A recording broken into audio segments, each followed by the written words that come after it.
Great engineering managers practice an inclusive management style. What does that mean?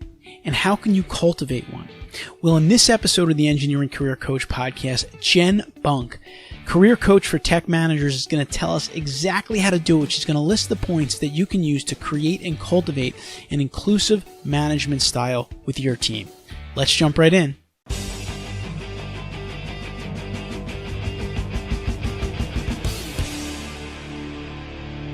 All right, and now I'm excited to welcome in our guest, or I should say welcome back our guest for today, Jen Bunk. Jen is a career coach for tech managers, and she is the CEO of the People Stack. Jen, welcome back to the Engineering Career Coach podcast. Thanks, Anthony. So awesome to be here today. So for our listeners and our audience that maybe didn't hear the last episode with you and aren't familiar with what you do, maybe in your own words, give them a little bit of a background on how you spend your days. Yeah, well, how I spend my days, my mission and our mission at the People Stack is to help technical managers upgrade their careers, to really walk the path toward whatever it is that their dream career is. And that means commanding a premium salary of at least $200K a year if you live in a high cost of living place like, say, San Francisco or the Bay Area. It's going to be higher than that. Maybe it'll be a little bit lower in certain parts of the country, but it's really getting paid for the value that you're adding, and doing that with a Zen-like work-life balance. So that's really what it is that we do. We focus exclusively on coaching technical managers. That's awesome. And like you said, everyone can give some kind of value. And I think a lot of engineering managers, technical managers, they're giving value, but they're not necessarily getting in what they should in return. And sometimes they're just not comfortable, making it clear what that value is. And I don't think you need to do it in a way that is, necessarily like they're bragging. But I know even like in my life as a consulting engineer, it was important to kind of let the clients understand the value that we provided to them, so that they knew that what differentiated us from maybe other consultants or other engineering companies. And some people are uncomfortable with that, but if you're uncomfortable with that and your competitors are not, then you're kind of going to lose out. So I think what you're doing is very, very important, and I'm really happy you're doing it. So thanks for doing it. Yeah, thanks a lot. All right, so we're going to talk today about an inclusive management style. We're doing a lot of research at EMI. We've identified kind of 4 key drivers of great engineering managers being an inclusive management style, providing career growth opportunities for their team, interpersonal engagement, and the ability to manage projects. And we're going to talk to Jen today. We're really going to touch on 2 of those, the inclusive management style and interpersonal engagement. We're going to focus a little bit more on the inclusive management style. And so, Jen, let's kind of dive right into this, because it is an interesting topic. It's certainly something that listeners out there can start to do in their careers if they want to, kind of create that kind of atmosphere that's much more comfortable for their team. And I know that one of the first things that you like to focus on, or kind of in the list of points that we're going to go through, is building trust. So maybe we can start with that. Yeah, absolutely. So it has to start with trust. So when I think of inclusive leadership, I think of how do we include everyone who we possibly can. And that means not only making sure that you're communicating to everyone that you possibly can and including them in conversations, but it also means empowering everyone that you possibly can. So if you're an engineering manager and you have a team, that means empowering everyone on your team, and hopefully even everyone in your organization to do what it is that they are great at. So you can't do that, and you can't create that space for making sure that everyone's included and has their room to shine and show their superpowers. You cannot do that if you don't have trust. So it has to start with building trust, and it's not just a one-time thing. That's the other thing that I would add for now. That we can talk about this more and unpack it even more. But it can't just be one conversation that builds trust. You got to start somewhere. And so it starts usually with one conversation, but it's really about a series of conversations that are going to happen over weeks and months and often years. And that's how trust is built. Yeah, that's great. And I like that point there at the end of how, it can't be a one-time thing. I think that with these 4 key drivers, we can tell an engineering manager, a technical manager, like, here are 4 drivers that if you do these things well, you're going to become a great manager. Your team's going to love you. So that's great. But you can't then take those 4 things and go through them like an engineering punch list and just say, done, done, done, done. It's more like something that you need to cultivate habits. Like I always tell my kids, build better habits, always build better habits, build better habits. So you got to cultivate these habits around these 4 drivers all the time in your career, and all the conversations with your team, and all the emails with your team, and all the correspondence with clients and different things. And so I think that's an important thing to highlight here at the beginning of Jen and I's conversation, because as we go through some of these different points, these are things that have to just become normal for you, that have to just become all the time things. And it happens for great managers. It happens even if you go into sports and you look at the teams that tend to win consistently over and over. It's because they're building better habits and doing all the right things. So that's something to keep in mind. So Jen, the next point that we want to dive into a little bit is, getting to know your team. Talk about that. Yeah. So a lot of times people say, okay, great. I understand that I need to build trust. How do I do that?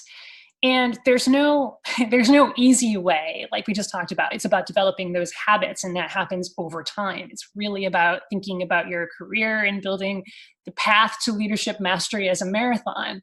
But how you start is with conversations, and how you start is really by getting to know every single one of your team members, every single one of the people who you work with, all of the stakeholders, all of the decision makers for the projects that you're working with.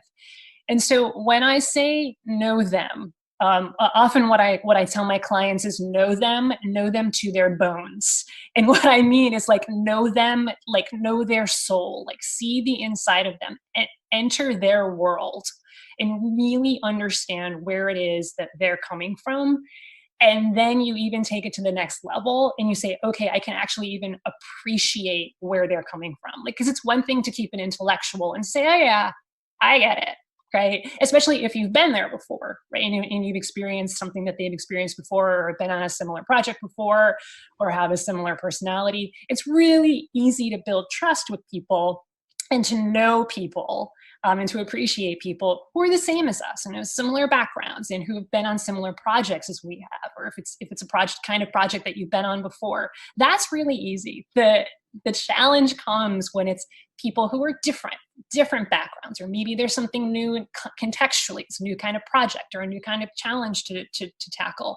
So it's really, then it becomes even more important to really know where everyone is coming from, and appreciate that, like really understand who they are as a person, their personality, their beliefs, their values, their experiences, their triggers, like what might trigger them, like the negative and the positive triggers, like what might trigger them to like just be very, to get angry, or to get maybe even hostile or aggravated or demotivated.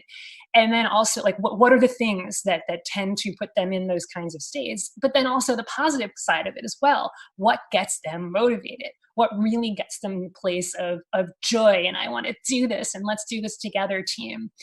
And so that happens over time, but the only way that you can really do that is through a series of conversations and a series of communicating with people, and really asking the questions and listening, so that you can really appreciate where it is that they're coming from. Yeah, and again, it's another one of those things, as you can see, which is a pattern here that you have to do on a regular basis. You have to continue to do it. You're not going to get to know someone overnight, right? So you're constantly doing the learning. And another thing that this, I think, really kind of highlights is one of the bigger challenges of engineers and technical professionals becoming successful managers is the variable that gets thrown in once you become a manager, which is people. Right? Yes. People are like totally different. It's not like an engineering equation. It's not like a problem you can solve. Every person is different. Everyone acts differently. Everyone has different communication patterns, different responses to different things.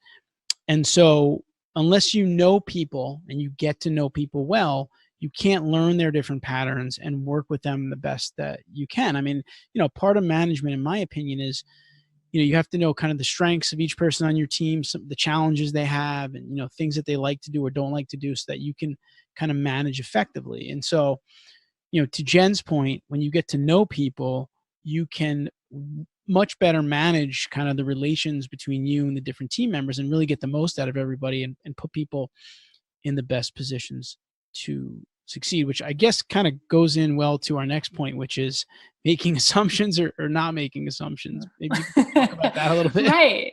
Right. And so sort of dovetail out of this, like we're talking about, and to tie it back to the larger idea of inclusive leadership, right? There's no way that you're going to empower others to be their best and make sure that they're actually included as part of this game, as part of this fabulous journey of building whatever it is that you're building together. There's no way that you're going to be able to do that without trust, without really knowing that. And if you make assumptions, there's so a lot of the times when clients come to me with challenges or problems, it's not all the time, but there's a pattern that comes up is they're making an assumption about what other people are thinking or feeling. When really the way to kind of solve that problem and just nip it in the bud is just ask, like, I'm curious, why did you say that? I'm curious, why did you make that decision?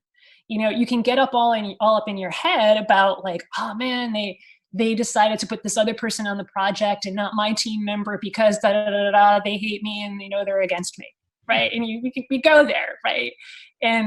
But you could, and that's fine, and you recognize it. We're human. We feel things like fear and anger and disgust sometimes, but to move out of that, a lot of times the best way is to just not make an assumption about it and ask the person with curiosity, with compassion, hey, I'm curious why you put this person on the project and not my team member, because I thought my team member would have been a great fit for this project. That's cool. This other person is going to rock it. It's going to be awesome. But in the future, I'd love for you to consider my team member for this. So can we start a dialogue about this? Sometimes it's that simple. But like you were mentioning in the beginning, Anthony, that sometimes people feel a little bit weird or don't want to open up these conversations, like especially when it's around like self-promotion or anything like that, but anything resembling self-promotion or talking about like even promoting somebody else who's on your team. But it's often about saying and asking the hard thing, that thing that you don't want to ask that person, right? That thing that you don't want to ask, that conversation that you don't want to have is very often the exact conversation that you need to have. Yeah, for sure. And I think that goes into the next point. I guess just to drive it home a little bit more was ask a lot of questions, which is, kind of what you're framing out there. But I think, this is something, again, that happens consistently. Like if you get into a staff meeting, what happened on this project? We had some trouble. Let's talk through it a little bit. Tell us, what worked, what didn't work. And you have to keep asking questions. I think one of the challenges sometimes with leaders is that we tend to think like maybe we reached a certain level, which means we know more than the people that we're leading, but a lot of times they have more answers than us. That's definitely part of it, right? And that's definitely part of not making assumptions, especially as we get more and more removed from what our team is doing. And that just naturally happens Right. as you become more and more experienced as a leader. Like it may start to be, it's 2, 3, 5, sometimes even 10 or 15 years since you've been doing what they're doing on a daily basis. You're developing as a leader, for sure. You're developing leadership skills, but not making assumptions about, the way that something should be done or how it should be built, for example. But it's also about just, it's really a key to building that trust is asking more questions than making more statements. And really, like, my favorite question to ask, if you're like, okay, I want to ask more questions, can you just give me one? It's why, right? Right. Because often what's missing from this whole equation of making sure that people are truly included as part of a mission is that there's no mission. Right. And there's no way to include people in a mission if that mission isn't there or if it's not clear. And yes, the onus is on senior leadership to make sure that that mission is there and that mission is clear. But the onus is also on the managers and the team members to if they're not sure what the mission is, to ask, right? Why are we doing this? Okay, I get that that's why. Why are we doing that? Like the 5 whys, you know what I mean? Right. And you can really get to the heart of, why am I here? The existential question of, why am I here in this seat 8+ hours a day? Like, it's not just to build stuff. Right. There's a larger mission here. And if you could help people get connected to that and ask those why questions more often to team members, to senior leadership, to everyone, then that's also going to create a more inclusive environment as well. Yeah, I totally agree. I mean, I think a big part of an inclusive environment is including your team in the bigger mission or vision of the company or of the project that they're working on. So if you tell me to go and, design this roadway or portion of a roadway, and I'm doing that all day, 3 weeks in a row, it can become monotonous. But if I understand that this roadway is going to, get people safely one place to another, or whatever the case may be, it takes on a bigger meaning because I'm being included in what the overall picture is. And I know that that's an important part of it. Ties into a bunch of these four drivers is, connecting people with, the bigger picture of what they're working on, so that they do feel really a part of that. So I think that kind of Yeah. all comes together there. For sure. And then the other thing that I would add on there before we move to the next point is that what a lot of people miss, because folks like you, folks like me, we talk a lot about organizational mission, like know the mission of your organization. Like why are you going to work? Why are you building the things that you're building at the end of the day? But the other thing that I would add to that so many people miss is, what's my mission in my career? What's my individual mission as a leader? And knowing that's going to help you show up better as a leader and be a more inclusive leader as well, because you're going to be able to behave according to that mission and get people on board with that mission as well. And you're going to be more motivated to do better and to always show up as the best leader possible. So that's the other thing that I would add in terms of mission is, yes, know what your organization's mission is, but also make sure you know what your mission is for your career and what kind of leader that you want to be. Yeah, great point. And that's something too that I can see for managers that can fall through the cracks, because you're thinking about your projects, you're thinking about everything else, and maybe you are thinking about the bigger mission of the company, and you're not thinking about, what is this person interested in specifically, and where do they want to go? Yeah. And the more that we get connected with our own missions, then that's how we're reminded, oh, wow, people on my team have career missions as well. Like, I know one of the pillars is about career development, right? Like really making sure that you're talking about the career development of your team members. So that's going to overlap with this. And so if you don't really have a sense of how you want to develop your own career, and you haven't done that intentionally, you're not really going to be able to help somebody else do that. But if you're doing it for yourself and you've been on that path and you've made some mistakes along the way, like, that's actually even better, because then you can help your team to do that as well and be empowered to have the careers and build the careers that they want to build. Yeah, which is also goes to a larger point, that if you are a manager and you're focused on these four key drivers and you are practicing them, your team members are also by habit learning them, and they're going to exhibit those drivers and their management styles, and they're going to become great managers as well. And then, that's how you cultivate, a very positive leadership culture throughout an organization. It starts with, the managers building habits. So, all right. So Jen, talk about compassion and empathy and how they're tied into an inclusive manager or management. Yeah, they're tied into it because of trust, right? So we started out talking about trust. How do you build an inclusive team, an inclusive organization? Well, it all starts with trust. How do you build that trust? You have to have empathy.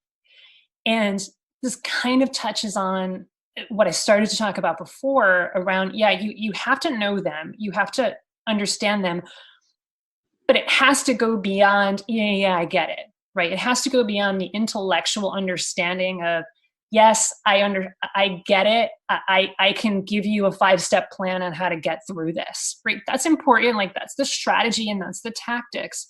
But when we're talking about empathy, it's really about that heart-to-heart connection, feeling their pain, like literally for a second, feeling what it is that they might be feeling, because then that's really when you're going to be able to enter their world and say, oh, wow, I don't just get it up here, I get it here at my heart as well.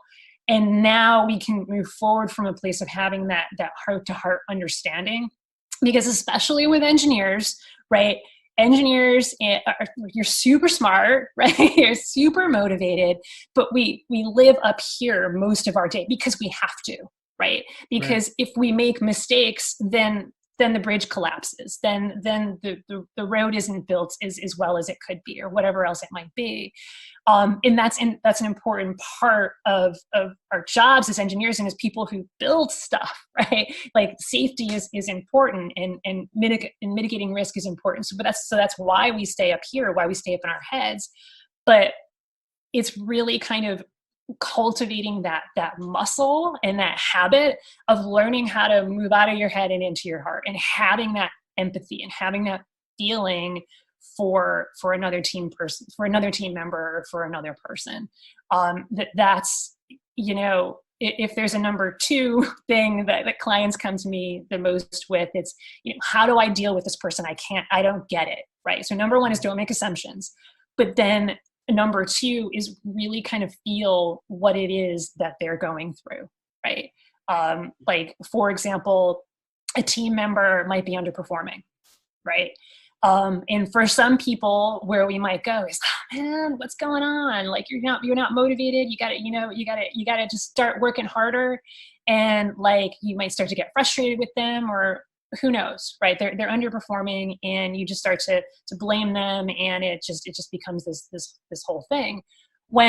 So you notice how you might be making assumptions there without having a conversation with them. But when you do have the conversation about, okay, you're not performing up to par anymore, what's going on? It's really about listening to them and understanding where it is that they're coming from. Now, I'm not saying to make excuses for anyone. Like, we have performance standards that we want to meet, right? And it's about getting them back up to those performance standards.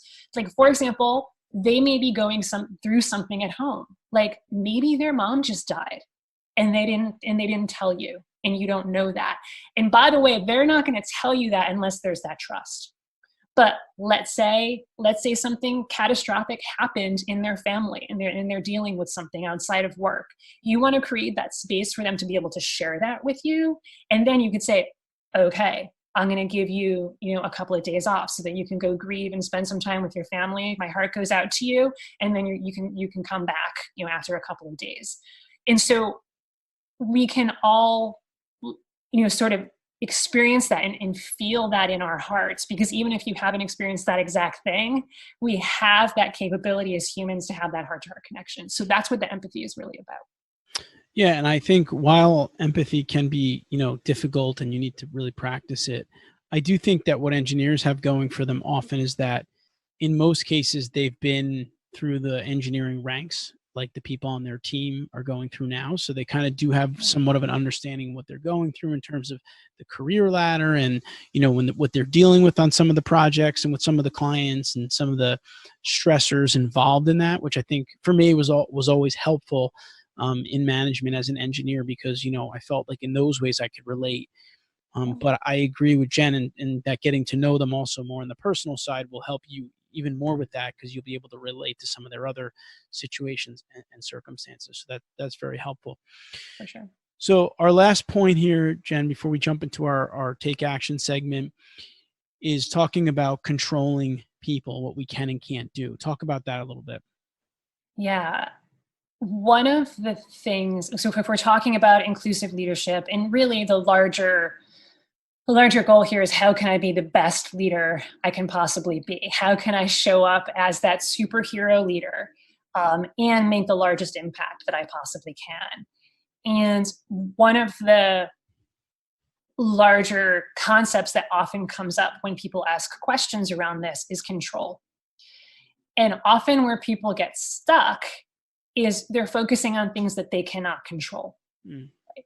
Oh my God, my boss hasn't given me a promotion, right? I've tried and tried and tried for the last 3, 6, 9 months, 2 years, and my boss just won't give me a promotion. And if you focus on it from that perspective and have that internal dialogue going on, what you're focusing on is, in the way that you're looking at it, is what you can control. Because at the end of the day, let's just say in this case, it would be your boss's decision whether or not to give you that promotion. You cannot control your boss like a robot and just make him give you, and reprogram your boss to give you a promotion, right? But instead, you can focus on what we can control, which is how we show up. So what we can control is how we respond to other people. So yes, your boss may say, yeah, I'm not really sure. There's still a few more skills that need to get upgraded before you get a promotion. So you can choose in that moment to play the blame and shame and how dare you game. But if you do that, then you're focusing on what you can't control.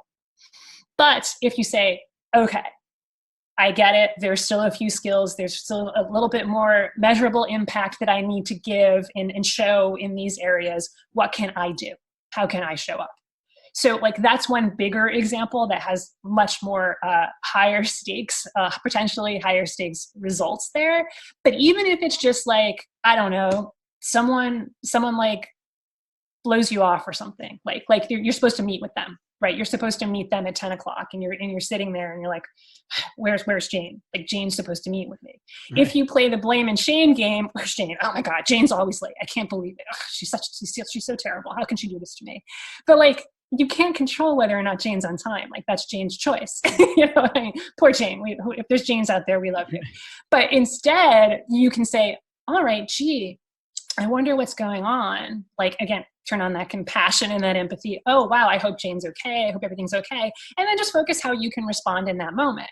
All right, cool. I can spend 15 minutes. I can respond to some Slack messages. I can respond to some emails. And if she's not here in 15 minutes, I can just decide that she either forgot about it or something else came up. So it's focusing on what we can control versus what we can't. We can't control other people. We can control our reactions and how we show up. Yeah, that's awesome. And I'm actually rereading this book that I like a lot right now called Zen and the Art of Happiness by Chris Prentice. And there's a great line in the book where he says, stress doesn't come from the events that happen to us. They come from how we respond to those events. That's how stress is created. So, exactly to your point, something happens to you inevitably, especially in the world of engineering, on engineering projects, things happen all the time. And, the way that you respond to those will have a major impact in terms of your success overall. But absolutely. Certainly the way you interact with people too. Yeah. And then the other thing that I would stack on top of that is there's a difference between reacting and responding.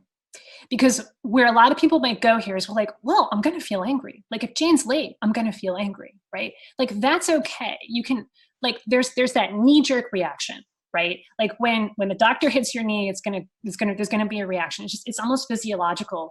And to a certain extent, we may not be able to control that because we're human, we feel things, right? We can't always control what it is we're gonna feel in a given moment.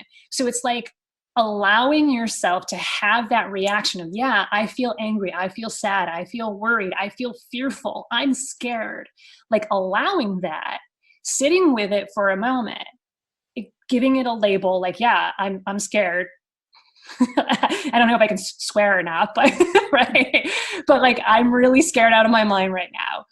And then you can choose how you respond to that, right? That's what we have control over. We can then say, all right, I can respond to this fear and like curl up into a ball and cry and like never come out of it, right? Or I could say, all right, the fear's there.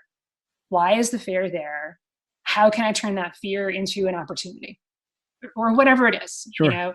So it's really like distinguishing between the reaction, that knee-jerk, like gut reaction that we're going to feel because we're human. And then what happens in the 5 to 30 seconds after that and how we respond.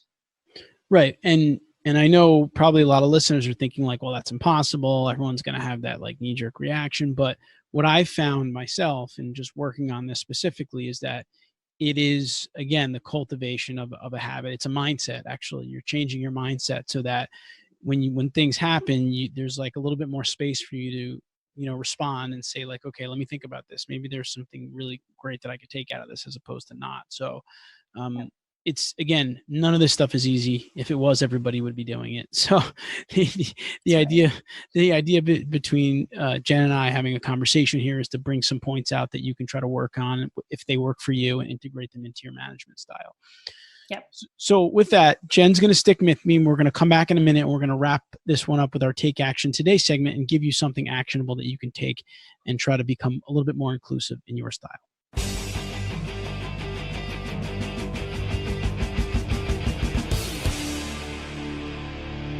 All right, we're back with Jen Bunk. Jen is a career coach for tech managers and CEO of the people stack. And today we're talking about an inclusive management style, which we found to be one of the 4 key drivers of successful engineering managers.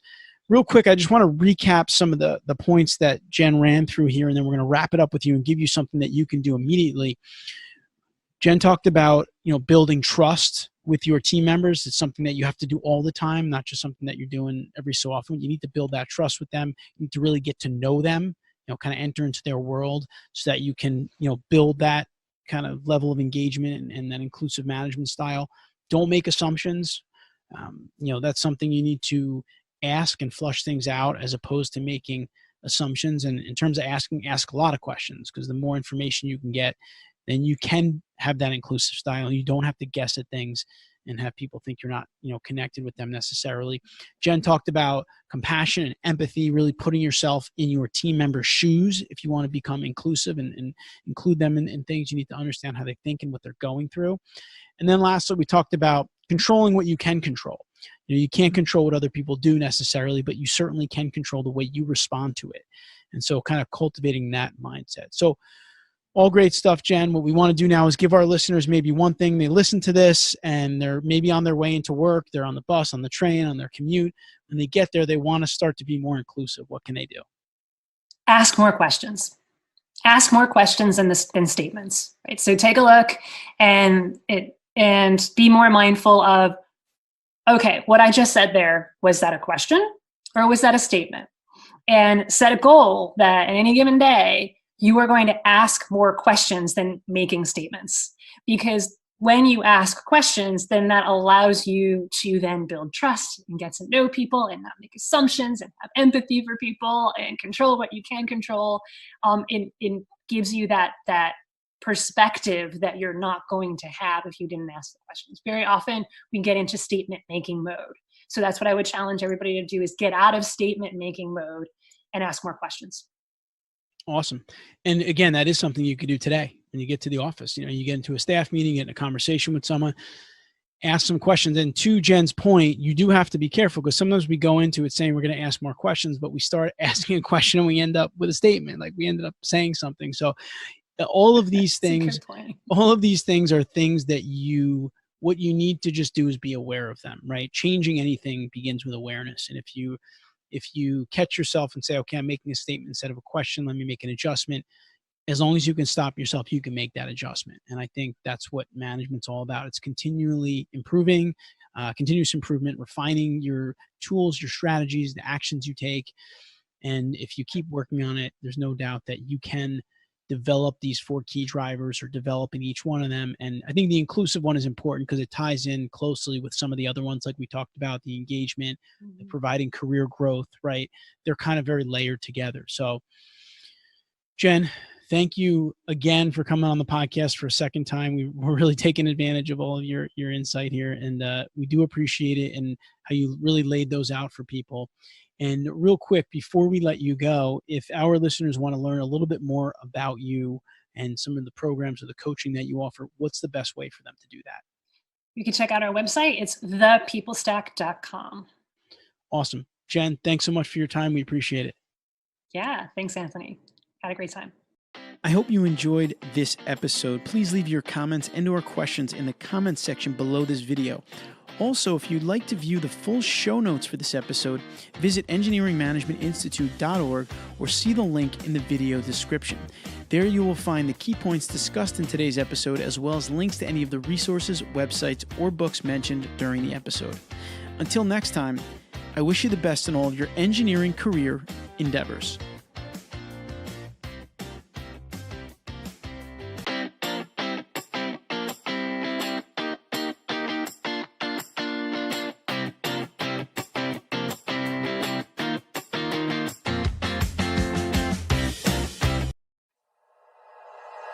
Like you, be strong to hold the powers of the sun.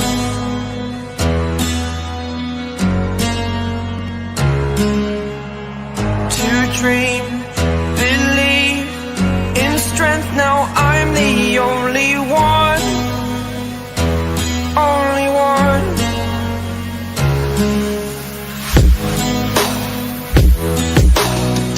I want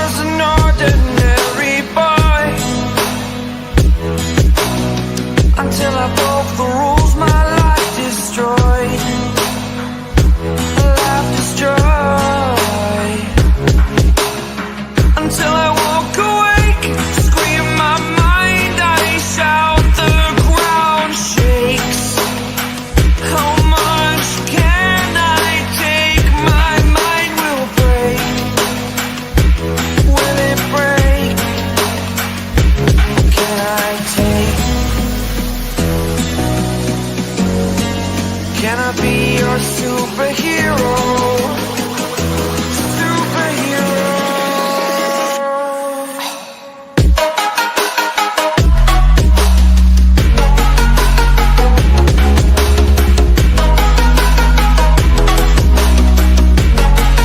Can I be your superhero? Superhero. Superhero.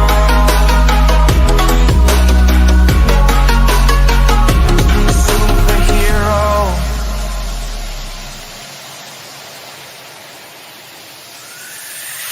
Fly away. It's the first time of today. Today.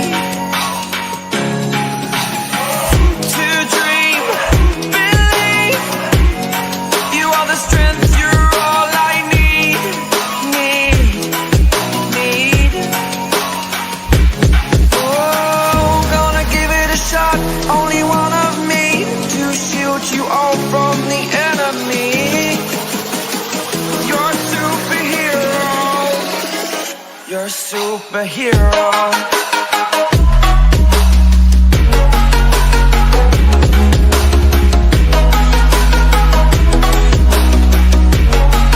Can I be your superhero? Superhero. Superhero. Superhero. Can I be your superhero?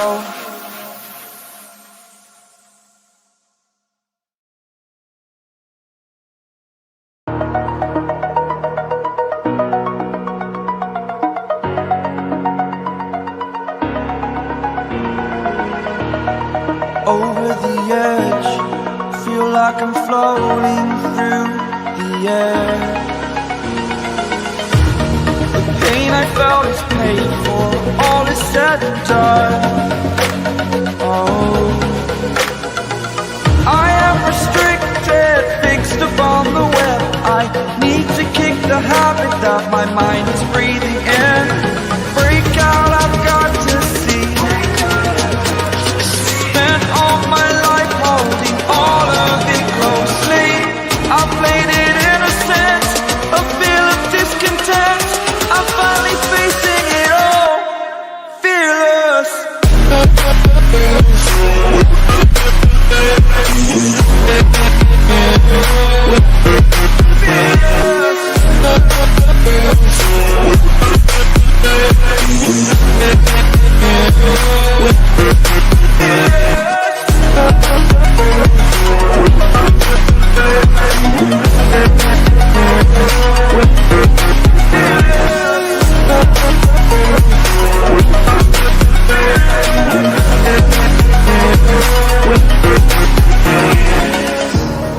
Burning the bridge that keeps us. I'm here and I'm feeling exaggerated, that's what you assume. The story's over now, I must conclude. I am conflicted, watching where I step still, hanging in the balance. Not the life I want to live, I want to take it all. Standing tall, fear outweighed the person you are. Oh, break out, I've got to see. Spent all my life holding all of it closely. I played it innocent, a feel of discontent. I'm finally facing it all, fearless. Fearless. Fearless.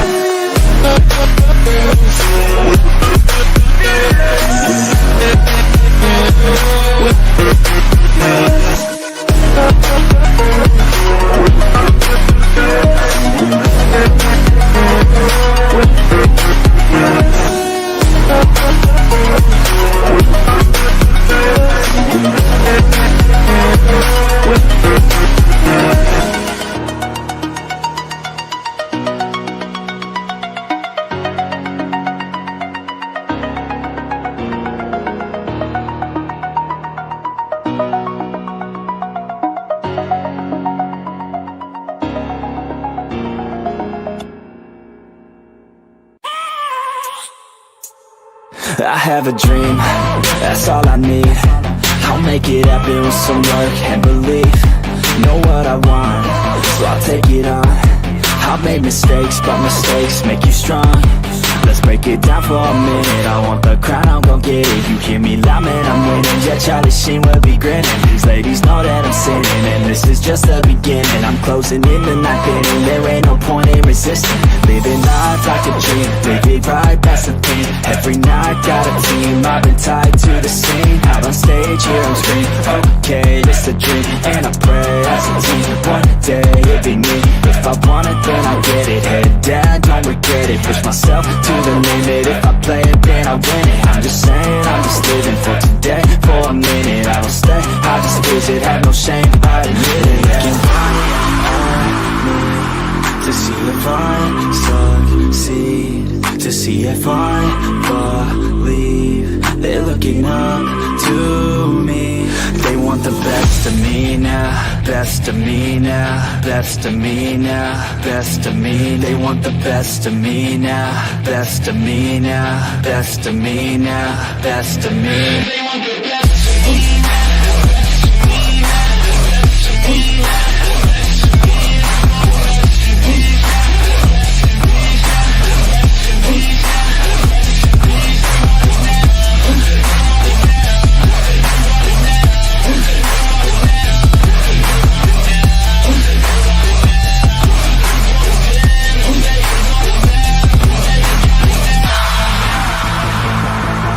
Swear to God, man, I'ma make it soon. Silence all the haters as they see us making moves. I do what I want, so I got nothing to prove. Staying motivated, teaching others what to do. I'm staying focused, my mind is open. They start to notice that I'm in motion. There is no potion, you're not just chosen. It takes devotion to stay composed, man. Never stop, there ain't no time to fall. Try to live, get it all, you got one life to ball. Thinking big, never small, cause you gotta want it all. When you finally get that call, you get ready, take it on. Need a hand out, I already stand out. Starting to advance now, ready to expand now. You don't have a chance now, cause we're in demand now. Make it by the grand now, feeling in command now. They're looking right at me to see if I succeed, to see if I believe. They're looking up to me. They want the best of me now, best of me now, best of me now, best of me. They want the best of me now, best of me now, best of me now, best of me. They want the best of me.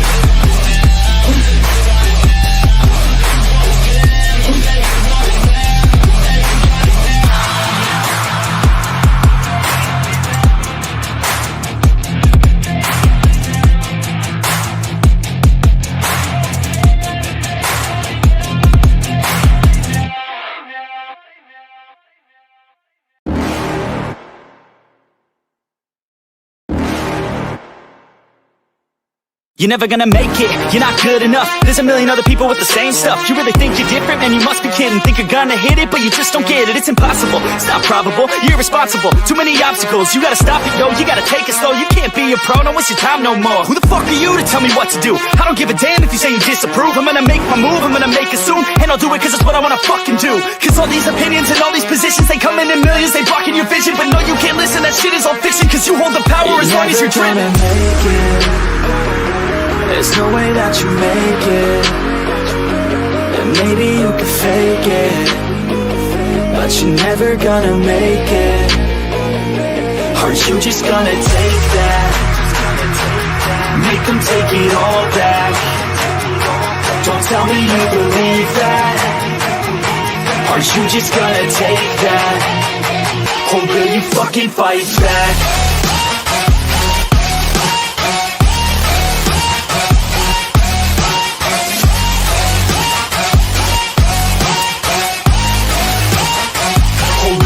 fucking fight back.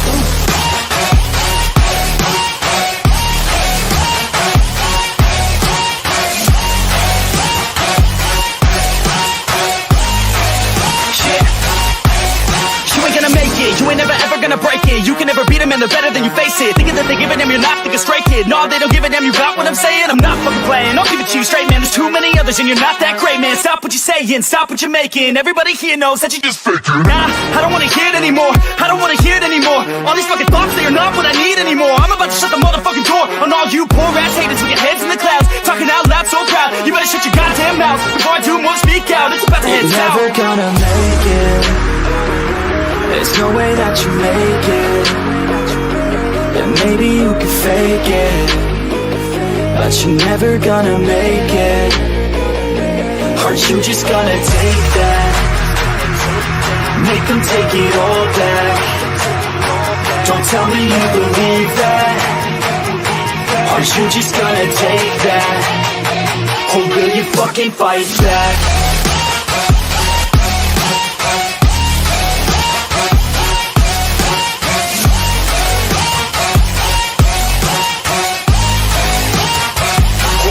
Fucking fight back.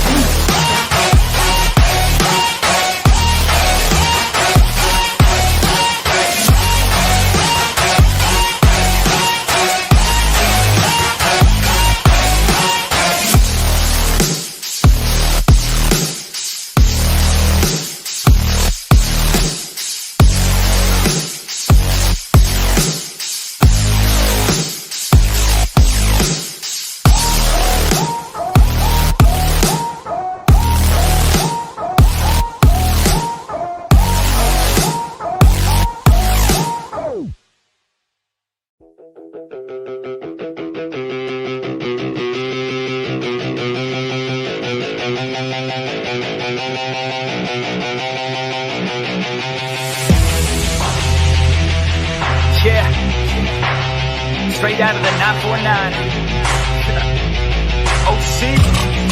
Yeah, you can't stop this show. It's fucking chronic, yo. It's fucking toxic like an alcoholic logic flow. It's catastrophic like a psychotic erotic code. Cause even though I wanna quit her, man, she kinda dope. I gotta go. I never slow down, everybody knows now. We the best to throw down, parties in the SoCal. We getting so loud, party with the whole crowd. Kick the haters all out, taking away all now. Never focus, never slow down. Put my shit out in the open, so you know now. Everybody's taking notice, there they go now. Yeah, welcome to my show, bitch. This my hometown, I'ma get it right. Focus, never slow down. Put my shit out in the open, so you know now. Everybody's taking notice, there they go now. Yeah, welcome to my show, bitch. This my hometown, I'ma get it right.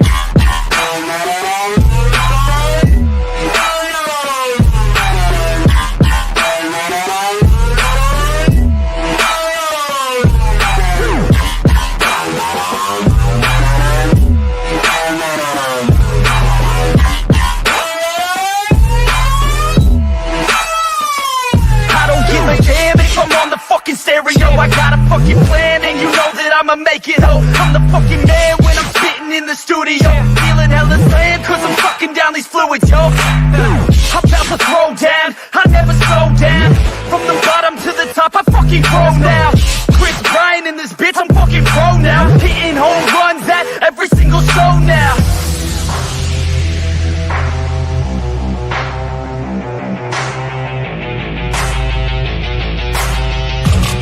Let's go. I got a couple shots in my system of that whiskey. I'm the best in fucking town in this motherfucking city. Everybody knows me now cause I'm staying hella busy. Got the ladies all around thinking that I'm hella filthy cause I'm guilty, yo. You gon' hear me on the radio. I could give a fuck, but you can't deny this audio. I'm not a show, the opposite of dropping dough. Saving up, I'm stopping, no. I'm rocking on this domino and push it till they falling. Never focus, never slow down. Put my shit out in the open, so you know now. Everybody's taking notice, there they go now. Yeah, welcome to my show, bitch. It's my hometown, I'ma get it right. Focus, never slow down. Put my shit out in the open, so you know now. Everybody's taking notice, there they go now. Yeah, welcome to my show, bitch. It's my hometown, I'ma get it right.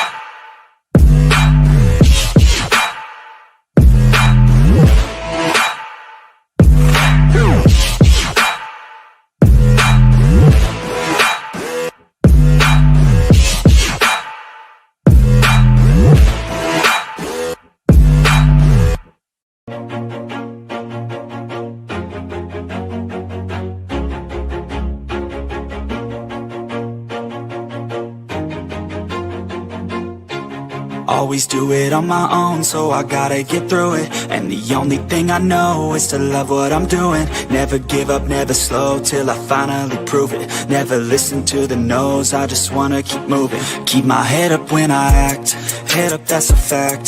Never looking back, I'ma keep myself on track. Keep my head up, staying strong, always moving on. Feel I don't belong, tell my thoughts to move along. Push myself to be the best, die with no regrets. Live with every breath, see my message start to spread. And I had so many dreams, then you hit your teens. Life ain't really what it seems, try to find out what it means. Always do it on my own, so I gotta get through it. And the only thing I know is to love what I'm doing. Never give up, never slow, till I finally prove it. Never listen to the no's, I just wanna keep moving. Yeah, I put out all this art, it's my only medicine. Yeah, everything I do, I'm just being genuine. Yeah, I'm sick of being screwed, feel my own adrenaline. Yeah, I do just what I do, and I hope you let me in, yeah.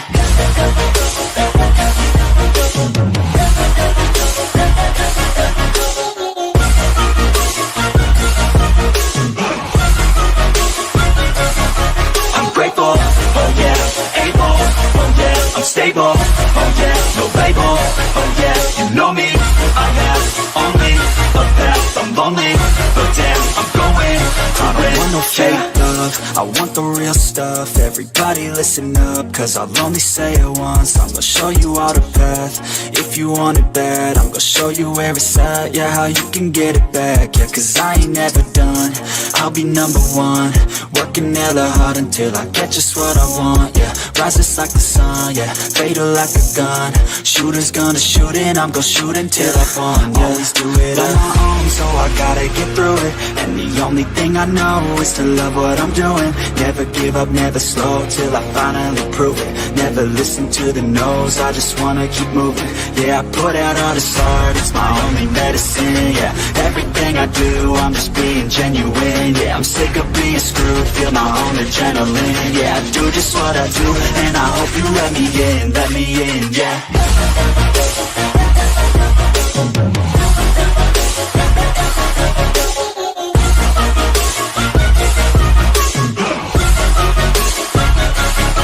I'm grateful, oh yeah, able, oh yeah, I'm stable, oh yeah, no label, oh yeah, you know me, I have only a path, I'm lonely, but damn, I'm going to win, yeah.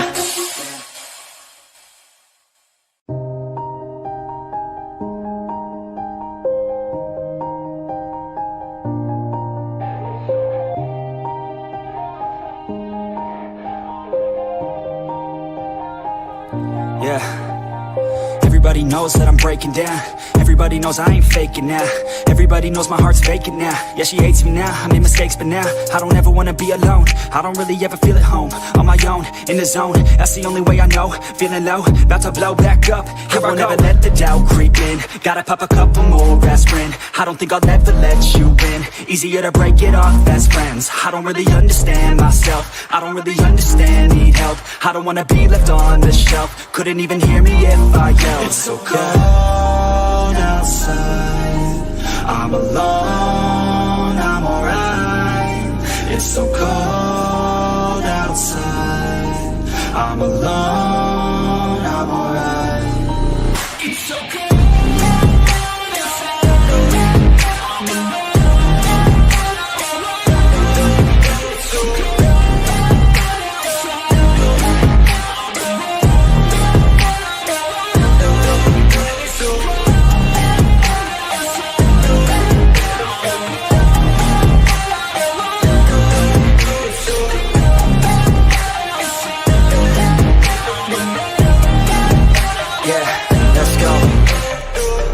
Break down, always feel like I could break now, but I never let it take me to that place now.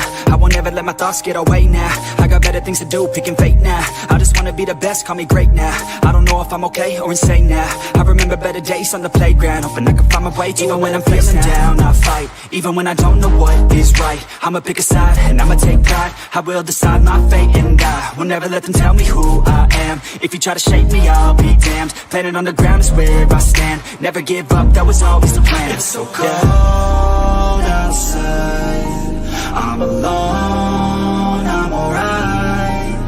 so cold outside. I'm alone, I'm alright. It's so cold.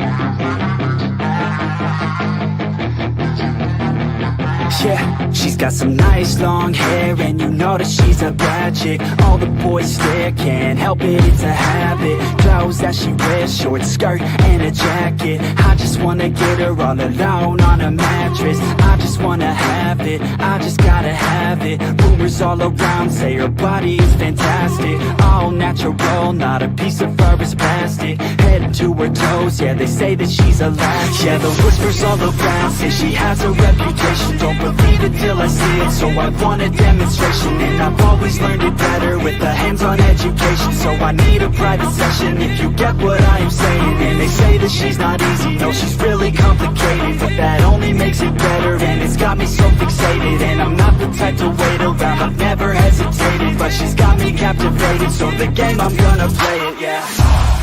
She's got a body like a coke thing. She likes to keep the party going.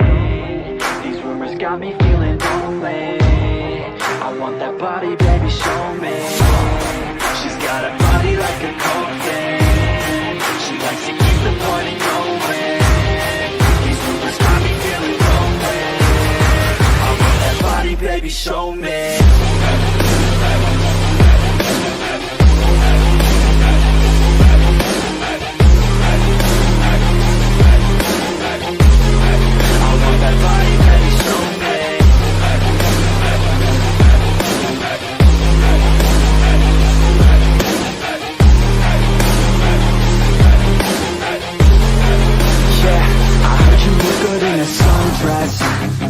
I heard you look good when you're undressed. I heard you like to get away. I heard you like to stay out late. I heard you had a couple boyfriends. I heard they didn't treat you right. I heard you're hated by your girlfriends, 'cause all the guys want you tonight. Yeah, they say she's too hot, they say she's too cold. Where she came from, nobody really knows. They say she looks young, but say she acts old. From everything I've heard, she gets out of control. And all the boys say she was sent from the heavens, but I'm not too sure that this girl is a blessing. She's got the devil's eyes, and they'll cut you like a weapon. She's stuck in my mind like a bad obsession. Got bad intentions. She got a body like a coke thing. She likes to keep the party going. These rumors got me feeling lonely. I want that body, baby, show me. She's got a body like a coke thing. She likes to keep the party going. These rumors got me feeling lonely. I want that body, baby, show me.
steady, I feel ready, but my legs heavy, I don't get it. How come I haven't hit it already? Still working, I'm still learning, I'm still searching, finally earning something, finally turning something called a profit. If I hear you talking shit, don't get caught in it. I'll be popping off and hit your ass, dropping all your shit. Yeah, I promise this, I got promises, you ain't stopping this. Cross my shit, you'll be knocked unconscious, bitch. That's the consequence, I got this, I will not quit. Man, I'm on it, honest, I'm gon' launch quick, then I'm gone. It's just a matter of time before I'm over the climb and moving under my prime. Just quit my 9 to 5, I'm rocking, and they watching, cause it's shocking. Dropping all these top 10 songs, so stopping. It's time to live my life, it's time to live, not die. Wish I could slow down time and just enjoy the climb. And I'm the one to get it, bro. I swear to God I get it, bro. So don't just let me get it. Yeah, let's go. I'm gonna get it, yeah. Yeah, I'm the one to get it, bruh. I swear to God I'll get it, bruh. Hey, I ain't never giving up. Said I never give up. I got this, man, I got it. I will not quit, I'm on it. Never rock it. Got the block lit, I'm toxic. Spitting logic, make them nauseous. Honest, can I stop this? Never cautious, drop it. I'm the hardest. Knock, knock, bitch, watch it. I'm the fucking king of rock, bitch. Pop it, spitting hot shit. I'm dropping, chronic. I think I'm about to fucking lost it. Back, better back, making racks where it's at. Have my back to the map, not an act, that's a fact. We attack in a back, no react, no react. Think I'm black, off the jack. While I rap, not the step, going down, give a crap. We're advanced, I'm the man. Got a plan better than most brands. Goddamn, I'm a rhyme till I die. Never lie, that's a lie. I don't try, I defy. Get the time that I'm right, yeah.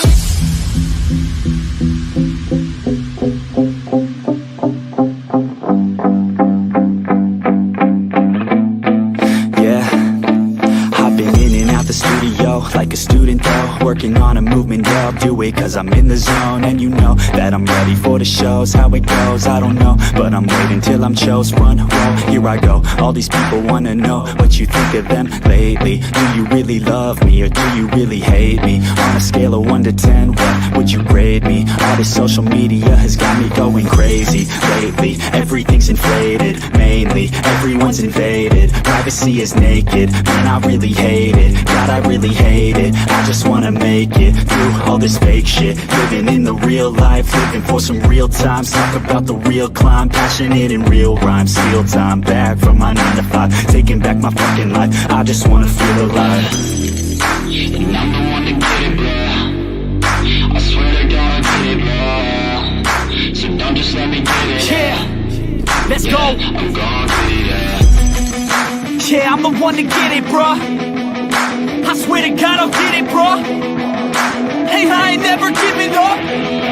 Said I never give up. Fake it till I make it. Motherfucking take it back from these haters. Playing tracks for the traitors. Got the passion and that's when it happens. Factions take action, drafting their captains. It's happening. I'm raising my status, facing the madness. I'm out gaining traction, avoid the distractions. I'm snapping, no captions, attracting reactions, adapting, attacking, commanding the masses. I'm practicing habits, I don't fucking ask it, I just fucking grab it. I am never static, massively active, expanding, backslid, planning to have it. So I will go after it and I'ma stay after it. I'm gonna fucking master it, put them on blast it. They will never last it, don't be so dramatic. Not my demographic, this shit is democratic. They phone effects, yeah bitch.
guys, Cindy Otter here with My Arts Endeavors. How are you doing today? I'm actually doing pretty well.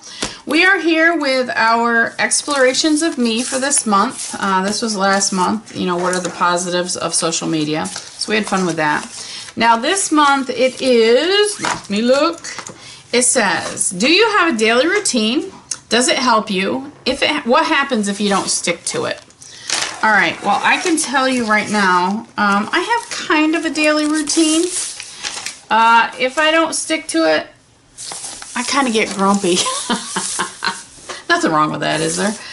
All right, so what I'm going to do is I'm actually going to get some paint on the background here, and then I'm going to start working with my daily routine. I may do it in some text. I may do it, I think I'll probably do it just handwriting.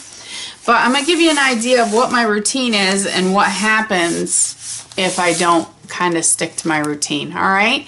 So I'll come back at the end and we'll chit chat about it, and I hope you enjoy.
right, guys, so I'm sorry that was so long. I just got into playing. Playing with paint, playing with the retarder, messing around with some ink and some stamps. I was in the zone, I was playing, and I was enjoying. So, and I think that's what a lot of art is all about. I've got a couple of these little borders here that were done in a border swap quite a few years ago with Crazy Island Family. So I am going to use these on here just because I want to. And I want to use up stuff that's laying around here on my desk. So these are going to be used on here. Now I'm getting ready to go ahead and start my routine. I've been thinking about how I want to do it, and I really don't want just white blobs in here. I don't know, maybe I should just do some white circles and, you know, have it go. I'm not really positive yet, but I want to write what my routine is. I'm going to tell you guys a little bit of it, and then at the end we'll, you know, whatever else I happen to add. The first thing I do is I sleep as long as I can. And the reason I say that is because sleep is hard to get. There's a lot of times at night, you know, I'll only get an hour and a half, 2 hours, 3 hours sleep, if that. So if I'm sleeping, I stay asleep. And it's perfect because my husband understands, and he will keep Pucky away because she likes to attack me first thing in the morning. So that's the first thing I do. Of course, I normally get up, hop in the shower, clean my teeth, you know, all the things you do to get ready in the morning. Third thing I do is I head to the coffee pot. Don't talk to me before the coffee pot. Don't, I wonder if I can write on these. Probably not. I don't think before I have my coffee. It's so funny because my husband's a morning person, and I'll walk out in the kitchen and I'll get all these questions thrown at me. I'll just look at him. I'm like, really? I'm sorry. I know you're not awake yet. Yeah, that's exactly right. So, you know what? I'm just going to do my paint. Why not? And paint my circles. So that, you know, that is a definite morning routine. Where'd my paintbrush go? The one I want. Where's the one I want? Right here. Duh. So yeah, it's headed for my coffee pot. From there, while I'm drinking my coffee, I'll normally hang out on the couch because for some reason Pucky's got it in her head that she has to go back to sleep on Mama's lap for about a half an hour in the morning. So what we do is I sit on the couch, I'll check up on my phone, look at my email, that kind of stuff while Pucky gets her little nap. You know, another thing I do while I'm sitting there drinking my coffee is I'm going to assess my body.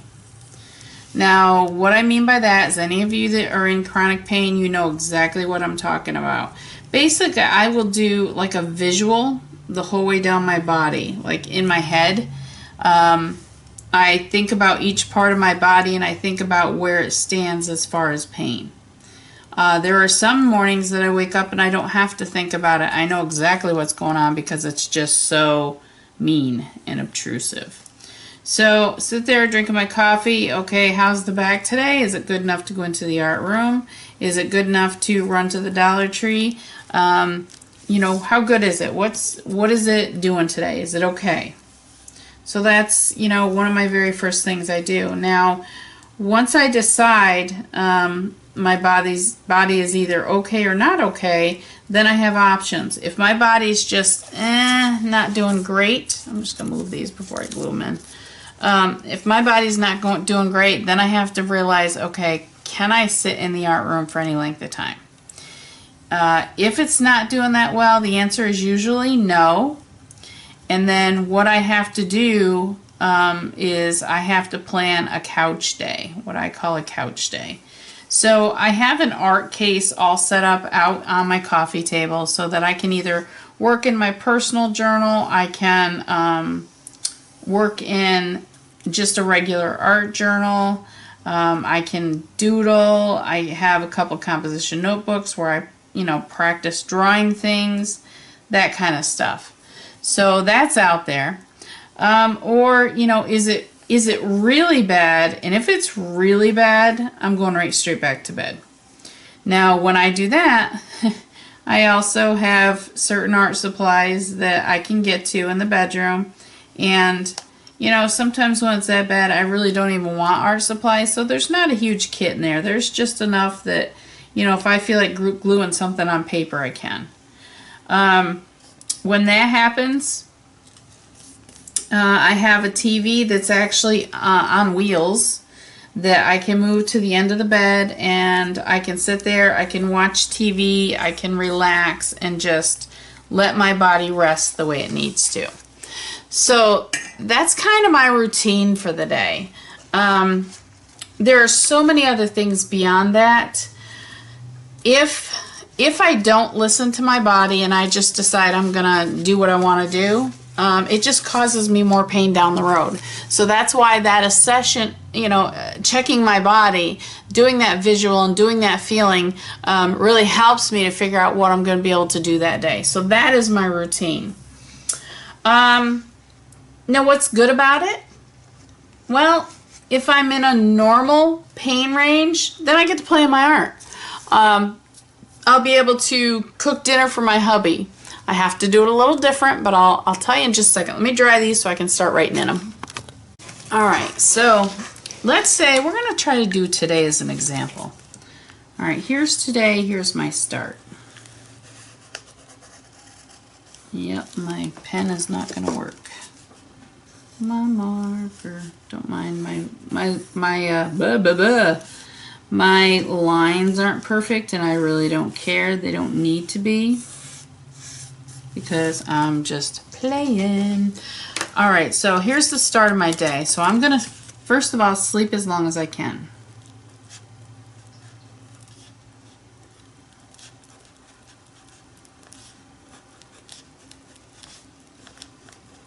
And again, we already talked about that, and that's because of the pain. All right, up and shower, do the normal morning bathroom routine things, you know. We all have to do it. Sometimes there's days when I know I just can't even stand up that, I gotta get a paint pen. I can't even stand up that long to do the showers and stuff. So, you know, you do what you have to. I go in and clean up, you know, the best I can and just work at, you know, being alive, right? So, like I said, the first one is sleep as long as I can. Second one is my normal bathroom routine, which I'll write that in a minute. Third one is the big one, coffee. My granddaughter Haley, she's so funny. When she stayed with us when we were up in New York, she'd come out of the bedroom in the morning. She always liked to sleep with Grandma. And she'd come out and she'd be like, Grandma, and she'd be like a robot. Grandma needs coffee. She was just a little stinker, but I love her to death. So yeah, next one is coffee. That's not an option. That's a given. So this is my normal bathroom routine. I should say wake up routine.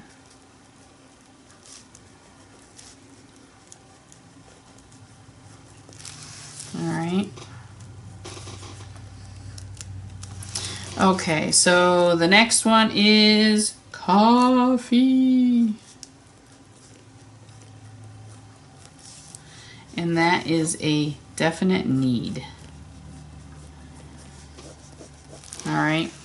All right, after our coffee, like I said, this is where my day starts getting a little bit more where it makes sense. And while I'm drinking coffee, I'm going to assess my body. I'm going to figure out pain level, activity level, and action level, which means what can I do that day. All right, this is a very, it's got to be a normal portion of my life, of my daily routine, and the reason being is because you can't, if you don't do this, you end up causing yourself so much more pain than you really need. Now that's on the chronic pain perspective. And again, you guys are going to see that chronic pain is in here because that is my daily life. I live with it, I deal with it, and I have to accept it. So, all right. So once my body, I figured out the pain levels, I'm just going to put in here what I do on certain pain level days. Let me just do this one while I'm sitting here.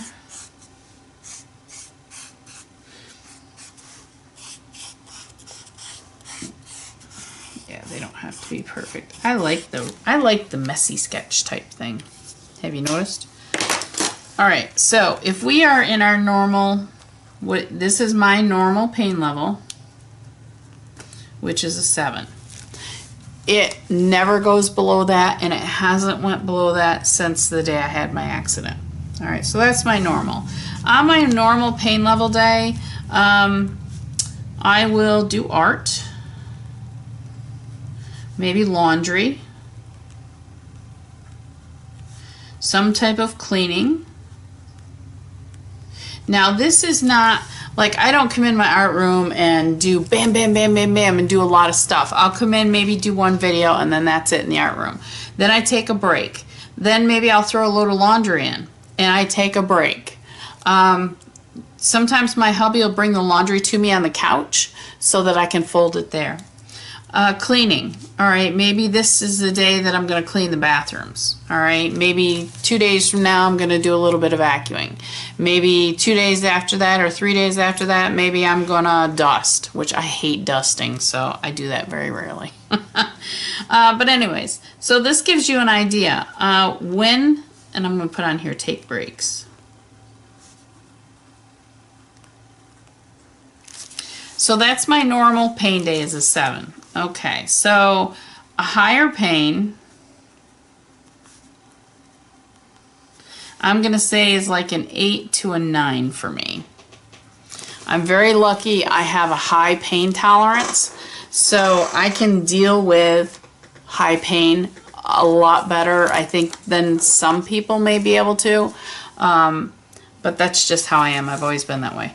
So on my higher pain level day, I will decide if it's the art. I can be in the art room. I'm going to say AR, and I'm going to say no. All right, so then I know it's a couch day.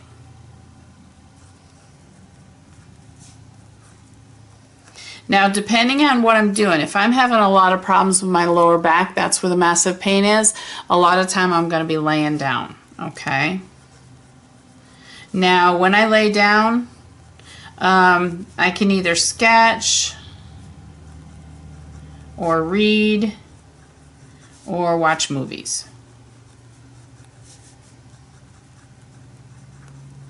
If it's not my back, and let's say my fibro is really mad, let's say I'm in my normal 7 for my back pain, and my fibro is really kicking up a fit, giving me a flare, so I consider, let's say this is the fibro, all right? Now, when I'm doing the fibro with an 8 or 9, sometimes I can sit and do art on the couch.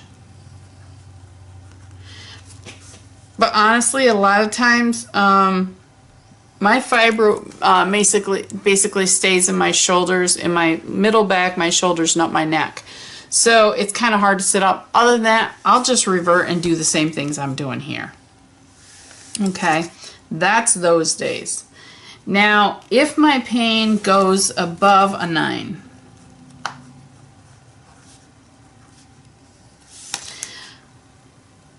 those days, honestly, it's very hard to even get out of bed. All right, so I will stay in my bed. Hubs will bring in my coffee. He may bring in something to eat. He'll make sure I've got my TV. So let's say I get my art, coffee. You notice the theme here? Coffee's in all these too. Stay in bed, I get my art, I get my coffee. Hubs will get me food and make sure my TV is hooked up.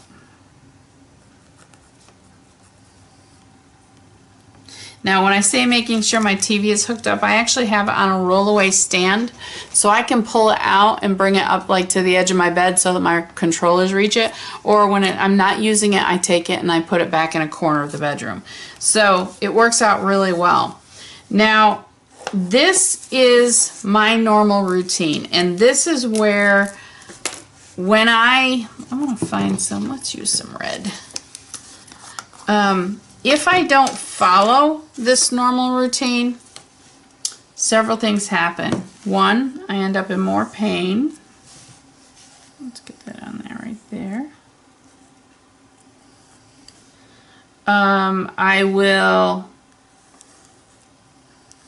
end up very depressed because of having more pain, even though I did it myself.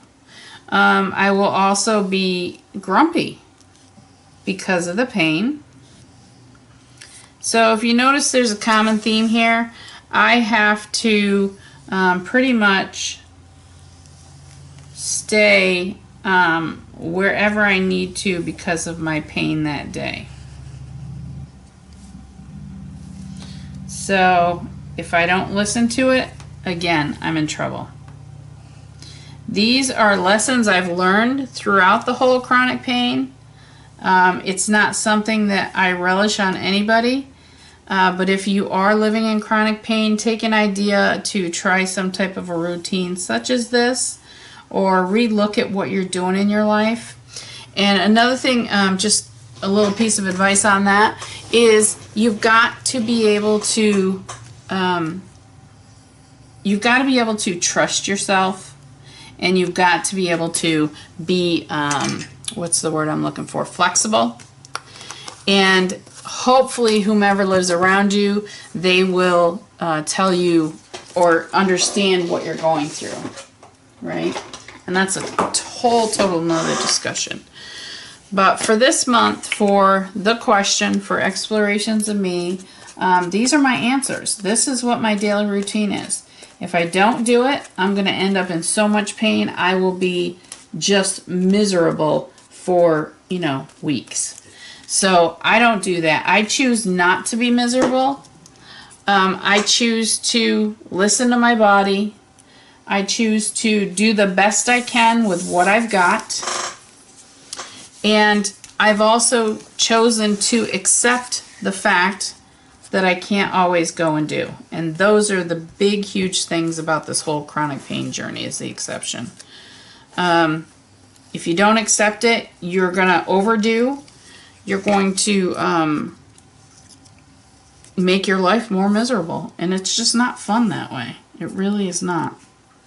I don't know why I wanted to put those on there, but I did. I just thought they were kind of cool.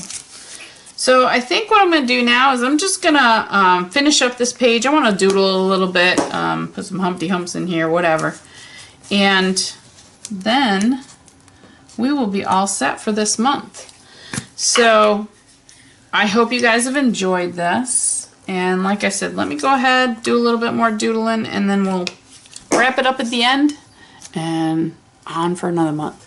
Thanks for watching. Hold on.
right, guys. So I think I'm done with this page. I just, I have fun playing, and I think that's what a lot of this art is all about.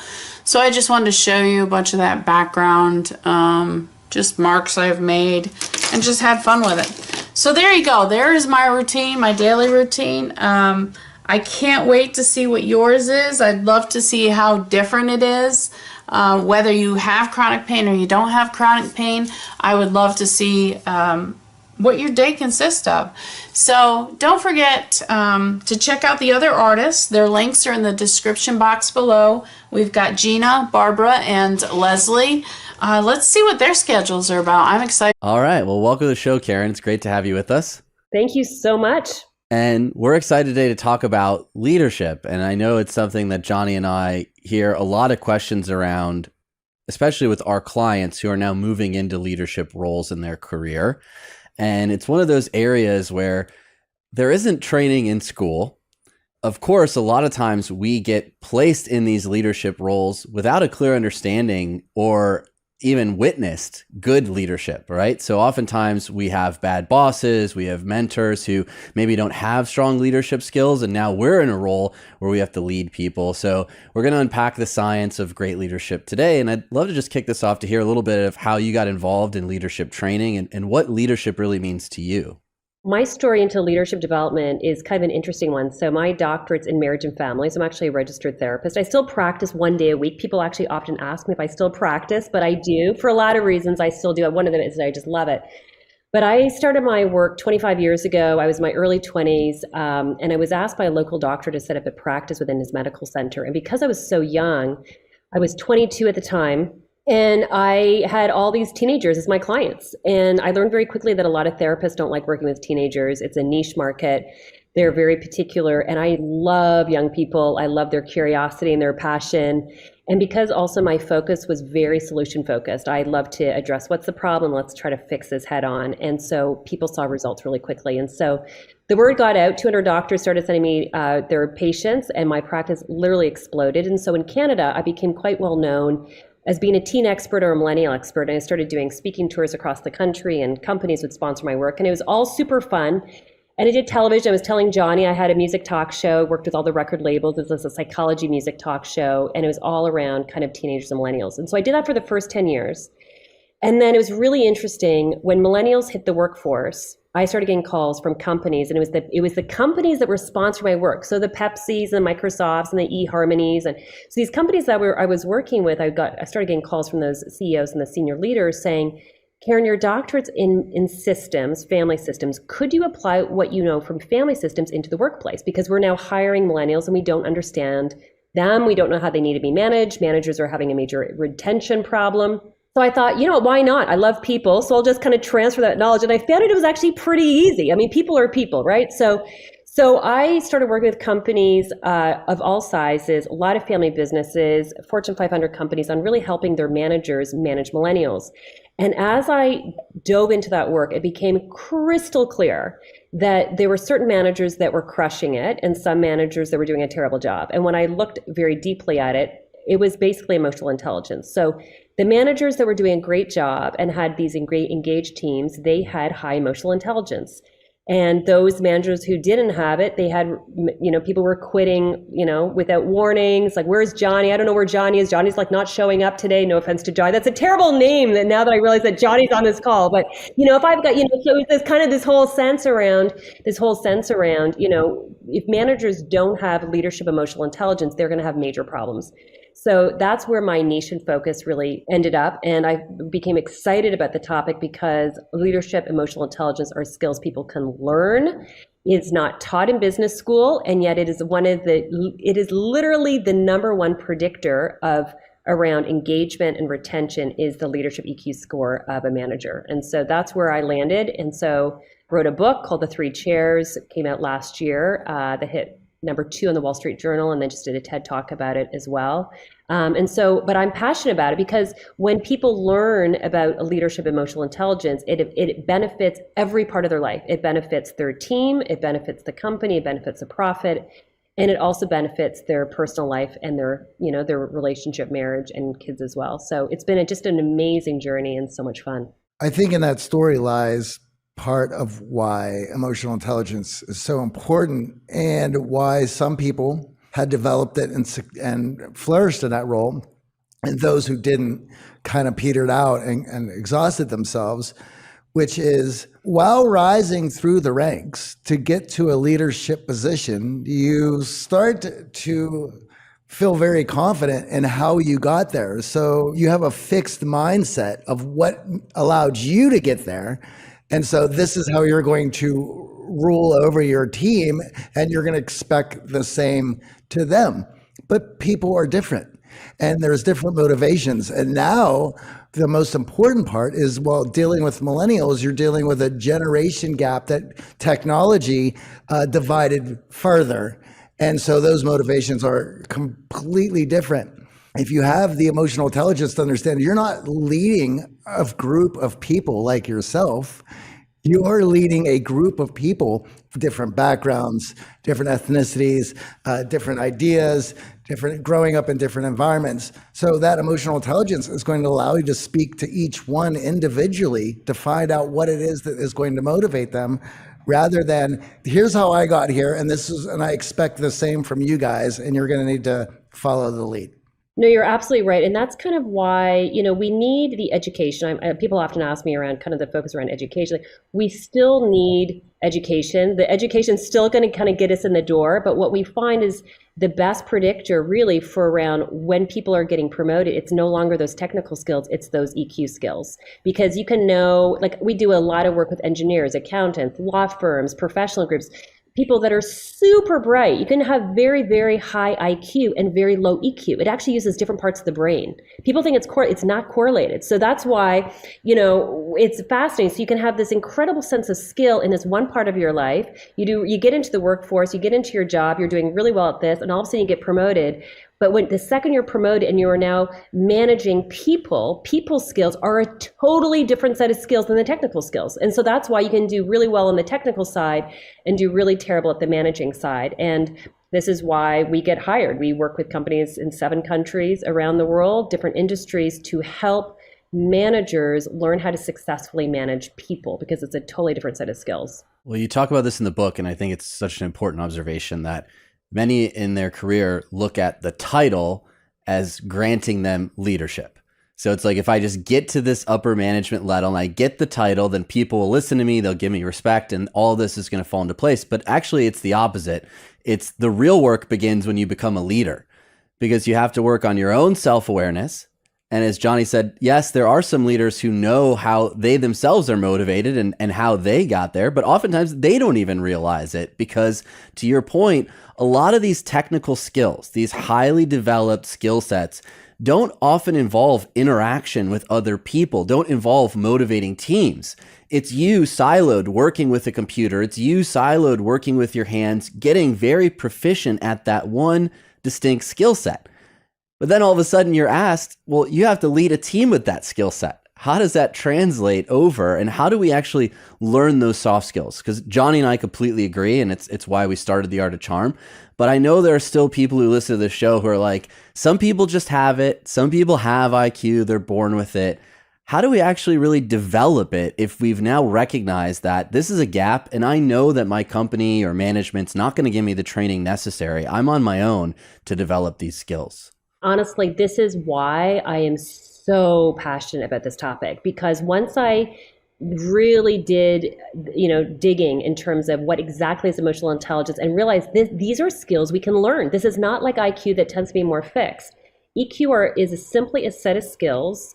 And here's a fun question. So in a typical business conference, if I'm speaking and I start talking about leadership EQ, and I'll say, okay, put your hand up if you know what emotional intelligence is, almost everybody's hand goes up.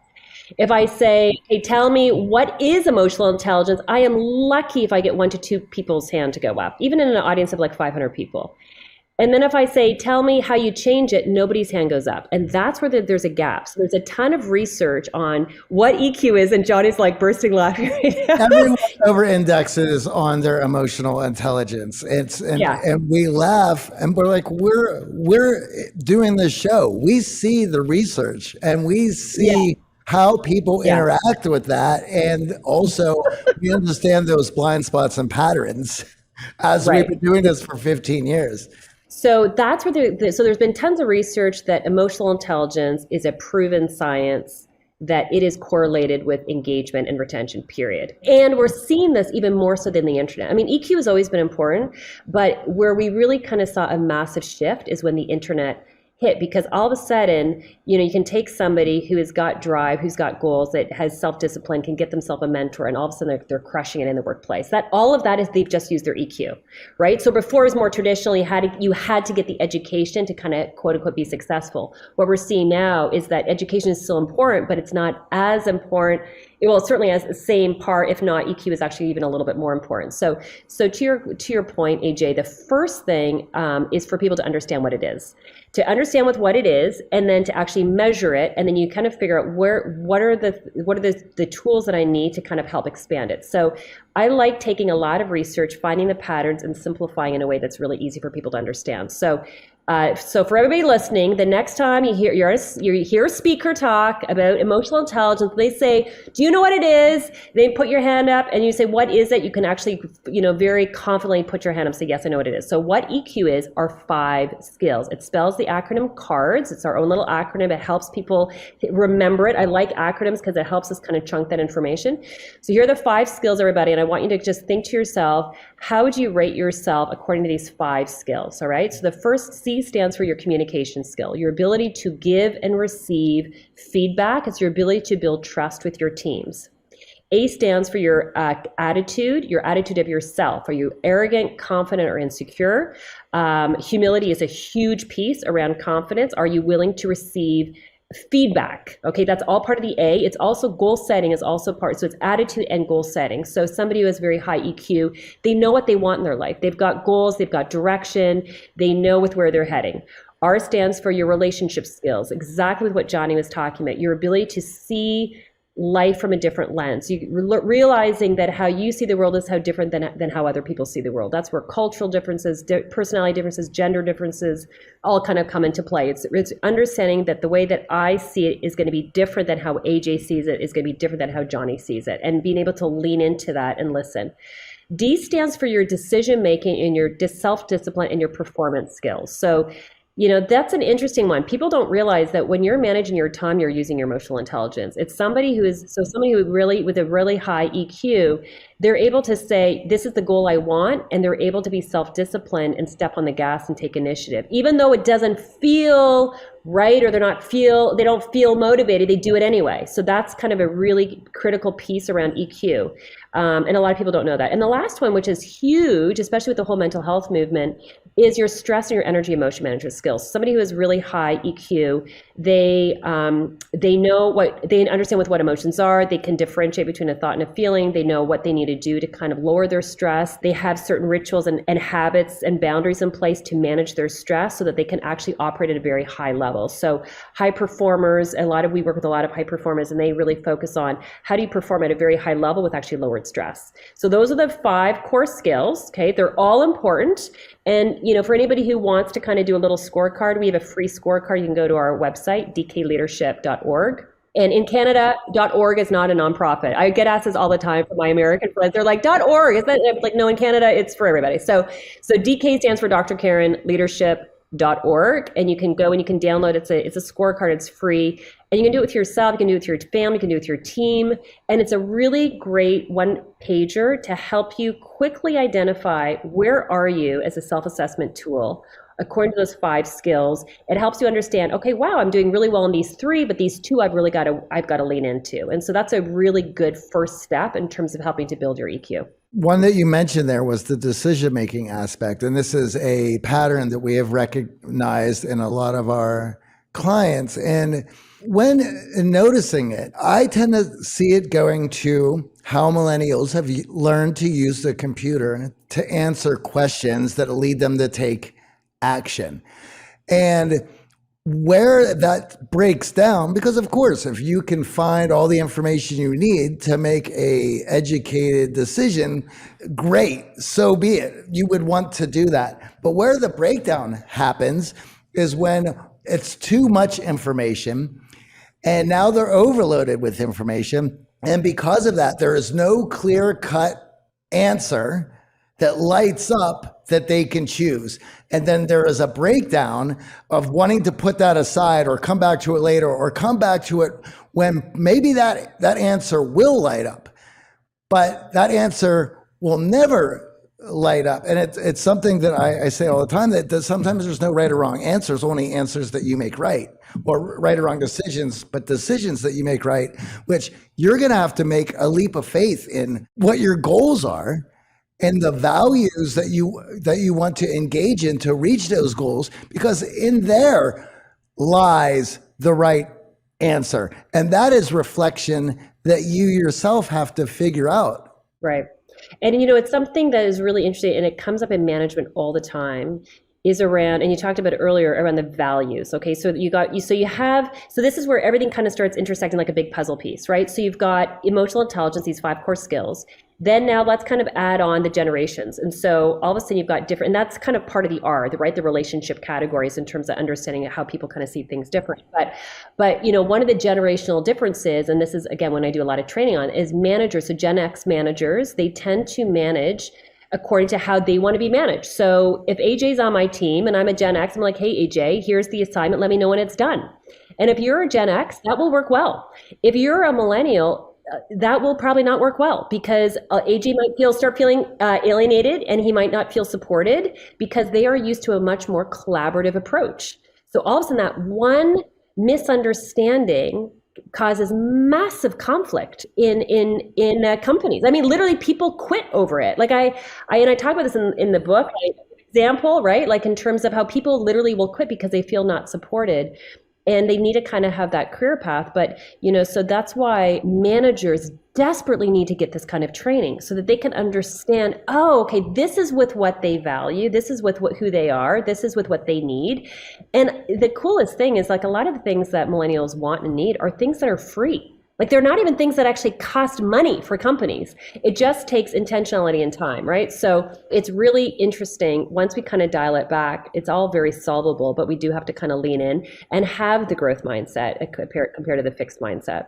What strikes me in all of those different parts, the 5 pieces, is the level of self-awareness it takes to really understand your EQ. We sort of talked about this, like everyone sort of overestimates their EQ, but the problem is, oftentimes, if you're lacking in communication, you don't have the right attitude, your relationship skills aren't that great, there isn't much of a feedback loop there. Like, you're not getting graded on this in school. You're not getting feedback from management typically. It's not part of your performance review typically. Oh, you communicate poorly, but people just move away from you. We try to avoid people with low EQ, because interacting with them takes a lot of effort, it takes a lot of energy, and then you fall behind in your career, and you may not even realize it. As like, I feel like I'm performing, I feel like I'm completing the tasks on time, I'm showing up, I'm going to the meetings, I'm doing everything, but this EQ really is that roadblock to your career success in moving up the ladder. And unfortunately, relying on self-awareness, right? Your friends and family might be like, you're a great communicator. Oh, you have a wonderful attitude, but they don't see you under stress at work when you have that poor defeatist attitude. You're in the victim mentality. You're not giving the communication its need inside of the group setting, in the collaboration that's expected. I love that you have the self-assessment. What are some signs that maybe our listeners might need to pay attention to, or some warning signs around, hey, you might need to work on some of these areas to really move into that leadership role? Well, I think it's a great question. So, step one is do the self-awareness tool. Okay. It's a great way. You can kind of come back to it every 3 months, 6 months. If you want to get really bold, okay, we're going for gutsy moves here. Take the same assessment tool and give it to your team and say, I would love you to score me on this. And then put those numbers together and see, oh, look at Johnny's eyes just like lit up. Yes, that's what happened. So you see, because we can see ourselves in one way. And then the question is, does our team see us? So we might, let's say I give myself a 9 on my communication skill, and then I give it to my team. They're like, actually, Karen, you might give yourself a 7, right? All of a sudden you're like, whoo, okay, there's a gap. Let's lean into it. So that's a really easy kind of fun way of actually kind of, again, this is only gonna be for people that are like really gutsy with it, but getting feedback, to your point, is exactly the next step. Feedback is critical. And this is why, in my TED talk, I talk about it, in the book, I talk about it, like, it's hard because if somebody is struggling with their EQ, if somebody is struggling with emotion, with security, the very thing that they don't want is feedback. Like they're what I call feedback fragile, right? So you kind of like, you try to give feedback and they just kind of crumble because they take it personal. So I think it's really important for everybody listening is if you really want to develop your EQ, be feedback hungry. Lean into it. Don't wait for somebody to give you feedback. Lean into it. And I usually like to encourage people to ask a couple people at work, because you're right, AJ, people will give you different feedback in different environments. But if you're really gutsy, ask your spouse and ask your children, because you need to have that full 360. We have another free tool on our website. We created it for parents of kids and teenagers. So if you really want to be gutsy and test your emotional intelligence in the communication side, you can download it. Again, it's free. It's a report card for parents. And parents have loved this. So basically, it's a parent saying to their kid, I want to be a great parent. I'd love to know, what am I doing well? What am I not doing well? And let the kids actually give that feedback. Because otherwise, for a lot of kids, they don't know how to give the feedback, like to your point, right? So getting feedback and asking for feedback is what I call the accelerator to this process. It doesn't have to take 5 years. It can take, a few weeks if we kind of really lean into it. And I know it sounds intimidating, but if you approach your manager outside of the performance review cycle seeking this feedback, you actually showcase that you are a top performer, that you are willing to go that next step. So I know it may be fearful to say, well, I'm going to burden my manager. I'm going to ask him something outside of the performance review cycle that we have, and it will feel awkward. But in actuality, it's a signal to management that you actually have high EQ, even if you might not have it yet, that you're willing to pursue this feedback. And if you don't have a great relationship with your manager, or you just started, then go back to your previous role's manager and say, can I just borrow 5 minutes of your time? I'm looking for feedback in these areas. Please be as honest with me as possible. And we've had coaching clients go and do this with their past managers, and that allowed them to see gaps that they didn't even realize. And oftentimes when you start a new role, you're trying your best to assimilate. There's a lot of new things that you need to learn to understand those gaps going into that new role. That really sets you up for success instead of waiting for the 6-month, 1-year performance review, where oftentimes that feedback is going to be too late to act on, to really change their perception. And it's actually, you've said so many things I 100% agree with. One of them is from a management perspective, and this for all managers listening, it's not that I'm against performance reviews, but for the love, please just use it as like, a formality. The real feedback and performance review has to be ongoing. It has to be an ongoing conversation. It is not fair to tell somebody once a year what they've done wrong. Like, it's just not fair. All of a sudden, they need to know on the spot, what are they doing well and what actually needs work. It will save you time. It will save you energy. It gives a person a chance to course correct it. So it's one of the biggest things. Again, I know a lot of companies use performance reviews, but use it as a formality. The real feedback has to be in relationship, ongoing as a conversation. So I think that's a really important piece. But the feedback, if we can just start getting a little bit more comfortable with asking for feedback, I think that's because people are often hesitant to give it, right? So, I mean, this is kind of with what both of you are saying. So if you can kind of have the courage to ask whether it's the current manager or a previous manager, I think is great. And, for anybody in the business arena, if there is one thing, we do a lot of work with HR managers, and they're like, what are those kind of clues that you look for about somebody who should be promoted? One of the first things I'd be looking for is any sign about growth mindset. What books are they listening to? What podcasts are they listening to? What TED Talks are they watching? When's the last time they actually asked for feedback? Like, how did that go? Like, that's because there's a lot of things we can train. But if somebody is not wanting or desiring to develop their leadership EQ skill, you cannot force that. Like, you cannot force it. One of the things we joke with our clients, because we have an EQ training program, and I tell our HR managers, I'm like, listen, a great way to kind of figure out whether or not you should promote somebody is just offer it complimentary and see who shows up. You will see very quickly who is really hungry, saying, oh my goodness, what a gift. Thank you so much. I am going to put my hand up, versus who are the people going, seriously, do we have to? And talk about an amazing way to filter out people that are not really ready for the next level of leadership. It's a great way of kind of like filtering through who's kind of ready for that next step. Well, it's something we've also talked about on the show before as well, that if you do not have a growth mindset, or you're not somebody who they feel they can give feedback to, you're going to find yourself in a personal improvement program, which they call PIP. And that doesn't mean they're trying to help you out. That means they're shooing you out the door and that they're taking care of legalities. Yes. And it's often too late in that moment. The key in all of this, though, is just saying, hey, can you give me feedback? Right? No specificity tied to it, which is why I love the self-assessment saying, hey, these are the 5 areas I'd like feedback in. That actually gives your manager, your former manager, an idea of what specifically you're looking for.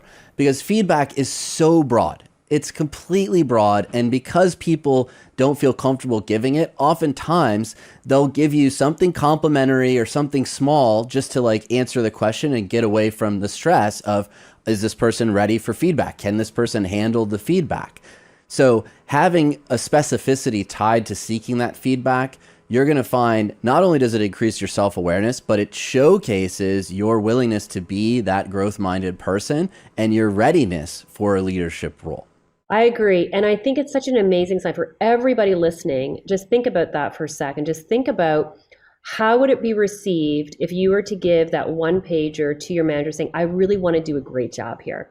That's my intent. My intent is to be a great employee at this company. And I would love your honest feedback around what am I doing well in these 5 skills and what actually needs work. And I just would really appreciate that honest feedback and to kind of give it to them. And the beautiful thing about it is like it's one page. It will take them probably like 10 minutes. So time is another really big one, right? So if these assessment tools are like so lengthy and they're like 15 pages, the first thing that we do is like, okay, I don't have time for that. But if it's something that's only going to take 5 to 10 minutes, I find the secret is 10. If it's more than 10, people are like, I don't have time. But if it's like, it'll take like 5 to 10 minutes, and I would just so appreciate. And then you get those numbers, because I love numbers, because you can measure EQ. It's not this airy-fairy thing. It's you can measure it. Then all of a sudden you're like, wow, okay. And if a number is low, because there will be some surprise, some you might get rated higher than others. But if the numbers are kind of a little bit low, my encouragement to everybody listening is lean into it. Don't step back, lean in saying, first of all, thank you so much for the feedback. Train yourself to say thank you when you get the feedback. Thank you so much for the feedback. I'm curious, that's one of my favorite lines. I'm curious, this number here, I'm surprised that it was maybe rated a 4. Could you help me understand maybe why you rated a 4 or what did I do that kind of gave you that impression? So you get curious, not defensive. Because what that does is that creates the culture that you are really growth minded. This isn't like a checkbox going like, oh, I really want the feedback, but I don't really want the feedback. So you take the number and you lean into it. And if you kind of get that understanding, maybe it's something somebody said or they worded, like you can just get so much value back in that conversation. So the assessment tool really becomes just a piece to kind of start the conversation, a very meaningful conversation. What I found in that conversation in my own leadership role here at the company is oftentimes upon receiving feedback, that person will then ask for specific instances. And they're not often asking for specific instances because they want to learn from it. They get defensive and they want to push back and say that, well, actually you have the wrong perspective or it didn't go that way. And they get into this like revisionist history cycle that takes them off course from really learning from what that feedback is. So if you do score low, don't worry about specific instances. Clarify if it's not clear what that is and sit with it. And go back and revisit it 24, 48 hours later, because there is going to be emotion tied to it. Like there's no denying it. Even the strongest among us, and we've had fascinating, wonderful, successful guests on the show who talk about their failures and mistakes and how emotionally charged that was. Understand that those emotions will pass. In getting that, wow, I thought I'm a 7 in communication, I'm really a 2. And don't put your walls up and say, oh, I got to fight, I got to prove them wrong. Revisit it, and then set up a follow-up 3, 4, 6 months later to say, hey, I've really been leaning in this area. Am I on the right track? Are you noticing improvements? That closing the loop is also key, because feedback is only effective if it actually results in a change in behavior, if it actually results in improvement. It's one thing when you're receiving the feedback to sit with it, but also as somebody who's giving the feedback to know that they're going to have an emotional reaction from what you're about to tell them. And AJ and I have set this up with clients and with people who have worked for us. We're like, listen, I'm going to tell you a few things, and I don't need a conversation about it right now. What I'd like to do is just present you with a few things, give you an opportunity to think about this, and then let's come back and have a conversation in a few days. Because whatever conversation is going to happen after that will be from a heightened emotional state. And the person that you're giving the feedback to, they're certainly going to be it. But if they have an opportunity to rebut that and go off, you're going to go into a heightened emotional state. So it's best to say, I want to present a few things. I want you to chew on it over the weekend. Hey, and let's talk about it Monday. I would love to hear your thoughts. People like feedback differently. So some like it over the phone. Some like it face to face. Some like it in an email so that they can actually read it and process it before they talk. So I think, when we're talking about how to give like really effective feedback, and again, this is applicable for every relationship, for managers, for teams, for families, is really get to know the people we're talking about. Get to know what is their preferred style. What is the method they really like? Because the goal is to come to an understanding, and so hopefully to produce some change of behavior, right? So the goal isn't just to, blame and accuse people. The goal here is to really try to, move the needle and actually produce positive change. So you really want to figure out, and that's kind of like that whole relationship part of the EQ side, is get to know the people. Like some people you need to give a lot more encouragement to. Other people are like, skip the encouragement, just give me the meat, give me the stuff that I need to kind of work on. Some people like it in email. I've really kind of found the value, like that's why it's so much of an art and a science, right? To really understand who is it I want to give the feedback to, and what it would be the best possible way for me to give that feedback so that they can be the most open to actually hear it. So when you're receiving that assessment, to simply ask, how would you like me to give you feedback on these 5 areas, right? If you are a manager, and I'd love to talk about that other side of the coin, because that's one of the most critical functions of a leader, is to give effective feedback. And there's a lot of myths and misconceptions around how to appropriately do that. And of course, there is an art to this. So for those who have now moved into new leadership situations, we know that avoiding giving feedback leads to dysfunction of a team and can really create a toxic culture. And you're going to be called upon as you move into a leadership role to give feedback for someone who's underperforming, who missed the mark, who didn't achieve what you had set out to do. So what does the science show, and how do we give effective feedback if we're in that leadership role? One of them is making sure like timing is really important. So with feedback, you want to make sure certainly that, you want to make sure it's done privately. I literally cringe when I hear around, feedback is given in like a team environment. I mean, if it's team based, it's different, but, certainly for a personal performance, you want to make sure that it's done privately. You want to really pay attention to the time of the day, making sure that you actually have time to talk things out. So even if you just want to make sure that if this is going to open up more conversation, that you're calm, they're calm. So even the emotional state is actually really important. And then understand who you're giving the feedback to, because different generations are going to want it a little different. Traditionals a lot of times like more the performance review, like they like something a little bit more custom, more traditional. Millennials like more informal. They like it more like you're going out for lunch, or you're kind of like going for a cup of coffee. Like it's much more informal. It's more a relationship, kind of a mentoring kind of feel. I'm a big advocate, and I get mixed feedback on this. I'm a big advocate. Let people know what they're doing well first. And this isn't coddling, and this isn't babysitting, and this is just positive reinforcement. Like before you tell a person what they need to work on, let them know with what they're doing well. And what you're doing is you're actually reinforcing, like, keep doing this. This part is awesome. I love this. This part we got to work on. This part, is, and then being very specific on what it is that the person actually needs to do. So often, like, people are like so afraid to give it. They're super vague, but people need very specific direction. And especially millennials, for everybody listening, millennials get this terrible reputation that they're difficult to manage. I think I love millennials. They're one of my favorite age groups to work with, because give them lots of praise, give them very directive, specific guidance, and they will be so loyal to you. They are fiercely loyal to really great managers. But you do need to be very directive and say specifically what they need to be doing well, and really set them up kind of for success. And so, but it does depend on who your audience is, because I've done lots of management training, and I'll have boomers saying, I don't want any of the positive reinforcement crap. I don't need that. That I feel like that's almost a setup.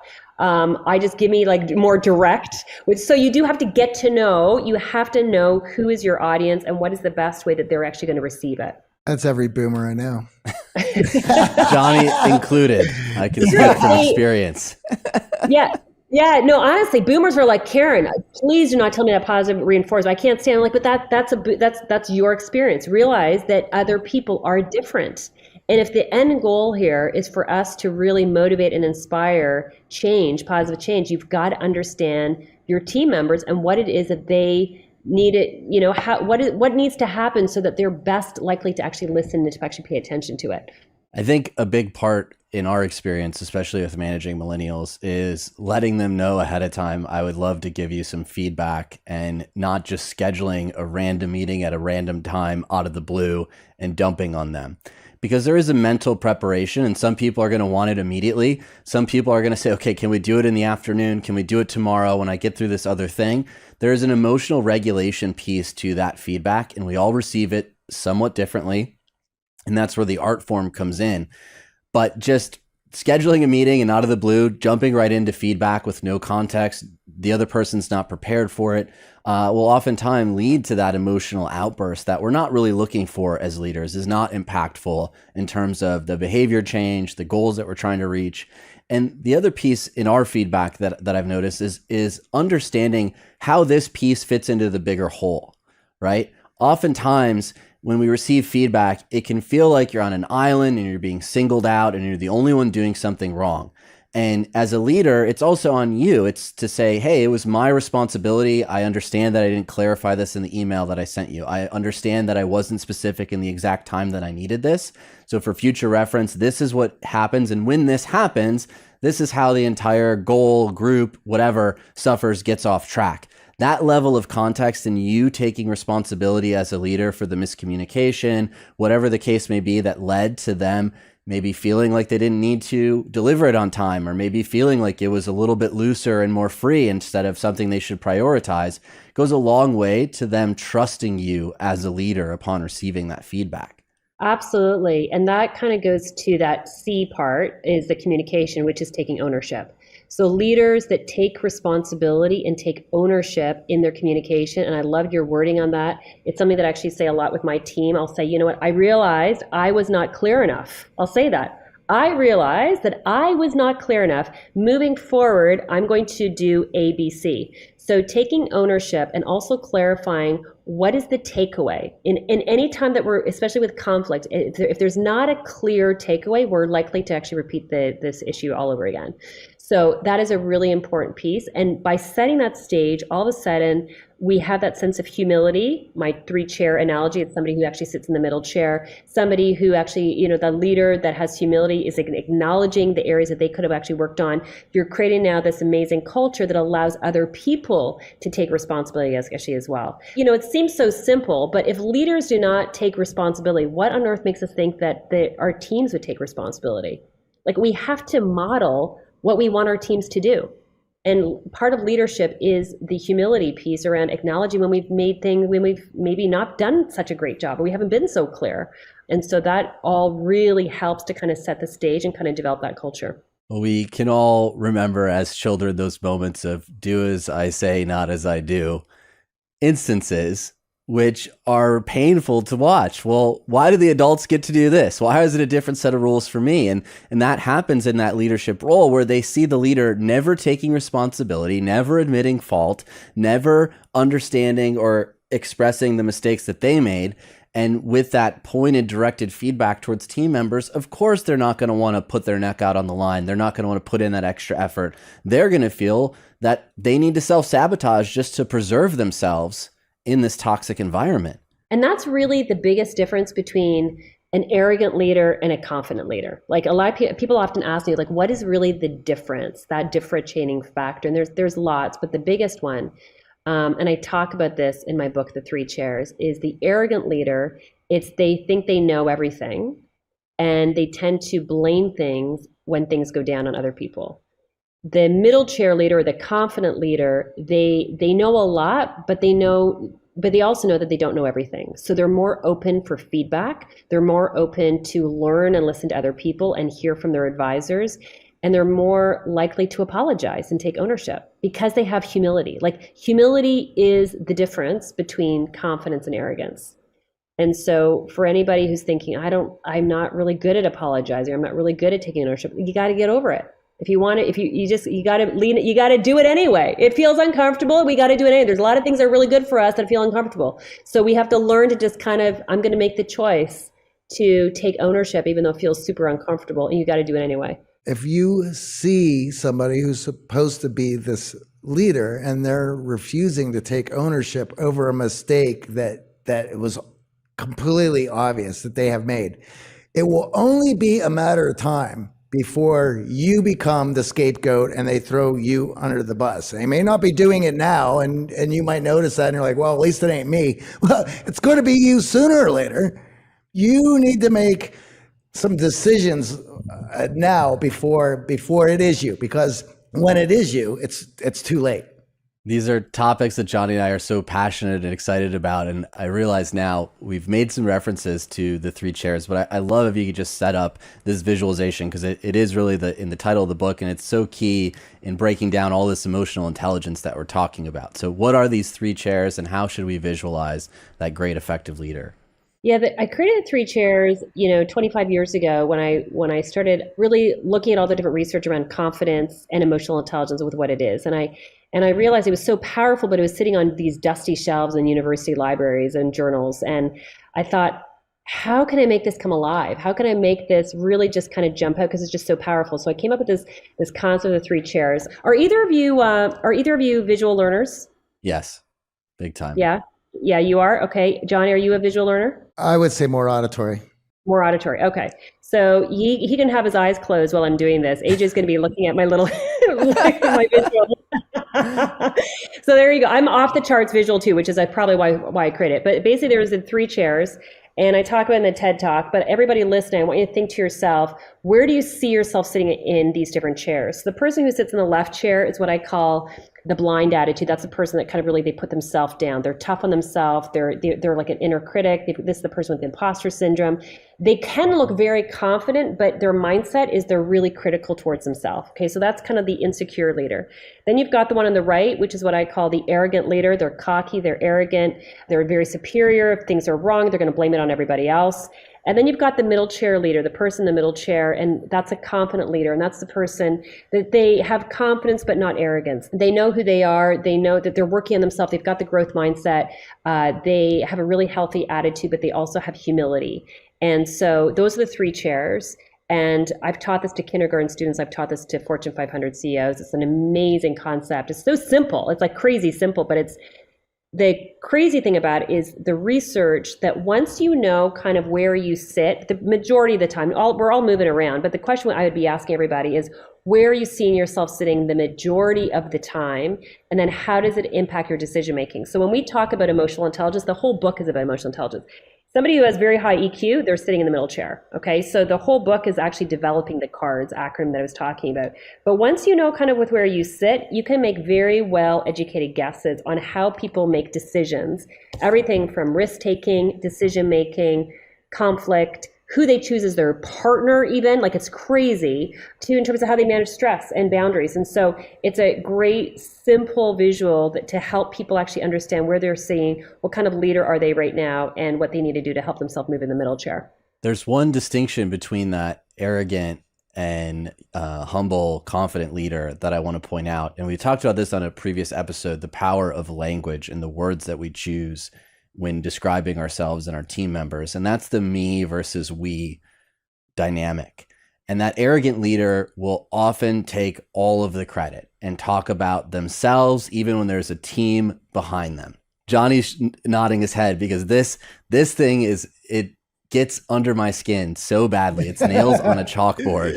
And we had a team member in the past who's no longer with us, who that was his entire MO, was constantly me, even in situations where he played zero part in the reaching that goal or making that achievement or that accomplishment. It was always me. So that is, in my mind, one of those clear indicators. If you are sitting with a manager who's making everything about me, and never uses the word we, never elevates the team behind them. And I had the same experience in graduate school with mentors who there's a team in the lab who's actually doing the experiments, who's behind them, supporting this research, and they make it about themselves. So as you move into the leadership role, it's really important that you acknowledge all of the team members that are functioning behind you, that have got you on that stage, that have got you promoted, that have allowed you to achieve that success. Really effective, confident leaders know how to acknowledge and share in all of that accomplishment with those team members. Yes. And the interesting thing is they talk about me unless there's a problem, and then it changes to plural, and it's all about you. You. Yeah. You are the problem. So it's like the reason this hasn't worked is because you, plural or singular, are actually the problem. And so, it's one of the fastest ways around figuring out with where people sit is in conflict. And how do people communicate, and what language do they actually use when there's conflict? Because the person in that right chair, that arrogant chair, they tend to blame things on everybody else. I'm not the problem, you're the problem. We didn't get the goal because of you, right? And so there's a blaming versus the middle chair leader that says, let's reevaluate what our plan was. Let's reevaluate why we did not achieve the goal and what we need to do differently. And so there's a ownership and responsibility. And it's a great way of thinking about certainly the team, who to hire. Once people actually understand the three chairs and then do interviews, and you can ask interview questions to help understand with where people are at, because as long as you've got somebody in that middle chair, they're going to be that growth mindset. They're going to be open to learn. They're going to be open to taking responsibility. They're going to be open for that feedback. You're going to save yourself so much time and energy in any kind of team if you can kind of help. If you can be hiring kind of from that middle chair. Not saying that people can't move, because you can. People are moving from the different chairs all the time, but it just, people can change. You just have to really want to change. We can all get in their middle chair, but we just have to really want it. Now, there's another acronym from the book that I would love for you to unpack and share with our audience. And this comes up quite a bit on our show in personal relationships, romantic relationships, family relationships, and that's how to effectively draw boundaries. And as a leader, you are going to be drawing boundaries. It is essential to you effectively doing your job in the day-to-day. So what is this acronym that you have, and how can our listeners become more effective at drawing boundaries in their life? So boundaries are part of the tactic around we think about the cards and that S category, that stress and emotion management. So leaders who sit in the middle chair, and that can always kind of be our focus and our goal. So leaders that sit in the middle chair, they know how to set boundaries really well. And boundaries are easy for some people and super difficult for others. If you're in the left chair, a lot of times they actually have the hardest time with boundaries. Of all three chairs, they're the ones that actually have the hardest time, because if they're in the left chair, they want to please people so badly. So they have a very difficult time saying no. They really want to win the approval of other people. So setting a boundary is completely opposite to that. So they tend to say yes, and then they burn out. And people in the right chair, what they often do is their boundaries, sometimes they actually say yes too much, but a lot of times they're not considerate of other people's boundaries. That's where I really see it with team. It's like the manager that says, well, of course you're going to stay past 5 o'clock because I did it for 50 years and now I expect you to do it for 50 years, right? And that, okay, talk about a generational difference. That is one of the big topics that come up a lot with generations and teams, is the boomer that says, if you're not willing to stay past 5 o'clock, you're not committed. You don't want this badly enough. And the millennial is, if you expect me to stay past 5 o'clock, you're not respecting my boundaries. And therefore, I don't know if I really want to work here. And so So boundaries literally can be the topic that causes whether or not people stay or they leave. It's really fun. Like once I work with lots of, you work with lots of companies. It's really interesting the patterns that you actually start seeing.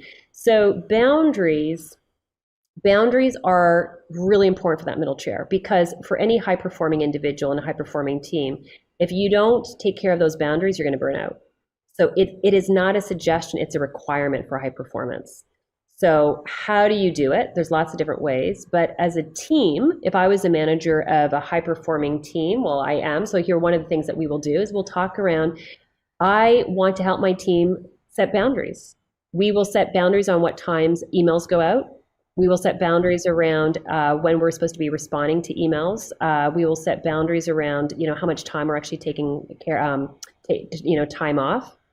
There's even a boundary around who's responsible for it. There are emotional boundaries as well as time boundaries, right? So boundaries is like a huge topic. But if you can kind of think about boundaries is critical for high performance. And so it's learning what am I going to say yes to with what am I going to say no to. And at the time, some people are going to get upset. That's okay. That's kind of part of life. But we're going to kind of focus on really with what's the most important. And it's hard, but it gets easier the more people actually do it. It's interesting. It creates more freedom for the team to function at their best. And as I was waiting for my mouse to come online, I was flicking through TikTok and I learned a new phrase called quiet quitting. I don't know if you've heard of this. No, I haven't. And it's millennial and Gen Z, this idea that they're not going to quit their job, like outright quit it, but they're going to stop putting in any effort above and beyond what they're asked to do.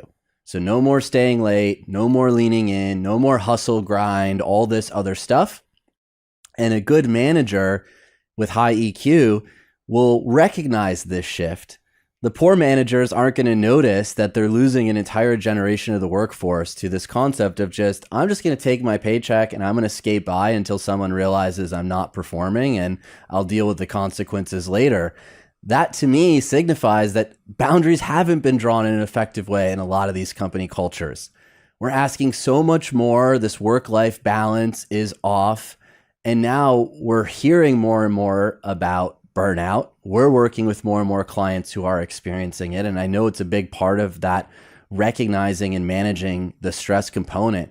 So in a high EQ environment, and especially a high EQ leader, if you start to recognize team members burning out. So I think a lot of times it's really easy to recognize when we're burning out because the signs and signals are very obvious to us. And sometimes it takes a spouse or friend or family member to recognize it. But often it's difficult to see when team members are burning out or quiet quitting.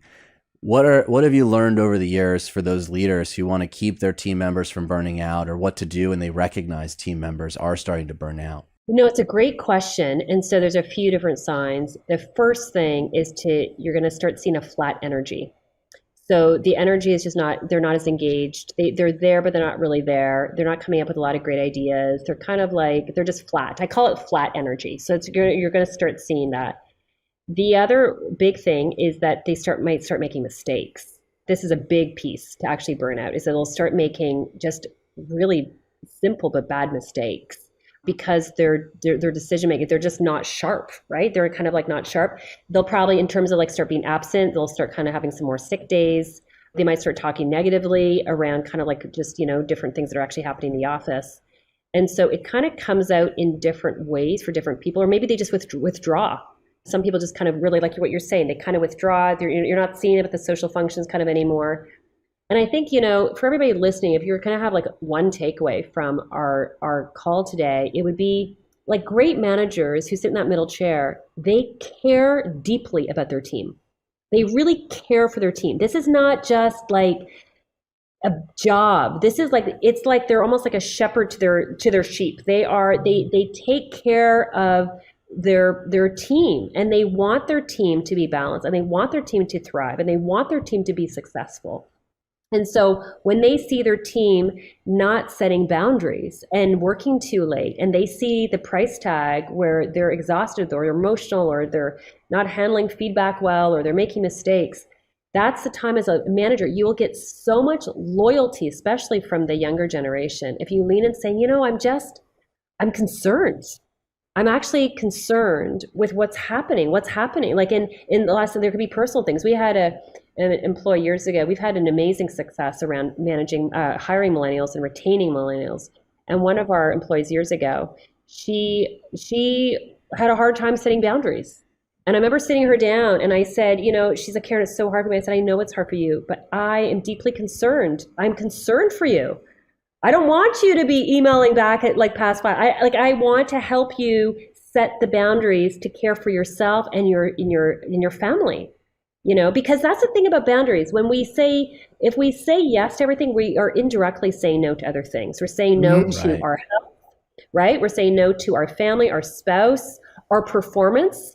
And for senior leadership teams, when I'm coaching them, if they're like, I don't know about this, like burnout, high performance, all you have to do is look at the science. And if you want a high performing team, you have to set boundaries, because people are humans, they're not robots. So they need to protect that emotional energy in order for them to kind of perform. And so the great managers will really kind of lean in and help their team members really learn how to do it and model it. And it's hard, everyone listening, like it's really hard to set boundaries, especially if we're maybe not good at it or we didn't see it modeled growing up. And then we have a manager that's not good at it. So all of a sudden we have this cultural, that basically this unspoken culture is like they talk about boundaries, but they don't really mean about boundaries. So to really set this up properly, managers, you have to show them how to do it. And one of my favorite ways to do this, is when I work with senior leadership teams and I explain to the CEO and the senior, this is the science on high performance. If you want to perform at this high level, you have to set boundaries, and here's how you do it. And when it comes from the top down and all of a sudden becomes this cultural shift within an organization, those are my favorite kind of clients. Because you can see it all of a sudden, spouses got to start getting the attention. Kids start thinking like, wow, Dad, you're not so stressed out as before, right? They're starting to go to like the soccer game, and then because they feel so filled up, then they kind of have more burst of energy at the beginning. And so it has this massive domino effect, but culturally it's so hard for so many of us. So it does, the more that can be injected within cultures and companies, the better. There's no intentionality to a lot of the tasks and decision making that they're doing. And I think that also contributes to that burnout. If you had a why there that was important to you, if you were making decisions based on your values, well, then you're doing something, and there's a benefit to that, to why you're doing it. It enhances life. You're engaging in something that's important to you. You're going to feel better afterwards. That makes setting up boundaries to do those things that much easier. But if you don't know why, and where you're like, well, then it becomes, well, why not? And if it's why not, then you've opened yourself up to doing a bunch of things that you don't need to be doing, that is taking time, effort, and energy away from you. And the why is so critical. I mean, I love Simon Sinek's work, and I just love the focus on the why and the purpose. Again, that's another big value based for the millennials. They have to understand what their purpose is, what their meaning is. But, for anybody who is hesitant around boundaries, it feels awkward, it feels uncomfortable, it feels like you're not being a good employee. The why is look at the science and the research. And in the book, I talk about a lot of the data around high performers set boundaries, period. They said that's how they do it. And you can set the boundaries different. It doesn't have to be, the boundaries have to be like 9 to 5, depending on the organization, the type of culture. We work with companies, we work with companies around the world. And so you've got different time zones. So sometimes boundaries look like working from 8 to 12, and again from 7 at night till 10 o'clock, right? Depending on the time zones. And also, different people will have different kind of boundaries. Sometimes they're like, okay, you know what? I'm good to kind of put in longer hours in the weekday, but weekends I'm out. I'm done, right? So I think, again, thinking about a great manager and developing a high performing team, talk to your team around, let's talk about boundaries. Let's talk about what's the benefit when we actually start setting boundaries, and how can we kind of help each other so that we're all protecting our boundaries. And the why, to Johnny's point, the why is because we're going to perform higher and we're going to have lower stress. That's why we set boundaries. So higher performance, lower stress. Everybody wants to do that. It is. The secret is boundaries. And then it means you're going to produce this higher produce, better work, as well as you're going to have a healthier life outside of work in terms of your relationship and with your kids if you've got them. It benefits right across the board. But what's really interesting, I'm working with a company in Alabama right now, and when I got the entire team to kind of work on their boundaries, a lot of them said, Karen, it sounded so good until I started practicing it, and man, was it hard. It was hard because it's so ingrained in us. But then once we got a few days in, and then we started receiving the benefits, and then kids started saying, wow, mom, you're like a new person. Why are you so calm? You're not so stressed out.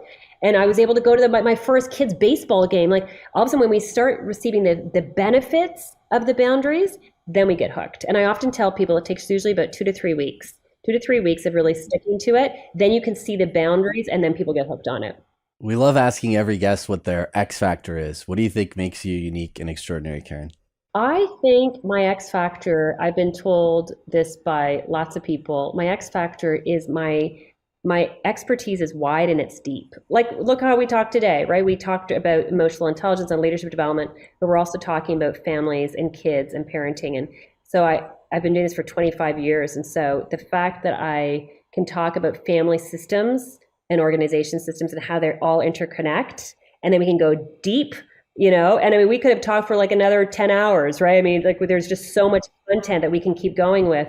So I think I haven't met anybody else who does what I do, that I'm a leadership and relationship expert. And it's fun for me because when I work with business leaders, we'll talk, for half an hour about business and managing millennials. And by the way, can we talk about my wife? And because I'm not understanding my 14-year-old daughter, I'm like, sure. And so, because it's all part of the same toolkit. It's just in a different way. And so for me, I think that's what's made me unique. And it's just something that I absolutely, and I love people and I love helping people really make positive changes. So I think that'd be my answer. Thank you for joining us, and we'll link everything up in the show notes, but where can our audience find out more about your free quiz and assessment and all the other great stuff you're doing? Awesome. Thanks so much. So the best would be go to our website, which is www.dkleadership.org. DK stands for Dr. Karen. And then on the site, you're going to see all the freebies. You're going to see the Leadership EQ scorecard. Like I said, print it, give it to your team. You'll see the free parent report card, which is a really fun resource. You'll see kind of a link to my TED Talk that I did about the 3 chairs. We just hit 500,000 in the last 3 months. We just got word yesterday. We are, I think, number 18 globally right now in the top 10, the top TEDx TED Talks in this year, which has been really exciting. So that's a great free resource. You can actually teams can actually watch the TED Talk, and then we have free discussion questions. Again, what we want to do is inspire into meaningful conversations, right? So people can watch the TED, and you can actually watch it with your family. We've got the discussion questions on our website. And then there's also a link to my book. You can go to Amazon as well to get the 3 chairs. Hopefully people listening are feeling inspired and a lot more equipped and educated to take this to another level. And that's what I'm really passionate about. Us as well. Thank you again for joining us. Thank you. Thank you so much.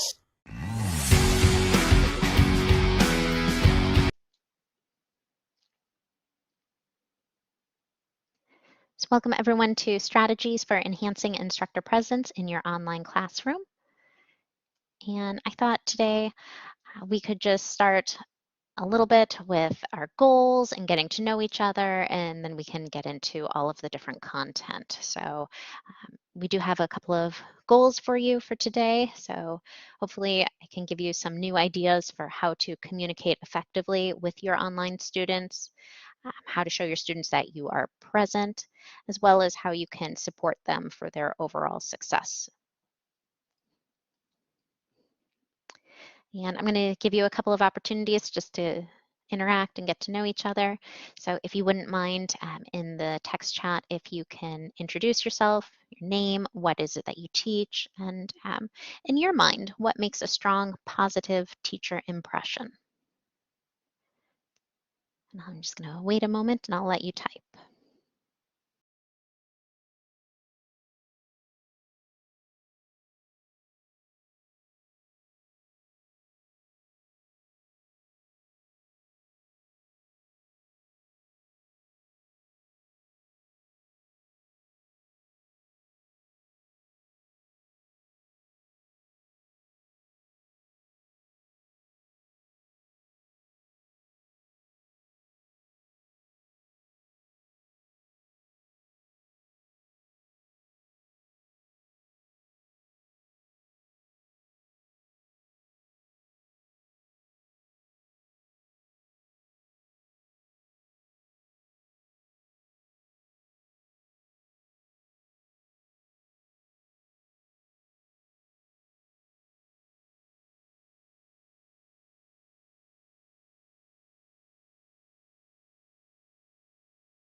Hello, Helena. Welcome.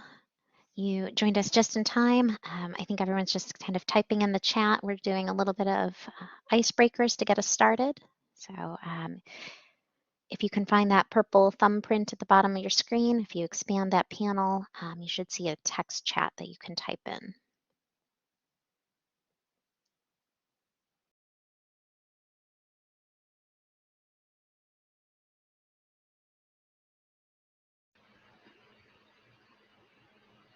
Megan, would you tell us again what it is you want us to answer in our little introduction? Yeah, you can just, well, your name will come up automatically, but you can include what it is that you teach and what you believe makes a strong positive teacher impression. Okay, thank you. Sure.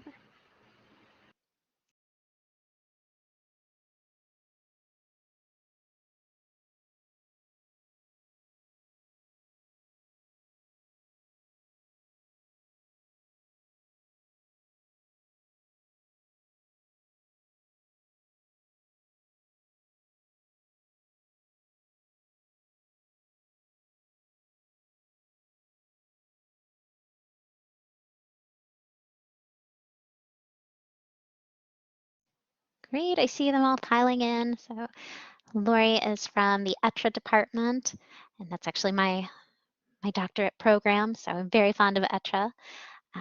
Let's see, she thinks that students in online classes really want to feel like their instructor is present, and she does this by providing consistent communications via announcements and Blackboard messages and providing prompt feedback on assignments. Fantastic. Kelly teaches in higher education and student affairs program, and enthusiasm makes a world of difference. It really does. I love when I get an instructor who is just passionate about their field and about their course. Yes, it makes me want to be there. Helena is teaching public speaking in the comms department for 25 years. Congratulations, that's fantastic. And Helena, what do you think makes a positive teacher impression?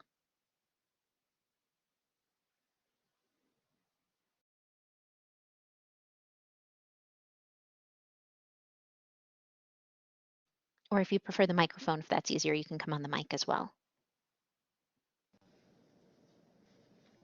Hi, can you hear me? I sure can. I'm kind of a slow typer, but so I was working on it while you were asking, and but I think empathy is a huge part. You know, letting students know that you were an undergrad at one time, and you remember how crazy the first week of class is, and I think that's important early on. But I also think the other things that people, that the others have mentioned. Um, Enthusiasm, getting their feedback to them on assignments very quickly, and then just being available for to interact with you. You're going to steal all the content for the workshop. No, I'm just kidding. Right. But yes, I agree. I 100% agree. All right, so we'll move on. Thank you, everyone.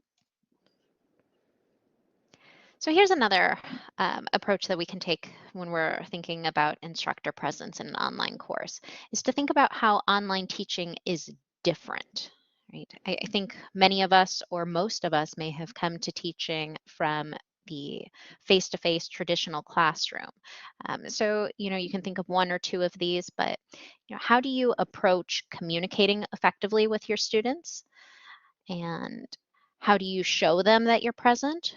Or how do you support their success? And I know you may have already touched on this, so if you've already answered it, but it is kind of a nice way to think about how are our online students different. And I'll take either text answers if you're more comfortable typing, or if you prefer the microphone, the floor is yours.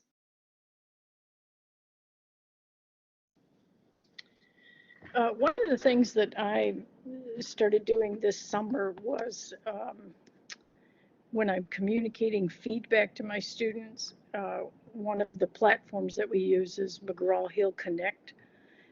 I actually have the option to give my feedback as an audio recording rather than as, a little blurb, text blurb. And so I think that makes a huge difference because then they can hear in my voice uh, that I'm excited about how they did. And I think there's less possibility for miscommunication when you're communicating verbally rather than in text. I think it's easy for people to misread uh, text. And then I've also just found, and I just did it for the first time yesterday, when you do an announcement in Blackboard, if you click on the little plus sign, there's a little box that says media, and you can actually record part of your announcement with audio. So I used that for the first time yesterday. But I think those two things help. I love this. Yes, I love that the voice inflection can really just change or enhance the classroom. Thank you. Yes, yeah, it makes all the difference. And then I've also started, and I actually got this from a professor in the Etcher department, Fazil Kalata. I started responding when I close my emails and my announcements. My closing word that I use instead of best regards or whatever. Fossil always used the word kindly, kindly, comma, and then he'd sign his name. And so I've started doing that as well, and I think that makes a difference. I love that. I think I had a colleague who always used warm wishes. Yeah, that's wonderful. That's a good one. That's a good one too. All right. And then I see Lori's been typing in the text chat here, and Lori offers online office hours twice each week and collaborate to offer assignment help and support. I make sure students know when my office hours are, and I encourage them to drop in anytime to connect live with me. That's fantastic. You're on top of it. All of you are. And Kelly goes over assignment expectations well in advance and use class time for students to brainstorm about projects or to do group work. Love that. Yes. Making the most of your synchronous course time together. So it's not just, lecture based. It's a great way to get them involved. Megan, do you mind if I make a quick comment or ask a question? Sure, please. So I teach undergrad gen ed courses, and it's typically one of several sections offered, right? So I'm a teaching assistant, and so we all have our Blackboard course shells populated for us. I'm pretty sort of stuck in what is already present in the course. But there isn't a whole lot of student interaction opportunities built into the courses that I teach. So I'm really looking for ways to make my presence more enhanced. What can I do with the content that I'm given, which I can't really augment much? What kinds of things can I do to make myself more present? Like I'm not currently using lots of videos, and I think Helena mentioned videos. So, what kinds of things like videos and things like that can I do to enhance my presence? That's sort of what I'm looking for. Great. I think we're going to have some things for you today. So part of that is you're going to want to think about when and how you expect your students to communicate. For instance, you're going to want to start thinking to yourself, do we have synchronous time together or is it asynchronous? And so you're going to want to think of formats like that and how and when can students log into their course and when can they respond. So that's going to be the first step. The other part is when you think about instructor presence, as you touched on, it also means students getting together and working together, right? It's not just students getting to know you, but they're getting to know each other through you because you are the facilitator. So I think you're going to want to start to think about activities that you can do, icebreakers, and that doesn't even have to get down to trying to alter or change your course content, which, as you said, may already be pre-prescribed. So there's, additional ways that you can use that valuable course time, whether it's synchronous or asynchronous, for your students to connect. So I do have some specific ideas for you, and I want to come back to this in a little bit and see if we've started generating some ideas. But those are all the different things that I would encourage you to think about now is how do you envision your students entering your course? What times are they together? Are they oftentimes doing this on their own? If it's an asynchronous course, it may feel a little bit more solitary. So if you can kind of establish those patterns first, then you might think of some specific activities that you can insert into your course to work for your specific student population. And I see the chat is going wild here, so I have to pop in really quick. Lena says, I've started using the phrase student drop-in hours rather than office hours to make it feel less intimidating. Oh, that's a nice one. And you've made an introduction video on your phone and included your pets. Yes, yes, all of these things are excellent ideas here. All right, so let's see if we can add to this list that you're already generating. All right, so I suppose I should go back a slide and say, well, what is instructor presence? We should probably define this just for ourselves today so that we can expand on this idea. So before we can discuss those strategies for enhancing our instructor presence, we do want to define it. And simply put, I think instructor presence means being there or being present for your class. It means that your students see you as an accessible, real person who is there to help them with their learning.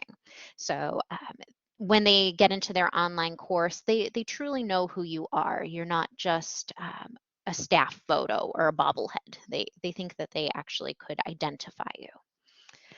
So in other words, instructor presence is about creating this perception for your students that you are this real person right there with them in the process of learning and that they can come to you for help when they need it.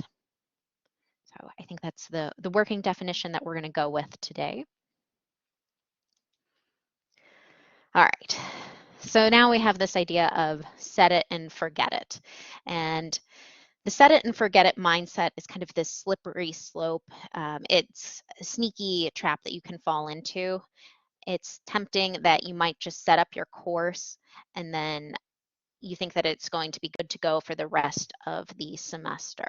And the reason that we can sometimes fall into this slope is because we've done a lot of front loading, if you will. We've done a lot of preparations for our course. And I'm not suggesting that you don't prep your class ahead of time, but in order to be there and to be present for your students, you want to make sure that you are willing to go along and look at for areas where you can tweak them or adjust them for your unique student set. So this idea here is, again, we want faculty to evaluate and adjust. It could be their learning materials or approaches continually to ensure that students are progressing towards their learning outcomes. And the only way we can do that is just by looking at our students on an individual course basis once it goes live. Great, thank you, Helena. She has dropped the name of an article here into the text chat for any of you who are interested. So we do have 3 different components of the instructor presence, in which you can see up here on the screen.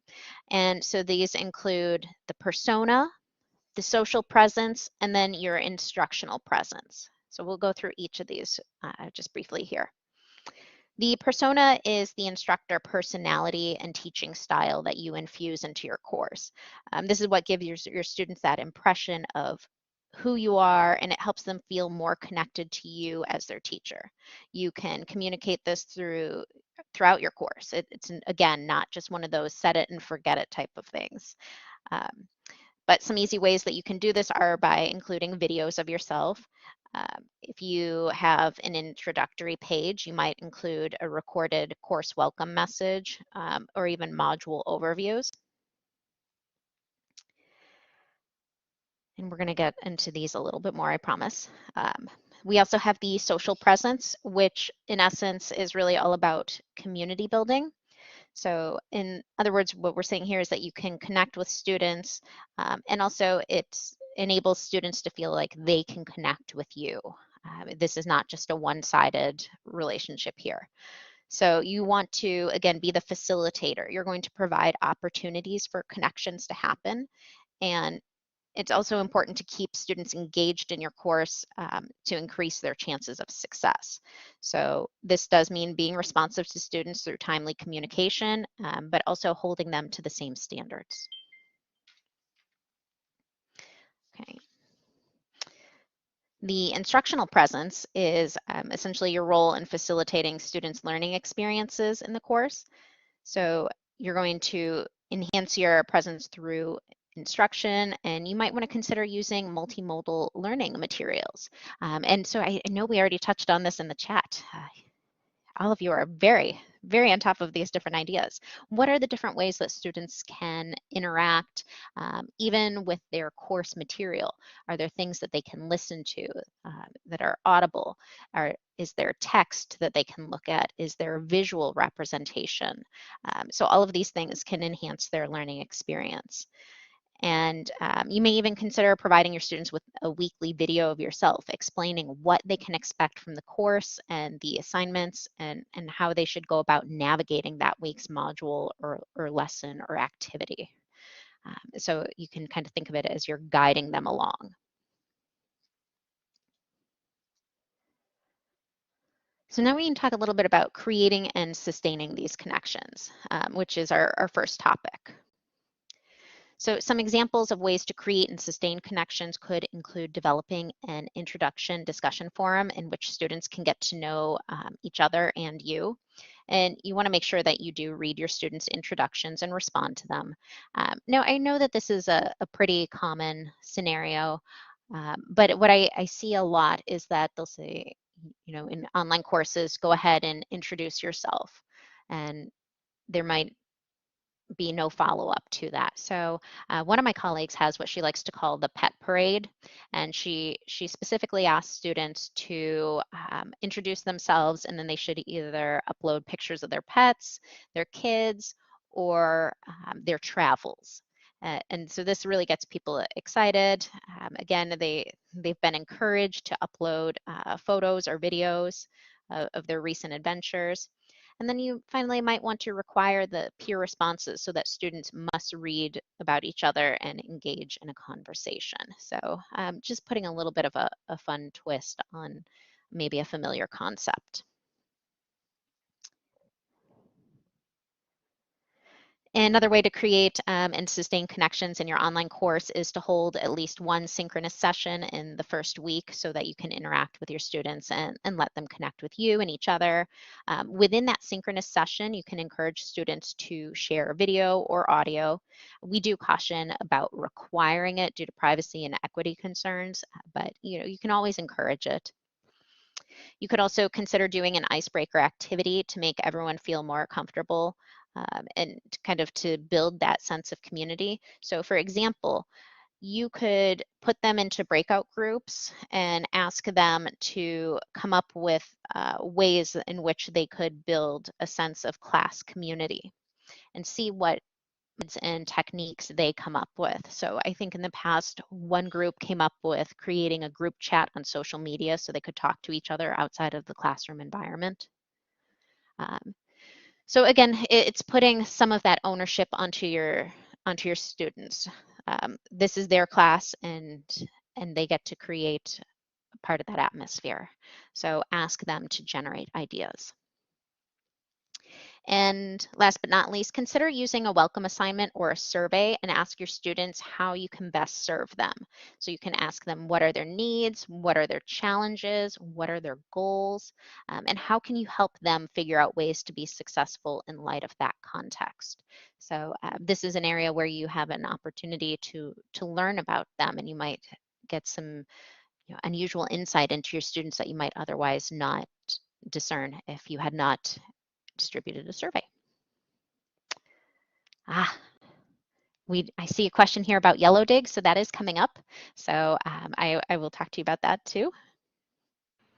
Megan, I have a quick question about the survey. Are there any resources that you know of that will give, I don't know, maybe good survey questions? I've done a survey once or twice, intending to get a feel for, say, for instance, how students intend to, what they're expecting from the class, how they intend to use that information, meaning how is it going to apply to, say, what their future goals may be. So I teach a senior level class and a junior level class. So if you're interested in graduate school, I'd like to know these kinds of things. Or if you're interested in going into industry, um, and I find that the kind of answers that I get are, very generic, and they don't often give me much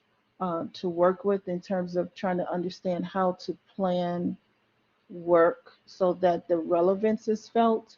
I'm wondering if maybe I'm just not using great questions. Um, do you know of a resource or something that someplace I could go to for to get a better Yeah. understanding of what a welcome survey might look like?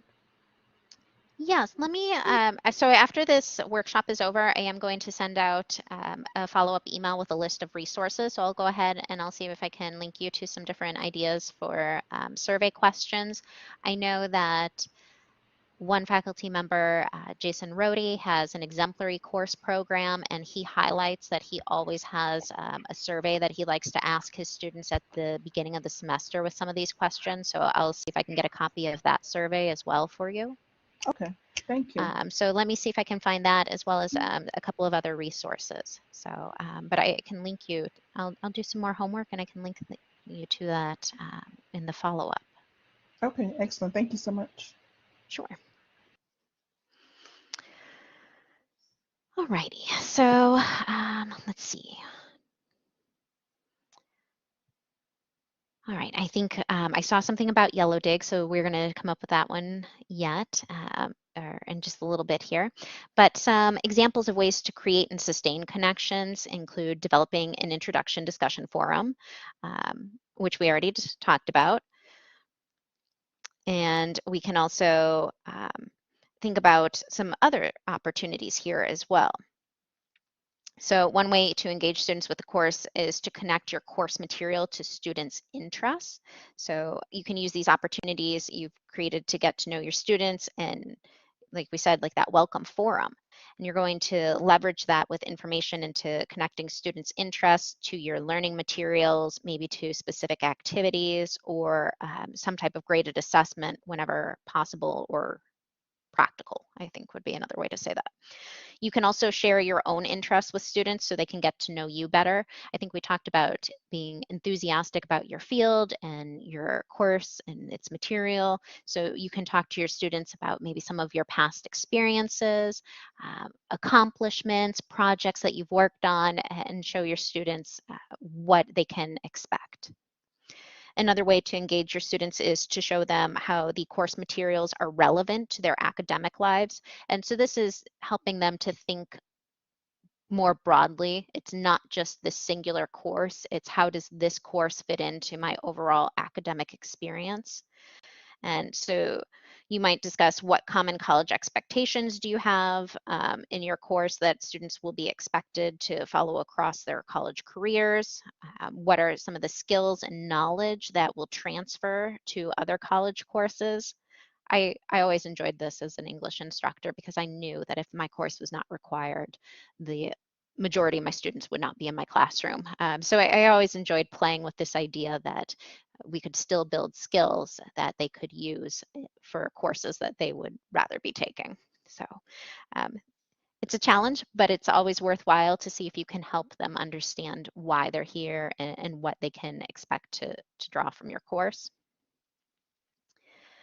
And you can also ask how can you build connections between your course and another course. So you can ask them specifically to develop maybe a plan or a map and show that strategy.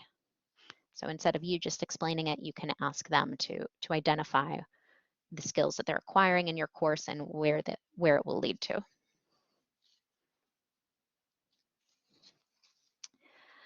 Finally, you may also want to emphasize the relevance of your course to your students' future professional lives in order to engage them with learning in your course.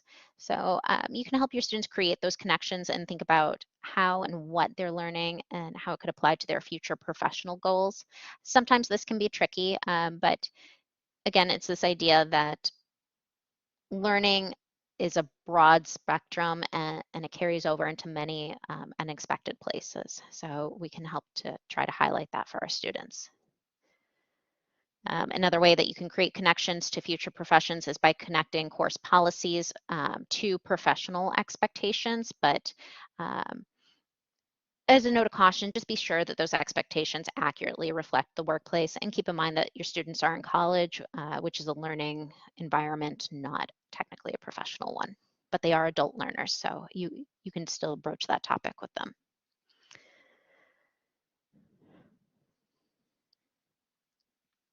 Okay.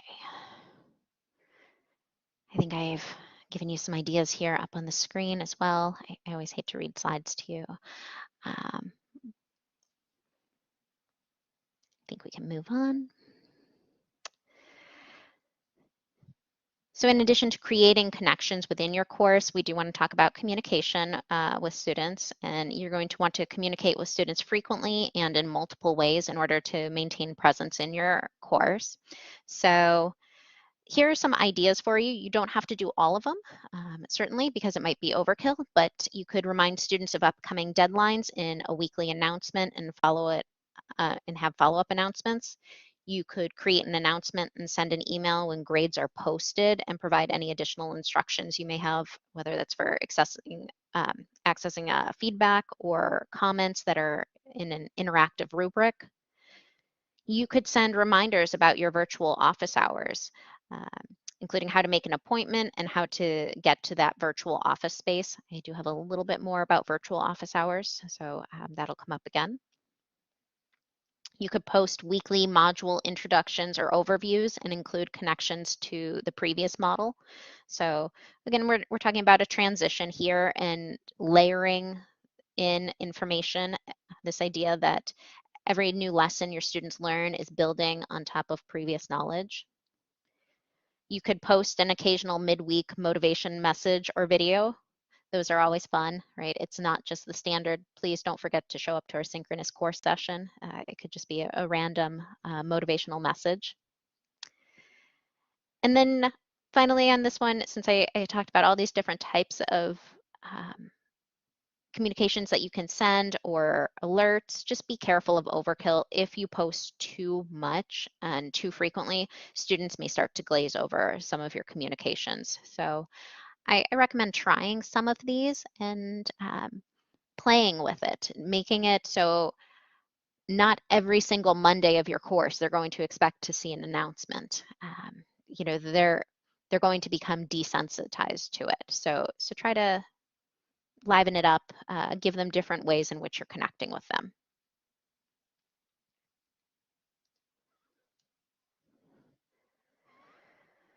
In addition to posting announcements, if you're using Blackboard Ultra, you now have maybe tested out the messaging tool. So the messaging tool is an intercourse tool, but it does have a little checkbox where anytime you type a message, you can also have it forwarded to their email. So that's a nice way to keep up with your students. And they're more likely to respond, we've noticed, if it goes to their email. So I do always recommend that feature. Another important component for communicating with your students is providing that timely feedback. And so we're thinking about formative and summative assessments. The formative assessments are the smaller pieces, right? These could be your discussion boards, a homework assignment, an in-class quiz. But any of these smaller activities that are leading up to the summative assessments. So for the formative assessments, the students are going to want timely feedback so that they can learn and feel like they've fared for that larger summative assessment. And so I tend to think of summative assessments as things like midterms, finals, portfolios, things of that nature. And when it comes time for students to look at the summative assignments or assessments, they're going to want to receive feedback for those activities in order for them to be meaningful and useful. They also want to know how their grade was calculated. And so they need your comments and your feedback to be able to learn and improve so that they can move on, to the next unit, the next module, the next assessment, whatever the next milestone may be.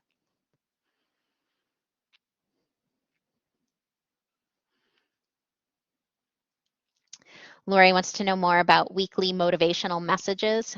Could this be a podcast or a video? Do you know of a good resource I could find good messages to share with my students?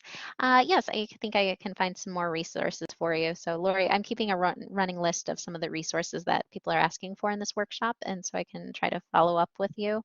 But a nice idea here is that sometimes when you reach out to your students, it's more informal, less scripted. It's not just, hey, this is what we're doing in class this week. You might just reach out to them and say, hey, I noticed we were having the greatest discussion this week, and I just wanted to say congratulations. You're really on top of things. So those messages can go a long way for your students. So, all right, I'm just making a note here. Weekly motivational messages.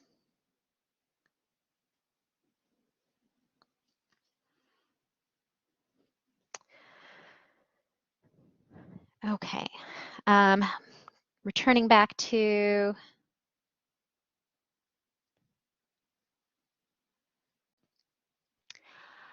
Alicia asked, would the motivational element need to be relevant to coursework or is appropriate to be motivational in the traditional sense? I think you can find a nice balance between the two.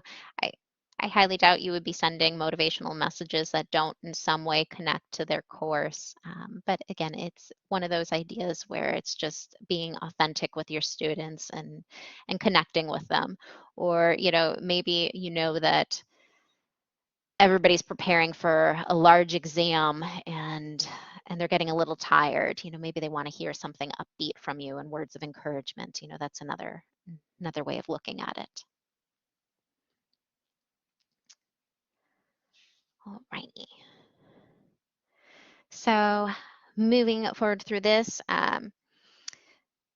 with our feedback, and again, I just like to throw a rule of thumb out there so it'll give you something to work with. A good rule of thumb is to provide feedback no more than 1 week after the due date.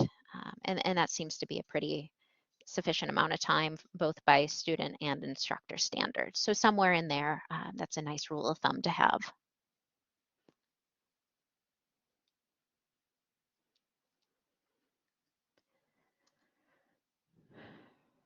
Okay. So another way that you can maintain presence in your online course is through that frequent communication or by recording module overviews or videos that include you on the video or at least audio. Again, this idea that they could hear your voice, they know you're a person. And that shows to students that you're communicating with them and it makes it seem more personal. These videos can help students connect with you and the course, and it demonstrates to students that you are personally invested in their learning. So again, it's just a nice touch that not everything is a written text.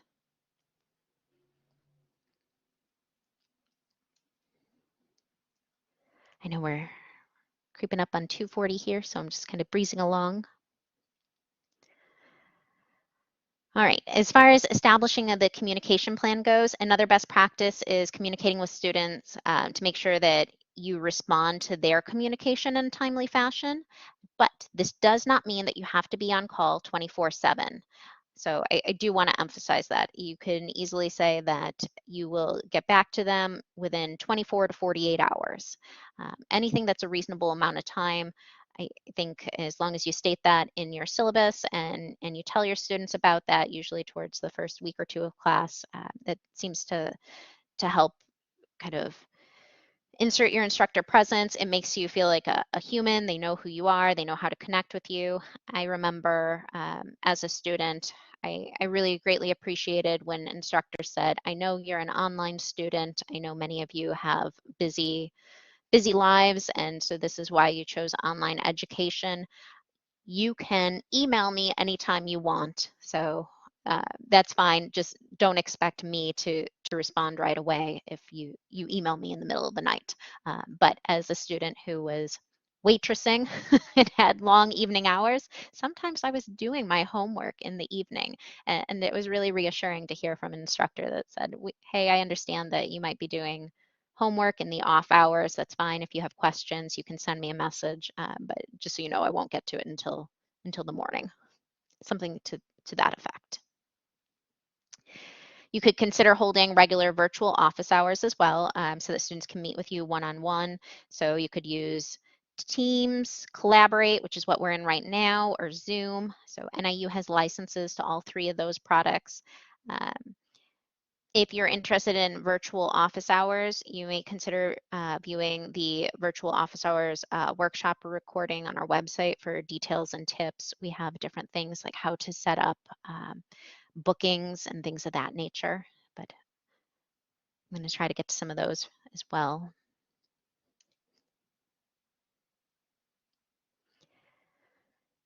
You should also include some of your expectations for communication, and these can include what your students can expect from you as well as what you can expect from your students. Again, it's this two-way street that you have expectations for them as well. So if you think it's necessary, you can give them an example email template.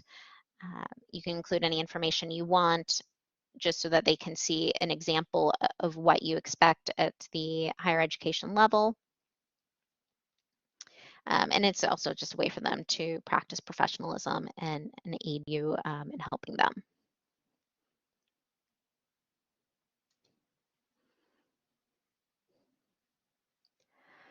All right, so the world is your classroom, and I love this photo.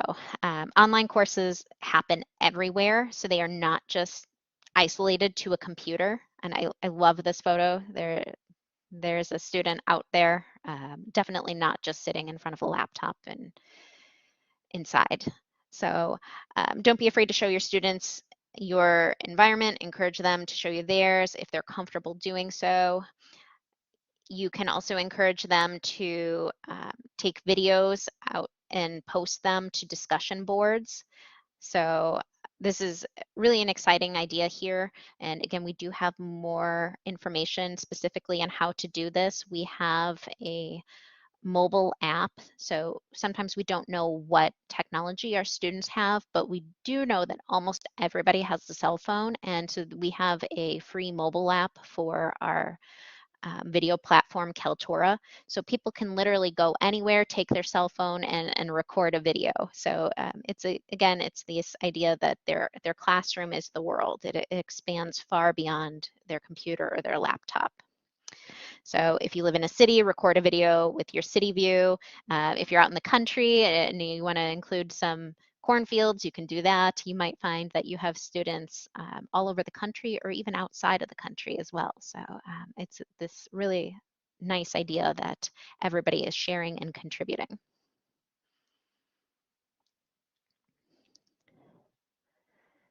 Wonderful. I will tag everybody on a group email then when we're done, since it sounds like there's some different resources that people want to share.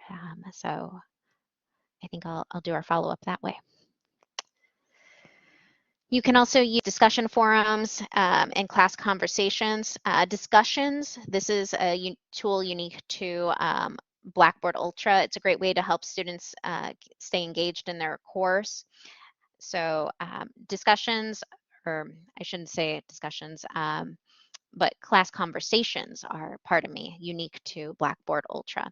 And so this is just a tool that you can enable. You can turn it on or off just with a toggle switch. But this way, if somebody has a question about an assignment, it creates kind of like a side discussion and anybody can chime in to answer someone's question. So that's just a nice informal way for students to feel like they can, ask some additional questions.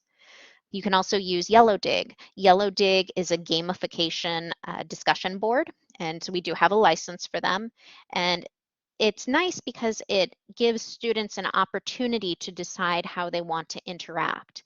In a Blackboard discussion board, the typical one that you see is students are required to do a first original post, and then they have to do a follow-up post where they comment on 2 or 3 of their peers' posts.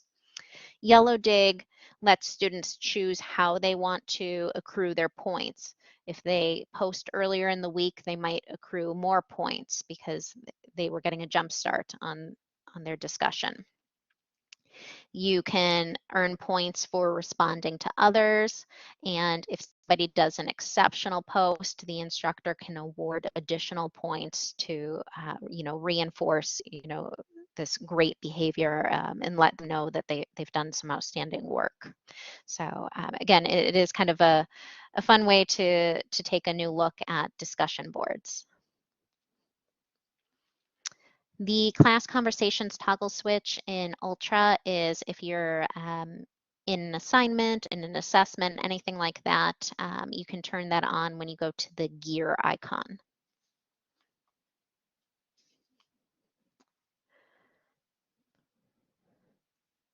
Okay.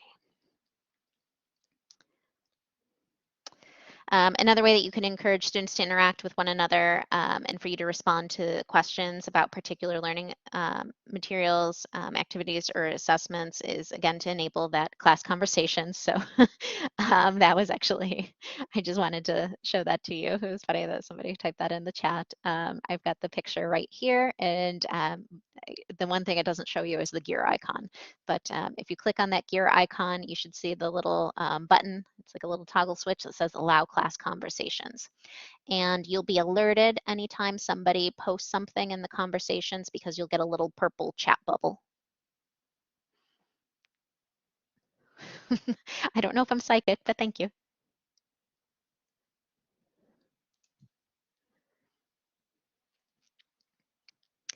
So, all right, some rules and thumb for participating in discussion boards, and I get a lot of questions about this.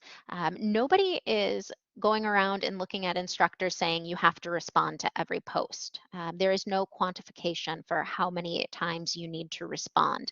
And in fact, you may, again, want to take a step back so you can facilitate the discussion and put more ownership on your students to run the discussion.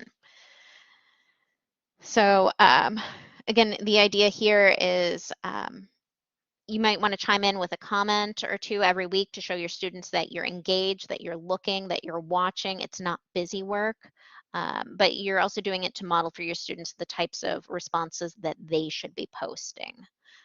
So you're looking for a balance, basically, of your participation in discussion boards, but also you don't want to dominate it as well. So don't post too much because students may rely on you to carry the conversation. So again, if you have to take a step back and you can even just say who wants to answer this, or you can ask specific questions of your students. So again, look for that balance. Do not feel as an instructor that you are obligated to respond to every student. I've had that question before, and you most certainly are not.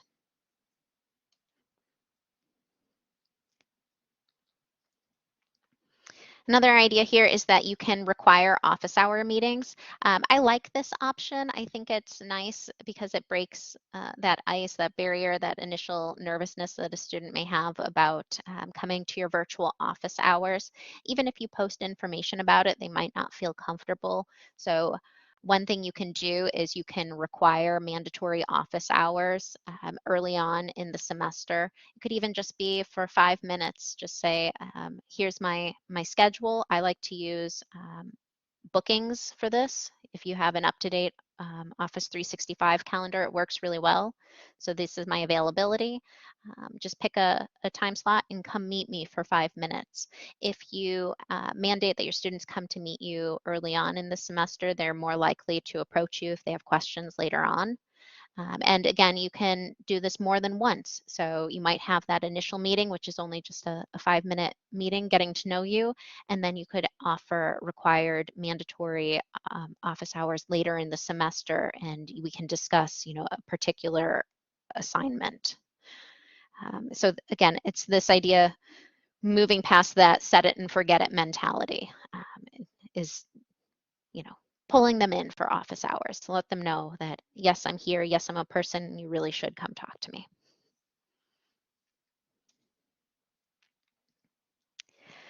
So I know we talked about this earlier too, but you can distribute a survey and you can find out what your students already know about a subject that you're teaching. So this is always a fun one. I used to do this with my English composition students, and I would call it the Are You a Know-It-All quiz. And at the start of the semester, I would just ask them a series of questions about a topic, and they low amount of points really didn't affect their grade. But you know what? You can have 5 free points as long as you fill out the survey. Even if you don't know the answer, give it your best guess.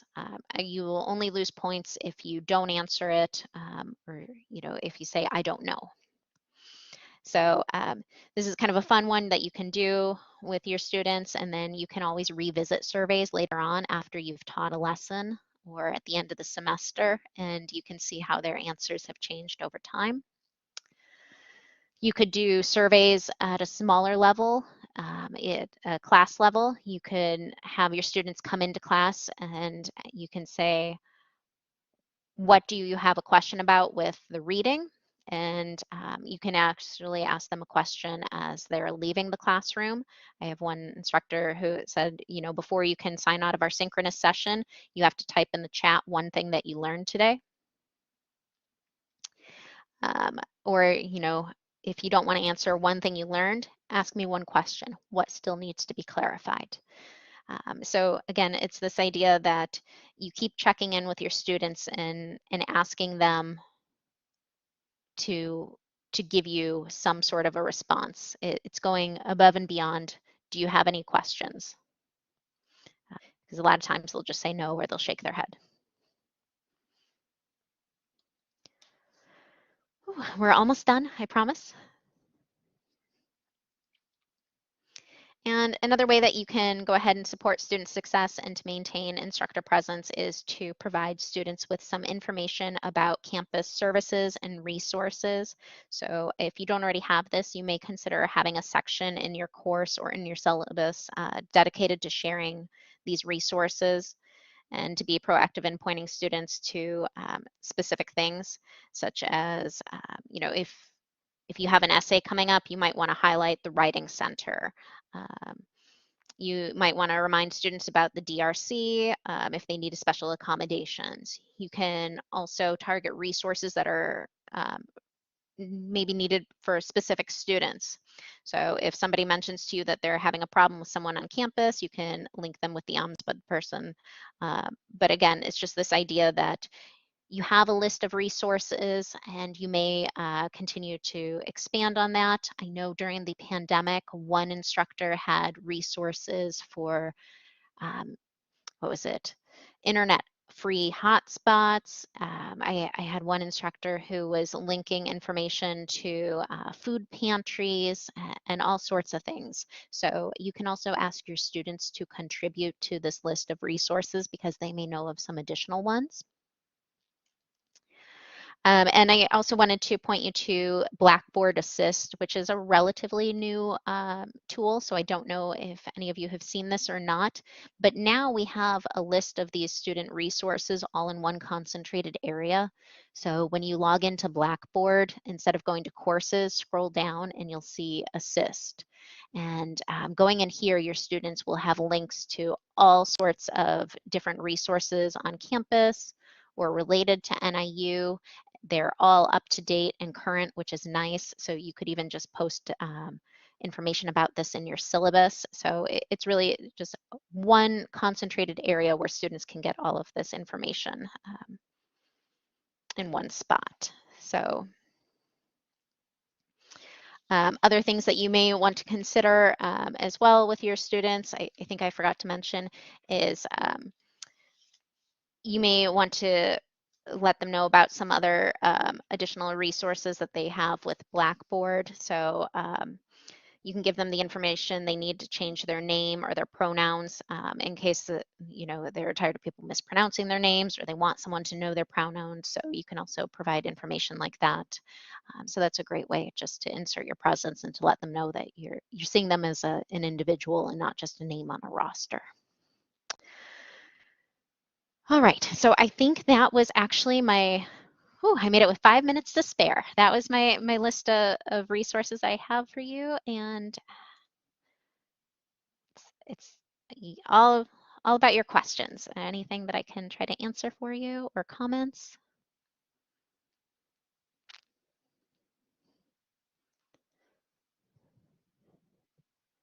All right, well, floor is yours. So last 5 minutes, if you have questions or comments, let me know. You can hop on the mic, you can type in the chat. Otherwise, I'll give you back 5 minutes of your day, and I promise I will follow up with some resources for you. And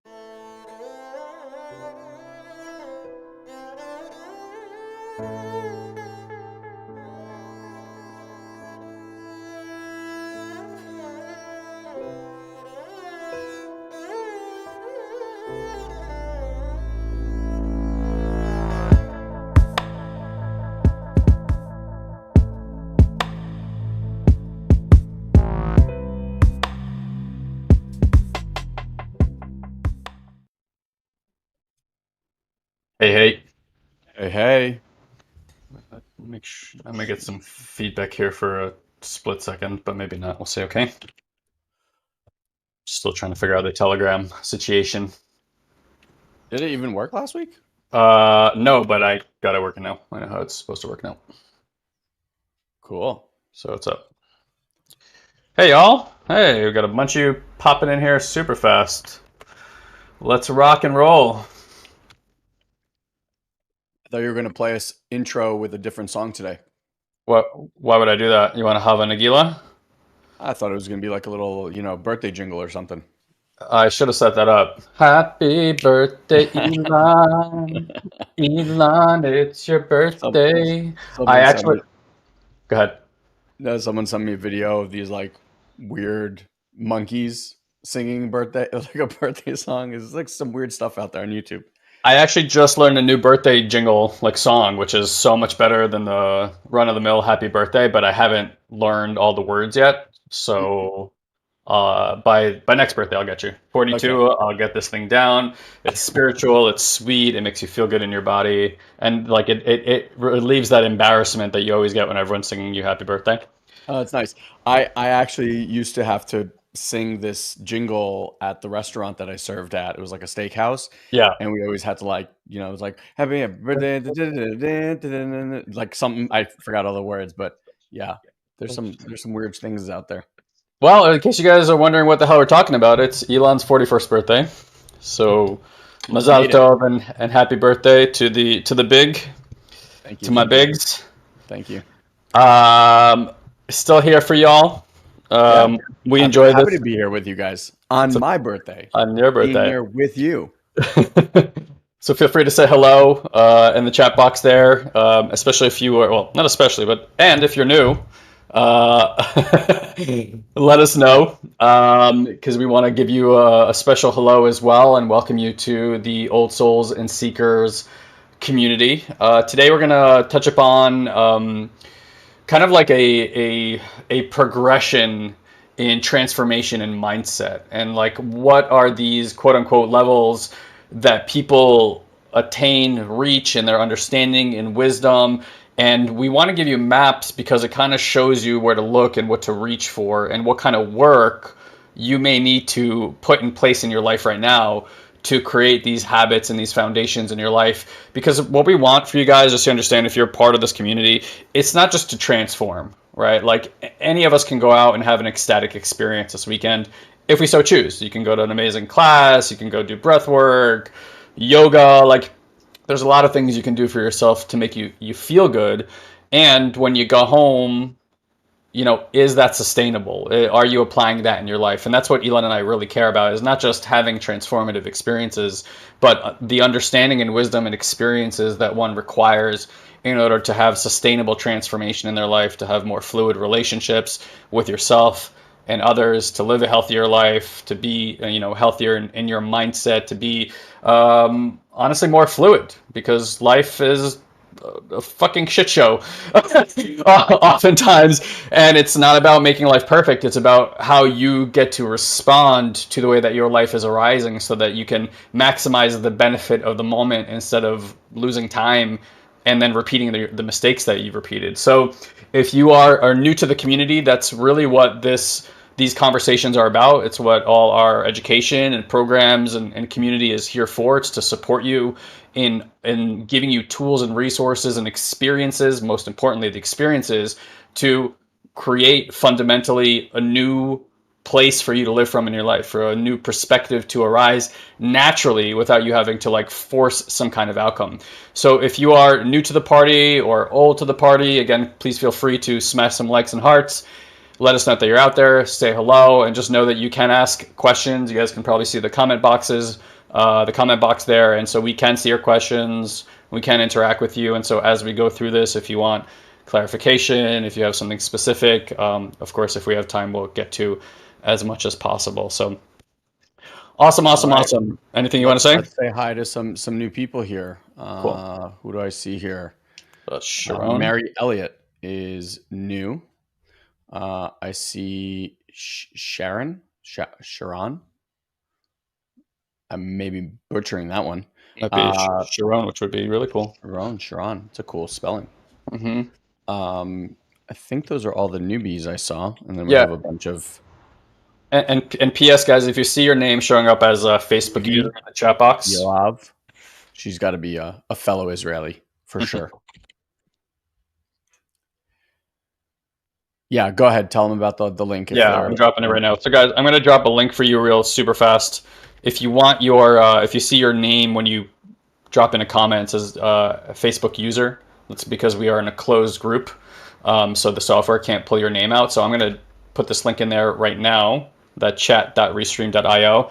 If you click on that and you just go through the app's permission, it will then start pulling your name into the software so we can see who you are as well. Okay? Cool. Well, welcome everybody, one and all. Again, just great to Russian Israeli. Welcome to the family then. Totally. Interestingly enough, before we dive in, I was with a group of people this weekend, and we were meeting them for the first time, and people always ask, like, what nationality are you? Especially because my wife and I have kind of weirdish names. And what was very strange is that I stopped myself from saying Russian, and I actually purposely said Ukrainian. And I stopped for a moment and realized that this is the first time ever that has crossed my lips, just because of the situation and everything. I think part of it is like, if you say Ukraine to someone, they're like, and where is that? Is that in South Dakota or something? Now, obviously, there's more knowledge around it, and there's this big thing. It's like Russia and Ukraine is very different. So it was just interesting for me to notice, like, holy shit, now it's almost like we got to make that distinction. And then just to give you guys like a super side funny story, we run Facebook ads, and guy was telling me that we had this ad that was working really well, and Facebook chose colors, and it was like yellow and blue. I chose the colors, but chose them before the event had occurred and had not even crossed my mind. Yeah, this was like, months and months and months ago this thing has been running, and the guy's like, all of a sudden there's all these like more comments than usual, and he's just like, this is odd. So he goes and checks the comments, and people were just blasting this for us, like milking the Ukrainian thing and using the colors and blah, blah, blah. And I'm just sitting there and I'm thinking to myself, I'm like, if this was like 5 months ago and you walked on the street and you were like, what colors are the Ukrainian flag? If 1 out of 1,000 people were able to say it that was not obviously from there, I'd be in absolute shock. And now everyone knows exactly what the flag looks like and all that stuff. So just interesting side notes.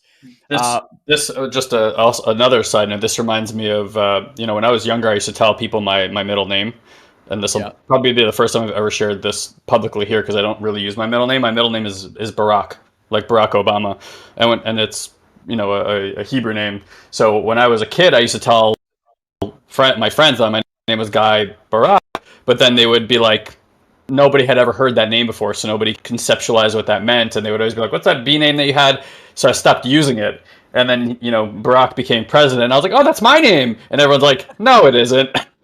Like you just can't. I couldn't win, so I was like, "All right, just won't use it again."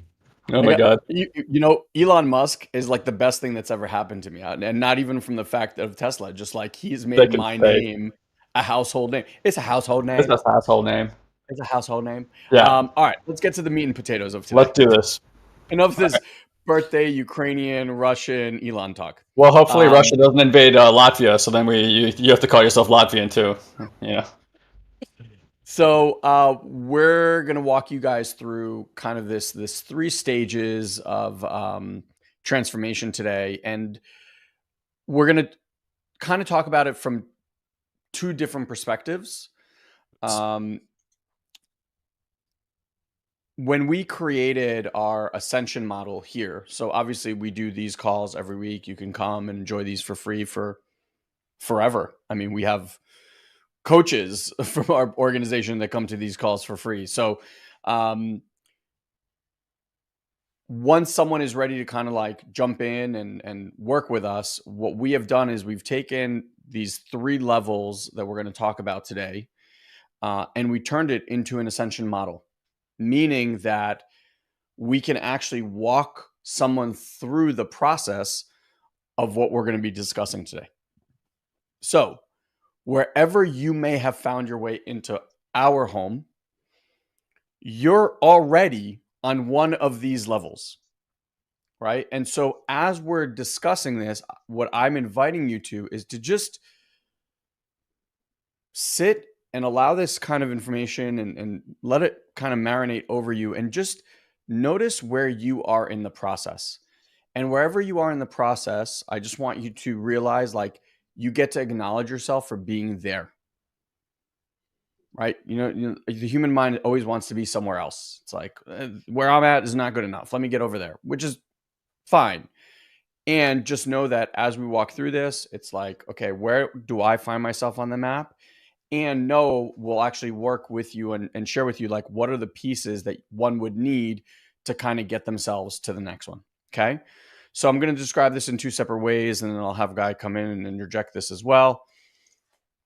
We're just going to start with level 1. And level 1, we're going to speak from a place of awareness, and then I'm going to also map it out on your journey. So level 1 is, in the way that we describe it here in the Awareness Effect Academy, is awareness is trapped inside the mind. It's like when people kind of start to find it, it's usually they point to somewhere here or somewhere behind the eyes, etc. And as long as awareness is trapped there, which it is for basically everyone, unless you've done a lot of this work, then the world has a certain color and tint to it, because the only way that you can ever perceive the world is through these 5 senses. Right? So if awareness is here, it's basically using your eyes to see, using your ears to hear, using your nose to smell. It's constantly chatting and talking to you, right? And this is where people have their first real breakthrough at level 1. And that first breakthrough, which my assumption is most of you have already had, is that this voice in your head that most other people think is themselves, you've already come to the realization like, holy shit, that voice is not me. And that was a really profound moment for every one of us on our personal development journey. I still remember to this day when I was sitting there and they were like, notice the voice inside your head. And my voice is like, what fucking voice is he talking about? There's no voice in my head. And then the guy goes, the one that just said there's no voice inside your head? That's the one. And I was like, huh? right? And then you really start to get the sense of how this thing controls your life. And so when we're in this level 1 phase, what tends to happen is we are constantly acquiring information. Like when you have that epiphany, whether it came from a book, whether it came from a seminar, whether you hired a coach or whatever it might be, you remember that moment very, very well. And if you guys do, like, share what your moment was. Was it a class? Was it a book? Because I want you guys to get like how impactful that first moment of awakening is. Yeah. I can describe to you the moment of the day that I got unplugged from the Matrix. Guy can describe it like, to the T. Like he remembers when his foot hit the stairwell, like the heel hit the stairwell, and then this light bulb moment went off. I remember mine. I was just driving down the highway going back to this class, and literally it was like someone.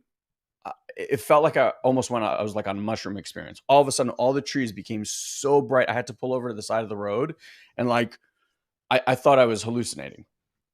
Right. So what happens is in this early stages, like the phase 1 of your growth, this level 1 phase, is everything is impactful.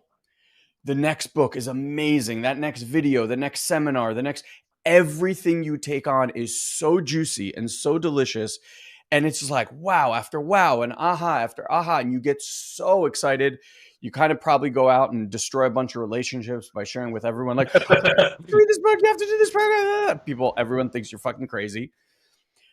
But it's serving you so well. It's like, it's creating so much impact in your life, moment by moment by moment, that you become addicted. Right. And that kind of is that in that phase 1 practice. Here's where it gets into a little bit of a shaky situation. If awareness is in the mind and only in the mind, then guess who is doing all of these practices? The mind is actually doing the practices, right? Like people call it mindset work, and it is. You're basically giving your mind more tools to view the world through the senses differently. And that's very, very enlivening. And then one other piece here that's really important is in this phase, you switch from this notion of everything is happening to me, right? Like the world is coming at me, and you gain this new level of responsibility, like I am responsible. And then it starts to shift as you go from level 1 to level 2 into this place of everything is now happening for me. And can we pause there for a moment? Yeah, and I just want to talk to Natalie's question. So Natalie said, put it on the screen for you guys. She's asking, it's a really good question, and I think this may be a concern for some people that arises. It's like, so when we unhook from the conditioned mind, do we lose senses? Well, the first thing we want to realize is at that location, it's what I wrote. You can scroll through the comments and find it.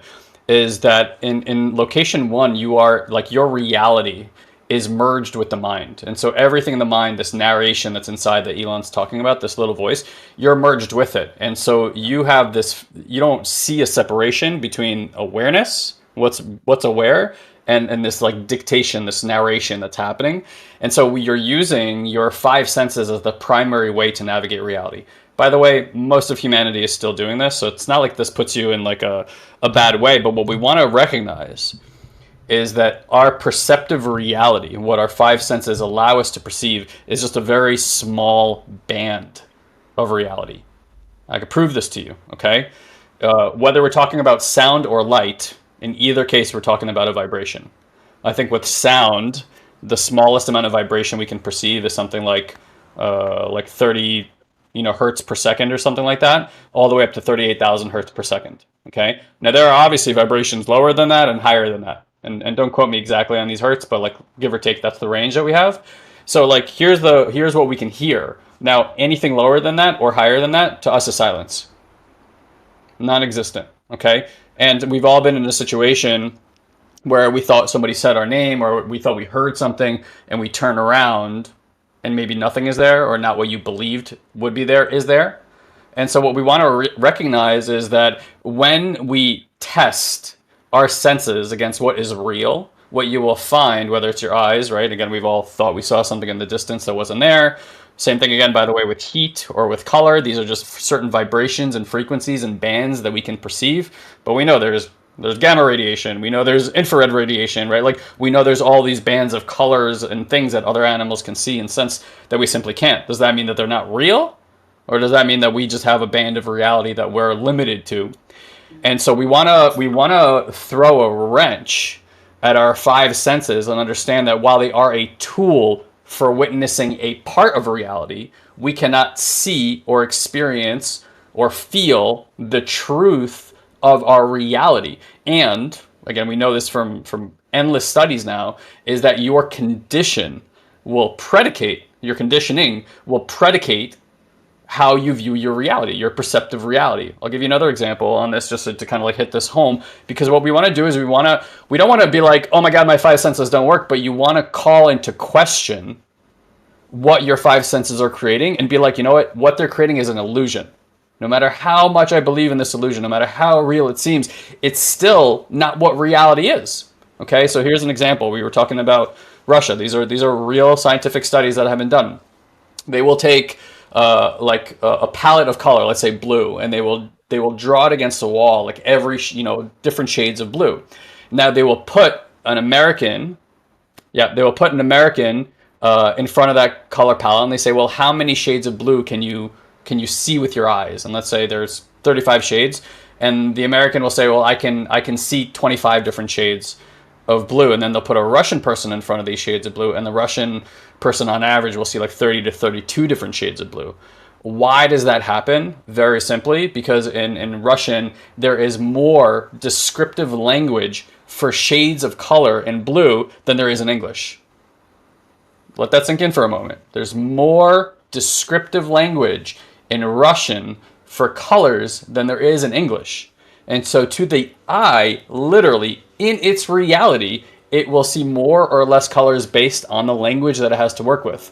There's this like common belief or saying that when Christopher Columbus was sailing to the New World and the Indians were looking out at the water, they had never seen a ship before. And so that they can see the ripples in the water, and they were trying to understand what was happening, but they actually couldn't see the ship because they have never seen a ship nor heard the word ship, and so their eyes literally could not perceive it. Okay, and so we want to begin by at least, how do we transform? Well, we start asking questions. We get curious. People who are so sure of their reality are stuck in the matrix of their mind. Now that's fine. There's nothing wrong with that. They're living their lives, doing what they're doing. However, we want to recognize that if we don't call things into question, then we can't widen our view of reality. And really what we want to get to with these next layers, these next levels of where do we get to and how do we do that, we want to start understanding our true nature. Because if we ever want to be liberated and free in our own lives, in our own reality, then we get to actually experience our true nature. Now, how are you going to experience your true nature when you're taking the conditioning of your mind, and the only way that you can perceive yourself, others, the world, etc., is through these five senses? So if you've never taken the time to question that your five senses are not a great test for reality, boom, there you have it. You can at least start with that and be like, hey, is what I'm seeing real? And again, we know it's not. We just today scientifically can prove that you are seeing about 0.00001% of reality every second. The rest of it is pretty much formulated by your conditioning, the way that your memory works, and your preconceived belief systems. Okay, and this also, by the way, should give you a little bit compassion for yourself and others, understanding that we're all trapped in this matrix. And a lot of times when people have certain belief systems that impair their judgment or maybe cause even harm to other people, it is not because they are like vile human beings. They are just trapped in a certain reality that has never been put into question in a way that fundamentally helped them shift and see more of reality in a different way in true nature. And they're trying to deal with that, right? A lot of people who are in pain, notice in your life, we loop in this pain.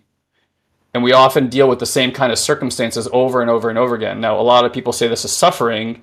We have learned that this is not suffering. This is actually how the quantum physics, like matrix, works. it has to loop in order to give you opportunity after opportunity to basically like clear your karma, learn from that experience, and grow in ways that your soul came here to grow. If it didn't do that, and it was always a novel experience, you would never learn anything at all. Like humans learn through contrast and repetition. And so we actually need a mechanism that allows for things to loop in our system until we can literally clear it from. And these next two layers that Elon's going to mention here is the process of beginning to actually clear those things so that we can get out of those loops and get out of those matrices. Yeah. So when you're in phase one of your journey, right? Like exciting, everything's amazing, amazing, amazing. And then inevitably, whether it takes you a year to get there, 5 years to get there, or like Guy and I, because we're really slow, 15 years to get there. Speak for yourself. I'm on an accelerator path. You begin to find the edges of that mindset work. And what I mean by that is this, I'll give you an example. How many of you guys, and just let me know in the comment box, how many of you guys have worked on something? It could be a relationship, it could be your health, it could be your money situation, and you've done a lot of work, like you've invested time, money, energy into it, right? And you figured out things. If I said to you, hey, why is it that you keep having this self-sabotage or this pattern show up? You're like, oh, well, because when I was 3 years old, this happened to me and mom did this or dad didn't do that. And then this happened. And so now to protect myself, I have the, and you can give me the whole fucking roadmap, all of it. And yet that thing is still running the show. Like maybe the gaps in between of how often it kicks, maybe those got longer, but inevitably something's going to happen in your life. And that same part that is afraid of being alone or afraid of being abandoned, the same part that feels like it's stupid, the same part that feels like it's a failure, the same part, all of it like just keeps popping its head over and over and over. How many of you guys, just let me know in the comment box, know exactly what I'm talking about? Yeah. So Alex is saying, yep, understood it all, but nothing ever changed until I found you two. It's like, and what happens is you hit that part again, and then what do? The mind's like, all right, we need more information. We need more information. We need that next seminar. We need that next program. We need that next code. And you do that thing again. And because again, it's in the mind work, you keep bumping up against that same thing. And so what happens is, if I can kind of like draw this map, when you start your personal development journey, it's like a meteoric rise. And then this part that I'm talking about right now, it's like you can feel that begin to plateau. Taper. And as it begins to plateau, with the plateau, because you've been rising and everything has been going, as this happens, it starts to kick up all these other patterns of I'm not good enough, I'm not smart enough, I'm not worthy, everyone is better than me, this just doesn't work for me, whatever it is. And now the plateau is no longer a plateau, but it actually begins to dip back down, because all the stuff that you did before, you are now doubting. You think you wasted your time, your money, your energy. You think it's all bullshit. And from that lens, you start to look for other things. But because you're already in that place, it becomes very difficult. Yeah. So I see some of you guys are like resonating with this. And again, I know I'm kicking up some stuff. Here's the good news. Like, and the more of you guys that respond to this to let other people know, like, I want you to get, this is the human experience. It's not that you did anything wrong. In fact, I will offer, and I don't think I've ever said this in this way, I will offer that if you don't feel that part, then you're not actually on the journey, because it is an impossibility to have a meteoric rise like this forever if you were just to do mindset work. It's an impossibility, because at some point you're going to hit that wall, you're going to hit that edge, and that disappointment is going to kick up. And what we're going to talk about next in this like level 2 is, as long as awareness is stuck in here and awareness is doing the mindset work from here, all you're getting is great information on how to manage and understand how things happened, and then manage your way out of them. Like, manage your anger, manage your stress, manage your heartache, manage your disappointment, manage yourself, right? But if you actually tune in, was any of that actually healed? And when I say healed, I mean like fully completed and eradicated out of your system. Yeah. You are liberated from it. Yeah, I love that word. You are liberated from it. Like mindset cannot liberate you from that place because those aspects of yourself don't live up here. This is like the computer that processes all of it, right? But all of those traumas, all of those heartbreaks, all of those sad moments, they live in here. And your mind has no access to it. It can look down and understand it. It can make sense of it all, but it can't shift anything. So now, right? So phase 1, it's like we go up. Now we're starting to kind of plateau and then even go down. And then how do you get into a phase 2? How do you go from that dip to here? And that, I just want you guys to know, that's what Guy and I have invested the last 6+ years of our lives exploring. So if you are in that state, which I just spoke about, first, I want you to get you're not alone.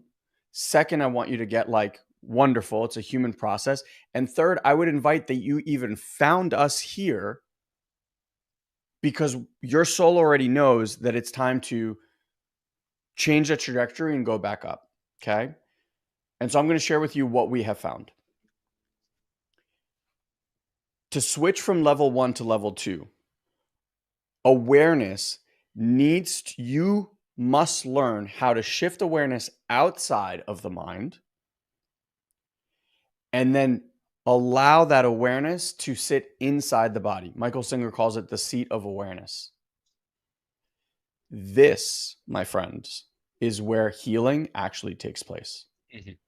When you combine awareness with the body, like you can actually shift awareness into, and if that voice in your head we call the subtle mind, you begin to practice subtle body. Mm-hmm. And as awareness sits here, you can learn tools that actually help you heal all of those aspects that have kicked up all of those patterns. So instead of like a doctor where you're like, doctor, my toe hurts. And he's like, here's medicine for your toe to stop hurting, without ever getting curious about like, why does your toe hurt? Maybe your toe hurts because there's a misalignment in your hip or there's a nerve that's pinched in your back. Why are we dealing with the toe if the thing that's constantly causing the toe has nothing to do with the toe? And so mindset is almost this like, you're dealing with the symptom. You're not really dealing with the root cause. Healing, awareness actually goes and starts to deal with the root cause. So we're going all the way back, no understanding necessary, just to witness these places. And once you can bring awareness out of mind and into body, you now transition yourself into phase 2. This is called level 2 awareness, right? Yeah. So in the Awareness Effect pause there real Academy, quick? this is level 2. Yeah, go ahead. Yeah, and so I just want to let you guys know, if you are like, because obviously we're talking about it and around it. If you want to put this on the court, you actually want to do this practice that Elon's talking about. You want to, a lot of you guys have done a lot of mindset work. It's fine if you haven't. You can still apply this work regardless. Okay, we find that the marriage of the two is the most powerful kind of cocktail that you can get, and you can certainly go right and do the energetic awareness work as well to liberate energy in the body and metabolize it. If you want to learn how to do that and you don't have this resource yet, type meditation in the comment box and someone from our team will actually send you what we call our active healing meditation. P.S. Even if you hate meditation, even if you think you suck at it, do this meditation, try it. This is not a meditation about learning how to quiet your mind or sitting in silence with nothing happening and just listening to the wind. It's not that. And it's important that you understand that, because a lot of people go into meditation with the idea that the whole thing is about quieting the mind. Here's the truth. Elon and I have been meditating for about a decade. We've been doing about our work for about 20 years. I've sat in silent meditation for 10 straight days. The mind doesn't just quiet itself down. It doesn't work. And even to this day, Elon and I are very proficient practice meditators. There are days where you sit down and the mind is not quiet. And if you sit down and your first thing is like quieting the mind, you're going to be very upset that your mind is not quiet, because the mind doesn't care about your desires. It has its own agenda. It's its own mechanism, and it's playing a role. It's a way that we process life. Beautiful. So a lot of you guys are asking for it. You'll see Corey, Sarah, Tobias, or Jasmine scouring the chat boxes here. They will be in contact with you and send you some resources. There's actually also a 30-day meditation challenge going on inside the group right now. And even if you didn't get started on the day of, it's perfectly fine. You know, like, don't do the meditation challenge because you're like, I need to compete with people. Like, it's about cooperating with yourself. Okay? And we do have some cool prizes coming up here on June 9th. And again, if you need information on that, just that's awesome, Stevie. Let us know and stuff like that. But that's how you can apply it. And here's the thing. If you apply meditation with an expectation, you're going to get nowhere. Let me say that again. If you apply, you can quote me on this one. If you apply meditation with an expectation, that rhymes, yes, you are going to get nowhere. You want to sit agendaless. You don't even want to know why you're sitting today. Yep. There's just you coming to sit. Let the work reveal itself to you. Let the work dictate why you're sitting in the first place. Because when the outcomes begin, when your own awareness begins teaching your awareness, and it's not Elon and me dictating a map or a territory for you to understand, although they're useful, don't get me wrong. Elon and I consistently have worked with teachers for 20 years. We think it's crazy to not work with a teacher, right? You might disagree, you might agree, but no one in their right mind can see themselves the way that a person who's subjective about your life can mirror your life back to you. It's crucial. And we can tell you, even from energetic healing, we've tried healing on our own, doing our own practices. You can do it, don't get me wrong, it works. And there's a limitation to healing yourself by yourself, because we don't live on an island in this world. And our bodies are biologically built for connection. How many of you guys know that you seek connection? You need it, right? Like, there's a reason when we put people in isolation in prisons, they go batshit crazy. There's a reason when you see homeless people on the street without connection, that they have to form another persona to literally talk to in order to try to establish some kind of connection within their system. Okay, so because of that, there's certain healing work that can be done individually, and then there's healing work that has to be done with another person present. There's healing work that has to be done in a group setting, because these are the layers that humanity deals with, and we have trauma at every single layer. And so if you have trauma at every layer, in order to liberate and free that trauma, you also have to do the work at that layer, right? Like, I don't know about you guys, but like, I remember doing like a lot of relationship work for like 6 years, and I was like, oh my God, next time I'm going to be in a loving relationship, I'm going to fucking crush this thing. And then I got in a relationship, and it's like I did no work at all. Why? Because I wasn't in a relationship. I couldn't do that work. I had understanding, but it wasn't applied wisdom. Exactly. And wisdom has to be applied. Right? Yeah. It has to be applied. I had to be with somebody grappling with my programming, with their programming, seeing how things arise, and then looking, how do I get to clean that up now and liberate myself so I can have a more loving relationship. And that's an ongoing process, like it is for all of us, right? We're all evolving, growing, and learning. Last thing here before I hand it back to Elon is I want to say at that level one, again, it doesn't matter, level one, location one, layer one, these are all interchangeable. And again, we're just naming it. It doesn't even mean that these levels truly exist. There's a sense at that like less conscious level, less aware level, that life is happening to you.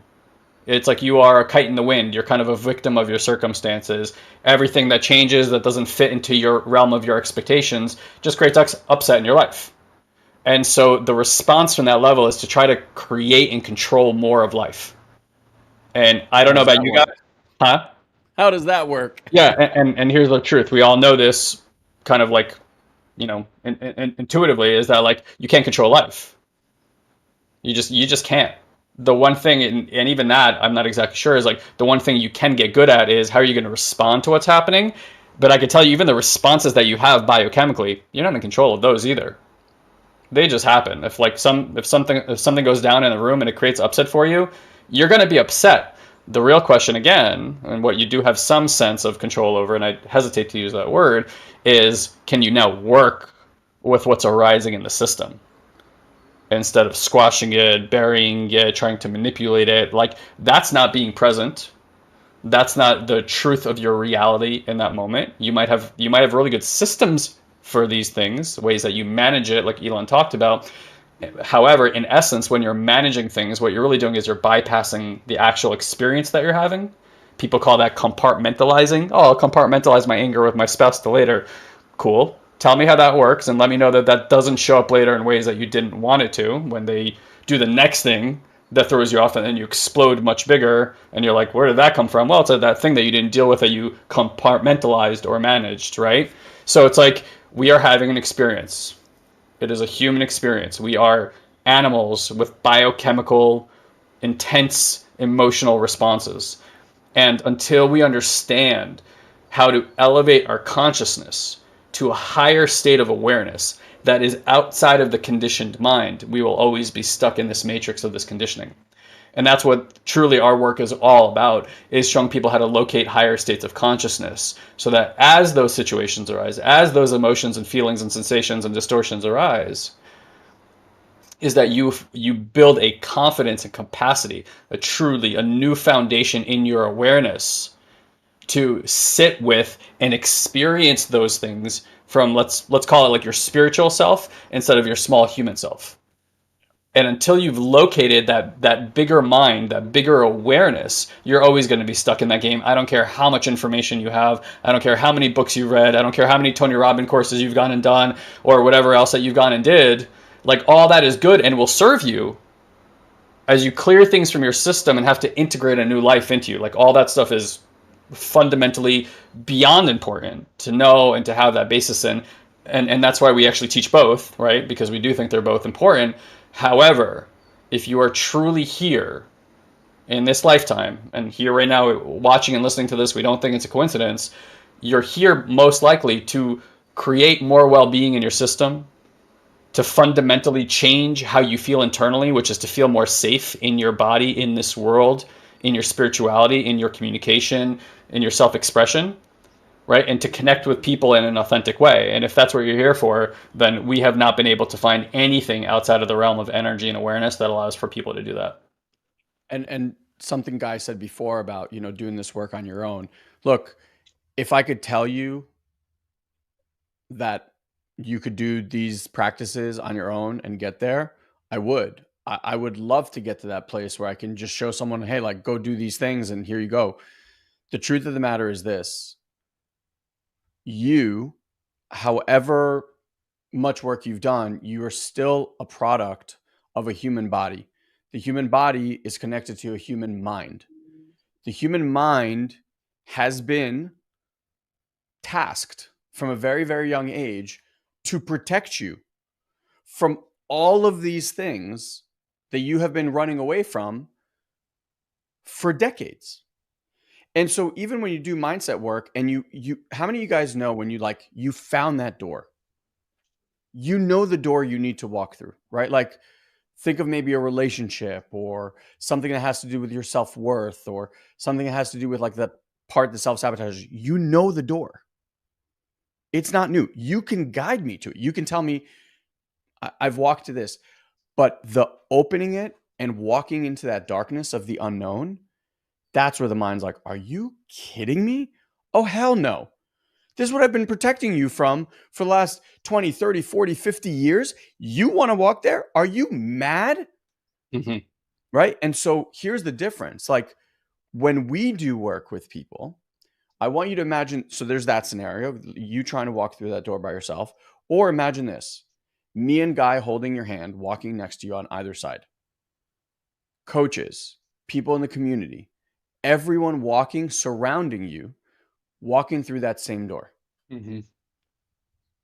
Do you think you're going to have way more courage to be able to walk through that, knowing that, you know what? I'm not alone this time. This time I got friends, family, support. Like, I don't have to do this alone.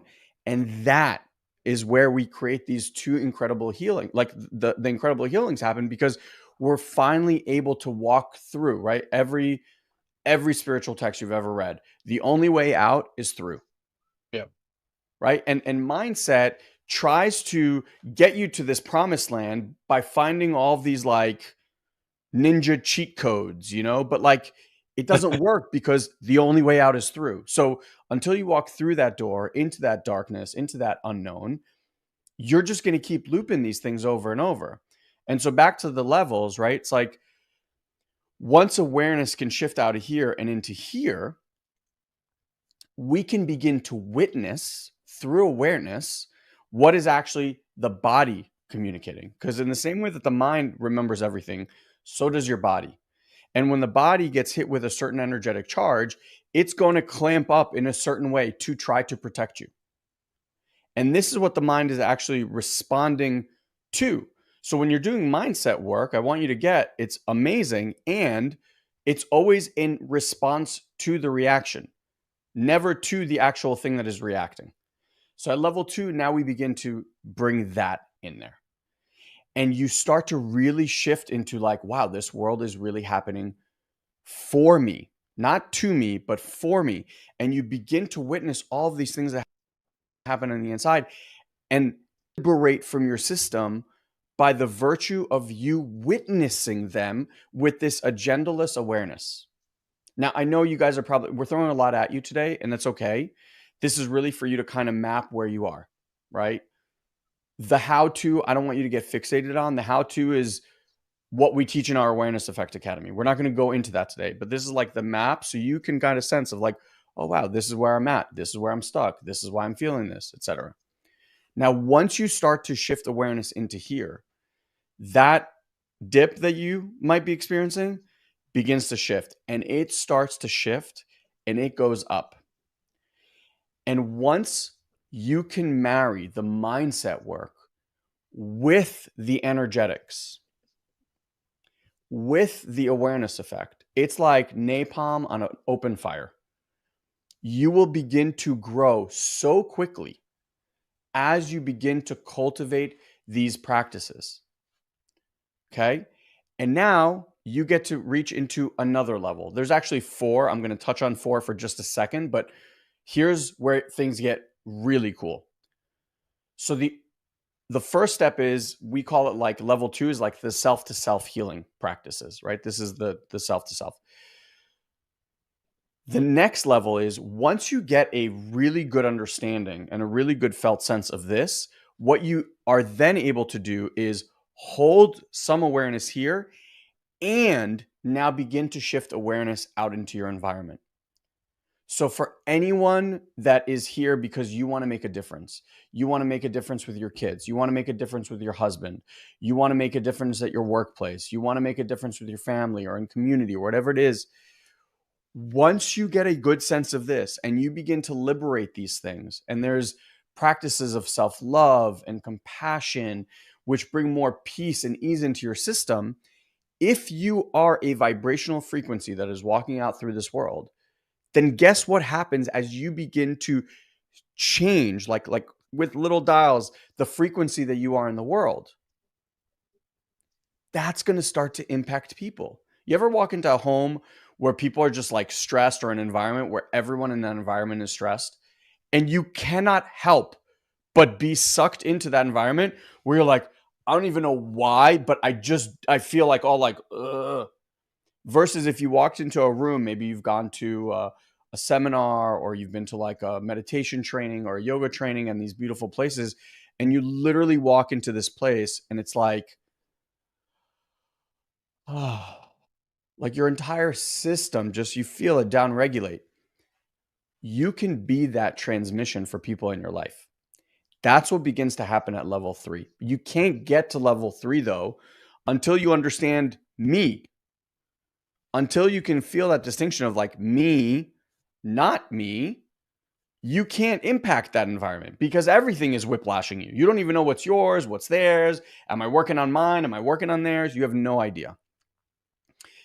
And when you start to shift into that level 3 awareness, where awareness can be here and there, now your environment begins to shift. Okay. This is where things get really, really cool. Like, I mean, stories abound from our clients, some of who are here. The level of mind blown magic that shows up in your life is it doesn't even, like, you sit there and the mind is trying to process what is happening. For example, like, you'll be with someone in your life that the relationship has always been very, very challenging, like always just combative, but you've worked on your parts, right? Like, you've healed and liberated those parts, and you walk into that room and that person is a completely different person. Like, the words coming out of their mouth is different. The way they talk to you is different. The things they offer you is different. You think that you're getting punked. You're like, am I getting pranked right now? What is happening? Who is this person? What did they do?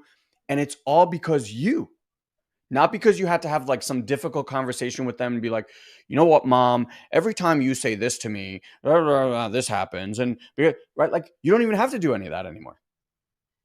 They just shift as you begin to shift. So now you're on this like parabolic rise, because every time you do a meditation, not every time maybe, but like very quickly, new things open up. We call it the awareness effect.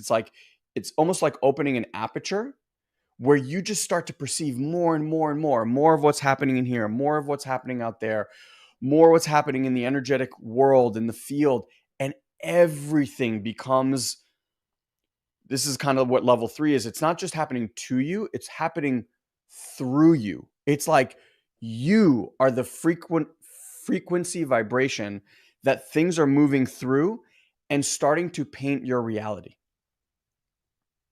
And this is where things become so, like, Alex was saying, like, unexplainable.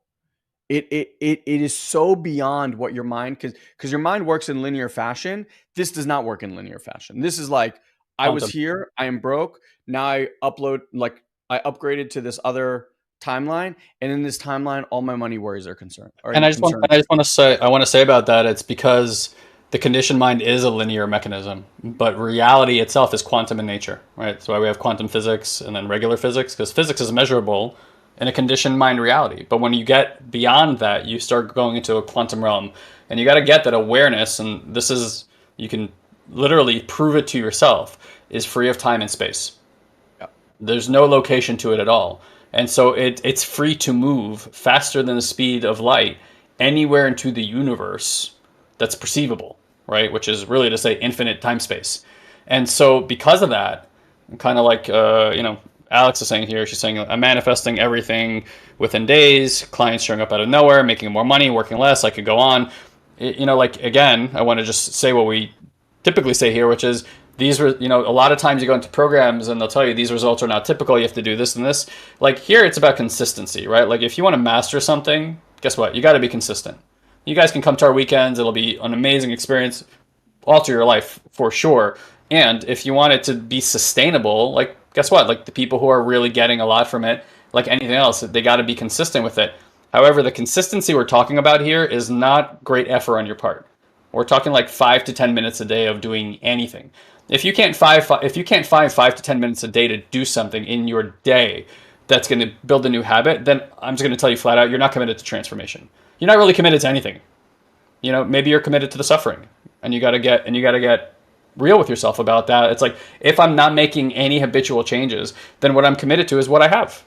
And that's okay. There's nothing wrong with that. And then you should, continue to do that, and whatever, it is what it is, right? I don't want to go down this path, but my point here is that, like, you start accessing things that you're just aligning to in your system, and then they can reveal themselves in a quantum fashion. Then you don't really do much. There's not really anything you specifically need to do to make that happen. But in the conditioned world, when we read books and we do the courses, and you read most headlines in the marketing or business space, it's like, here are the 5 steps you need to achieve this, or the 3 steps to do that, or the 7-step diet to lose 30 pounds, right? Like the mind and people know this, so they take advantage of it in the marketing space. And that is a way to get there, but requires a lot of work. And that's what we often say, is that we've been misled to believe in this reality that the only way to achieve something is to work really, really hard for it. Now, I'm not putting down hard work. We have evidence for people who work very, very hard and achieve things. However, there are plenty of people in this world who work their asses off and they don't have much to show for it. And we have a lot more of those people than we have of the people who are working really hard and getting there. And so what we really want to get in our reality and in our knowingness is that your reality, right, is what we call reality, is really an organic type of hologram, right? It's this like virtual reality experience. And the way that it works, it's literally communing with you. It's actually communicating with you. And the way that it communicates with you is through vibration and energy. Okay? I don't care how much you understand through the mind, you're not at vibration and you're not at energy. And so what actually gets to shift in order for something to liberate and for these like magical serendipitous things to kind of magically show up in people's lives is the organic hologram is waiting for your energy to shift, to align itself and to reveal itself through that vibration. And so if you are externally focused person on your circumstances, then all you ever do is change your circumstances, but that doesn't change the vibration inside of the system, not one iota. And that's why people end up managing a lot and feeling like they're taking on so much. It's because it's like this is not changing, but they're taking on more and more and more out here, and it's fucking debilitating, right? Like the difference between being a child and an adult in our world, it's like the adult just feels like they're being compressed. The child is just living from purpose and vibration and frequency. Reality shows up however they want it to. In any moment, it's spontaneous and sporadic and novel and exciting. And then the adult is like responsibility, like this and that, right? And starts putting all this stuff on themselves, and life becomes a burden. You know, it is happening to you, and then some people get to it's happening for me. But what we're really talking about here is an actual perceptive experience that life is actually moving through you and being generated and coming through your system as a vibration and then arising as a reality hologram that you can sense through your awareness and 5 senses, but that's always transferable, always evolving, always can change depending on your ability to move through the experiences that are arising in your system. And that's what this work is really about. It's like, how can I build confidence in my system that no matter what arises, I actually know how to feel through it, be aware of it, and learn from what this evolutionary process is really teaching my system. Yeah. So, guys, again, just to recap everything that we shared, right? Levels in the beginning, shooting out of the cannon, so excited, etc. Then we kind of find that like plateauing area. We get into that little bit discouragement phase. And this phase is very, very important because what you choose to do from here is going to change whether you continue down or you can turn this thing and go back up. If you continue doing what you've been doing, which is trying to acquire more information and gather more information, then chances are you're going to keep going down because all the books start sounding the same, all the videos start sounding the same, all the coaches start sounding the same, and you're like, I've heard that already. I've heard that. It doesn't make a difference. You keep seeking, right?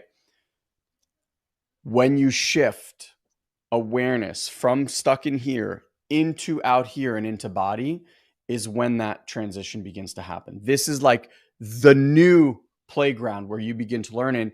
And I promise, once you're there, it really is this never ending scale. We are being taught right now, just so you guys know, with people who have meditated in the Himalayas in caves for 50 plus years, like reincarnated Rinpoches, okay? And they're constantly growing, right? There is no end to what awareness can be aware of. You are just tapping more and more into source. You're finding more and more who you really are, the purpose in life, the clarity in which you can just make things appear that were not there before. So again, if this is something that you want, then again, Guy just put this up. Just type in contact me. We have an amazing team: Tobias, Sarah, Jasmine, Corey, Nikki, Sarah. Like, they're all here to provide you with anything that you need. If you type contact me, someone will be in touch. They're happy to even jump on a quick call with you and just answer some questions and see if what this work is a fit for you. I just want to let you know this is not for everyone. Like, this work is for people that really are ready to have this level of healing. Like, if the books are satisfying you right now, keep reading books. You know, maybe you haven't gotten to that place yet where all of a sudden this makes sense. But if any of this resonated with you and you're like, wow, this is exactly where I'm at, take it from me. Do not wait till your 15th year to have an epiphany and go, oh shit, I've done this now for 15 years and I still keep feeling stuck, because someone telling you from experience, like, you can't inform your way out of this. we hired coaches in the multiple six figures and could not get out of this, right? That doesn't mean that things that I learned didn't help me. Don't get me wrong, they helped. But that stuff kept looping and looping and looping and looping and looping. And I was like, I can't do with this anymore. I want to feel like a complete healing. I want to be liberated from. I want to move on to the next thing. I don't want to keep dealing with this thing over and over and over. So if that's you, you just type in contact me. Someone will be in touch with you and we'll go from there. We have multitudes of ways, right? You can come and test this thing out at a 2-day event, which we have at the end of June. And after that, we have, like I said, the 3 levels of the Awareness Effect Academy. And depending on where you are in your life, I promise you that one of them is the perfect fit for you to get you moving down this path. So we hope you guys enjoyed this. If this is your first time with us, again, thank you for being here. For all of our other, amazing clients, thank you guys for being here and always sharing your perspective. I think it's more important for people to hear from you than from us. And truth be told, I'm just going to put them out there. But if any of you guys resonate with anything that one of them said today and you're new here, I'm sure they'd be happy to chat with you. Just reach out to them and be like, hey, can I ask you a quick question or two?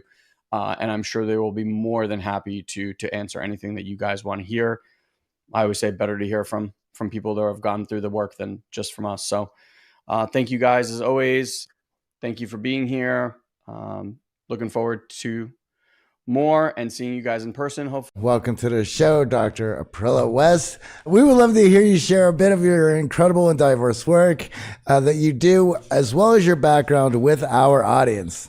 I came to psychology actually a little later in life. I've had a pretty diverse background. Started out in politics as a speechwriter and a press secretary, and then actually transitioned from policy work to music and ended up being a staff songwriter at Warner Chappell Music and an artist for a while. And then from there moved into doing some nonprofit advocacy work around campaigns like the Darfur genocide and also some civic reform issues, and got really interested in human psychology there, which led me into getting trained as a mediator. And then once I got into mediation, I was like, whoa, I want to go deeper with people. I really want to be able to understand, conceptualize, hold, and work with anything that comes into the room.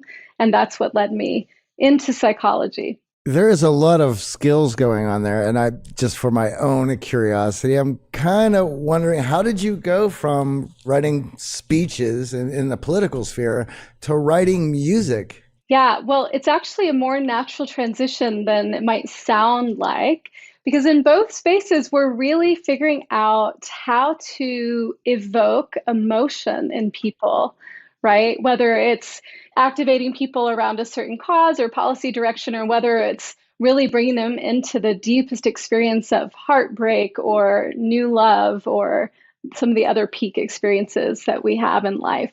So for me, it didn't feel like a strange transition. The cultures are definitely different in politics and in the music industry, but it felt natural.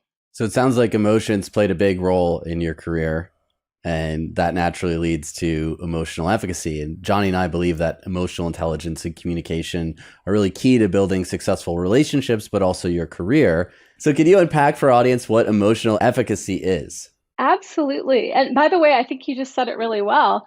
But emotion efficacy in its simplest form is just being able to do what matters most, even in the face of intense stress, challenge, or pain. Now, this is a lot more difficult than it sounds because, as I outlined in my most recent book, there's a glitch in our code.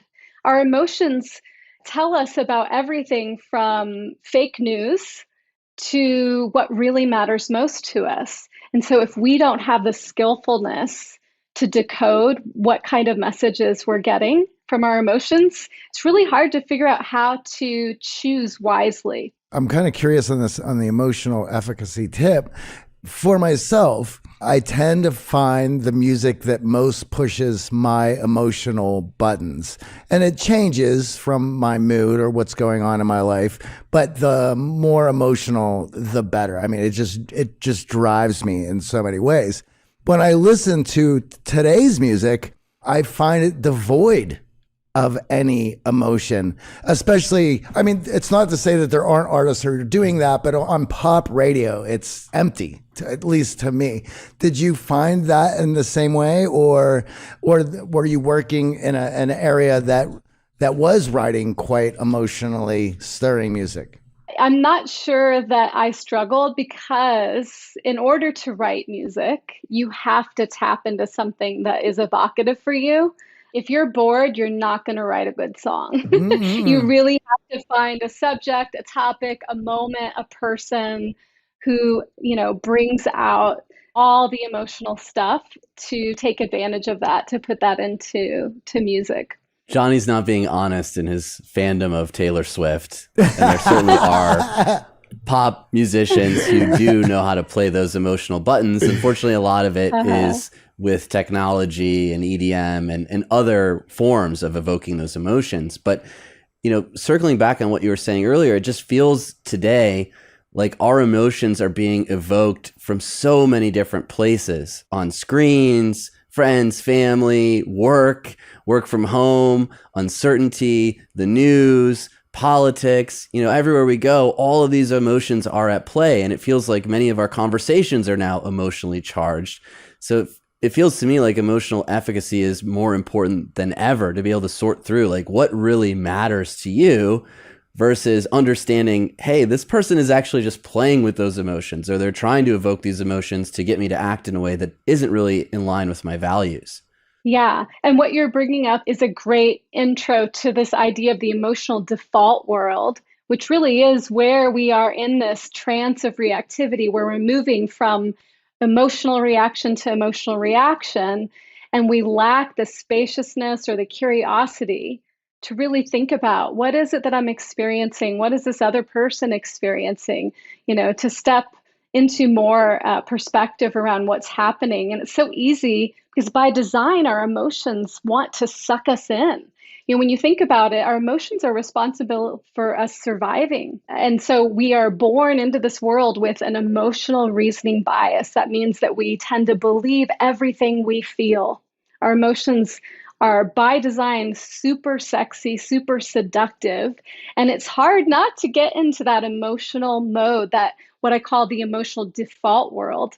In order to unplug from that world, we need to increase our ability to be aware of what we're experiencing, to see ourselves as separate from the emotional messages that are always coming at us. We need to learn how to tolerate unwanted or uncomfortable emotions so that we can even see that we have a choice about what we do next, about whether we react or whether we design our next moment and how we show up. It's fascinating to me, as I just spent some time traveling and didn't have good internet connection and was unplugged from a lot of these emotions that you feel online through work email and Slack, and then of course social media, TV, news, all of the like. And it created some space for me to actually tune a little bit more into my emotions. And I felt that was a magical opportunity. But many of us don't have that opportunity to travel. Let's be honest. In the Western world, we're working more than we're on vacation. And yet we find we wait until vacation to unplug, to clear through some of these emotions. So how do we do this in our day-to-day life, create that space and diffuse from those emotions that feel such a strong part of us? I appreciate what you just said there, the last piece. It's an opportunity for me to clarify that we're not really trying to distance from emotions, and we can't do that. That's just a fool's errand for us humans. we can't get rid of our emotions. What we can do is become really skillful with what we do with them, how we interact with them. And you're right, like when we travel, we have more of that spaciousness to just kind of slow down and sit with what's going on for us. But we can do this in any moment. Even right now, as I'm sitting here with you guys, I could slow down just a little and drop in, and I can notice what's happening in my body. What are the thoughts I'm having about what you guys think of me or what I think of you? I can notice those thoughts. I can, notice an urge to, slow down or to speed up. I can label my feelings of curiosity and excitement and appreciation for the conversation. And that right there is me unplugging from the emotional default world, leveraging some awareness, leaning into some of the discomfort even that is here in this moment with us. I think at this point, we should go ahead and define what emotional default world is for our audience, because it is incredibly important. And I always say that a lot of the work that we do here and with our clients is pattern recognition, and whether or not the patterns are pushing them forward or holding them back. And those patterns are based on these programmed emotional default modes. So please go ahead and explain that to our audience. I'd love to.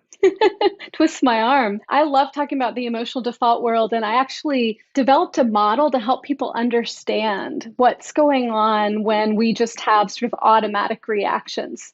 And what I designed is this model I call the 3 Bs. And the 3 Bs are your biology. That's what you're genetically programmed to do in response to certain stimuli. Your biases, which in this case include the emotional reasoning bias, that we believe everything we feel, the confirmation bias, that we look for evidence to support what we already think, and the negativity bias, which keeps us looking for any potential threats around us. That's the second B. And then the third B are our beliefs, and specifically our beliefs about emotions. All 3 of these Bs are shaping our behavior in any moment, and they're trying to help us index for safety, certainty, coherence, and comfort. And that is our default mode. That's what pretty much all of us are on some level doing. If we were able to tune into everyone's most inner world, we would sound a little bit like cave people going, ooga, ooga, me want safety, or ooga, ooga, me want certainty, right? That's kind of what's at the heart of most of our default reactions.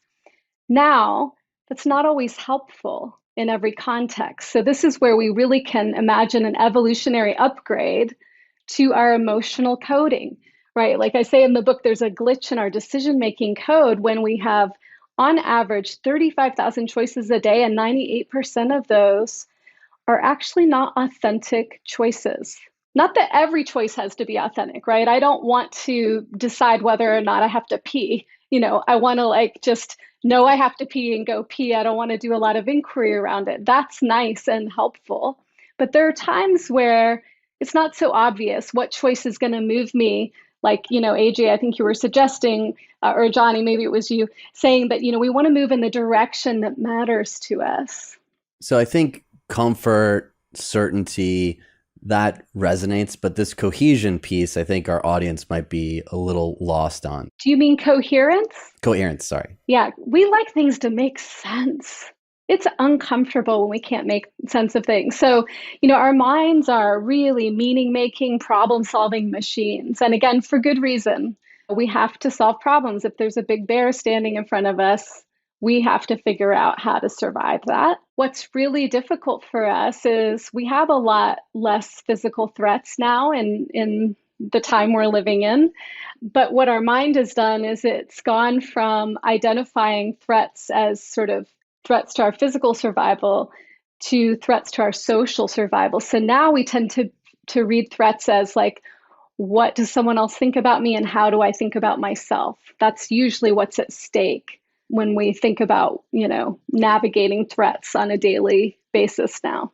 And in our experience, a big part of that is the bias to personalize a lot of the response that we see in others and then have the emotional reaction. So you have someone that you're trying to get to know and they don't respond, and immediately you personalize that lack of response to, I did something, they don't like me, they're not going to want a second date, etc., when maybe they got in a car accident, maybe it had literally nothing to do with you. And I even fall into this trap. So I had a really close friend and I had reached out to him a few times, hadn't heard from him, and then I come to find out he was in some major legal trouble, and I didn't know. He was keeping it from all of us, and he was very stressed about it, but I had personalized it. Oh, what did I do to him? Oh my God, why is he not responding to me? He normally is so responsive. So this personalization comes up again and again when we think about those social threats. Absolutely, and that is a powerful threat, right? Where we internalize and we're taking responsibility for things, even in the absence of any evidence that it has anything to do with us. And that is, in the emotion efficacy model, one part of emotional stuff, which are thoughts, it's our thinking, it's how we're languaging our experience. So let's talk about those different parts, because obviously thoughts jump out at us for sure, but what are these other parts of emotional efficacy? So if I were to ask you guys right now in this moment, what are you feeling? You would probably be able to tell me, yes? Maybe at least I one hope feeling. so. Okay. If I then asked you to tell me why you know you're feeling that, what comes up? Past experiences of labeling those emotions and feelings. Okay, so you're comparing it to other times where you've had the same experience. But how do you know that you're experiencing the feeling you're experiencing right now? I would most likely look to physical cues and Okay, nice. stories, experiences. Okay, so Yeah. sensations in your body, that's definitely one part of it. Yep. And then you're also mentioning stories, which is thinking. So that's another part of stuff. Yeah. What else? What I'm compelled to do because of how I feel. Yes, exactly. Urges. Perfect. Yeah. And then AJ, you also mentioned labeling, the experience of being able to label your experience. So you guys, well done. You've basically outlined all 4 parts of emotional stuff. And stuff is an acronym that stands for sensations, thoughts, urges, and feelings. It makes it really easy to remember. And this is always happening for us. Even more basic is the answer to the question, what is emotion? In our culture, especially in English-speaking cultures, we tend to conflate feeling and the word feeling and emotion. Feeling is actually just an interpretation of your sensations and thoughts. Emotion literally means energy in motion. It comes from the Latin word emotere. And all of this stuff is energy in motion. All of your sensations, your thoughts, your urges and feelings is energy in motion. That's the basic model for emotion efficacy training. And it's sort of the jumping off point for people to become more aware of, like, when I say I'm feeling something, what's actually going on? Right. I notice in that, for many of the clients we work, they're with men. So they tend to shy away from or try their best to distance themselves from expressing those emotions to others. And there's a bit of an internal struggle there of not wanting to showcase too much emotion. And then it leads to a lack in expressing that emotion and vulnerability, and certainly harms their relationships. So are there differences to the experience of those emotions for men and women? Is that something that you've seen in your work? I do see it a lot. And this actually fits into the 3 Bs we were talking about. What are those default shaping forces in our lives? Because part of our beliefs about emotions have to do with what we've learned, not only just in terms of our own levels of comfort with emotion, but our family of origins, beliefs about emotions. And then also what our culture tells us is okay or acceptable for people who identify as male or female to express or even feel. And so I do think that there's a lot of rules that have been made up about what's okay to experience, especially for men, as you're saying. Why is emotional efficacy so important? Well, if you care about how your life unfolds, then you want a powerful relationship with your emotions. Because even in moments where we're not aware of it, our emotions are our primary motivational force. So I've been watching with great curiosity the rise of interest in Stoicism over the past 5 years. And it's really interesting to me / amusing because Why is Stoicism so popular? It's popular because it feels good. It's an emotional experience to feel like your emotions aren't controlling you. At its core, it is still an emotional, emotionally driven interest or desire to, be able to observe your emotions without being controlled by them. So even people who are identifying as being more rational or stoic are really just embracing a pleasurable emotional experience. Emotions are just at the heart of all the choices we make and the actions we take, making it so fundamental to quality of life and thriving. I think it becomes quite apparent as well if we're faced with 35,000 choices a day and 98% of them are in default mode. Well, there's a lot going on there that is probably covering up issues that would be getting us to where we need to go if we could focus in on default mode or patterns that are keeping us in that same place. Exactly. The source of most psychological suffering that we're finding now in the research is going beyond symptoms and really looking at what causes psychological suffering, is the inability to tolerate and allow uncomfortable emotional experiences. And this leads to all kinds of suffering. I mean, we see this in people who struggle with drug and alcohol abuse or addiction. We see it in relationship patterns that are unhelpful.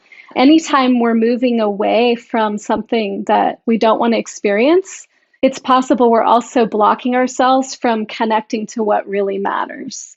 And those emotions actually connect all of us because they're universal. So a lot of what we're seeing in society is categorizing and labeling and making emotions good and bad and things to avoid and things you want to pursue and chase. But all of those emotions are universally expressed across all cultures, across all humanity.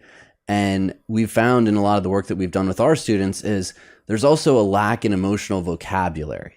So with this labeling goes good, bad, I feel okay, and you don't have quite the range of expression of emotions when you start labeling things as good and bad and things to avoid and things to share and not to share. So what have you found in your work around labeling and how does that impact our emotional efficacy?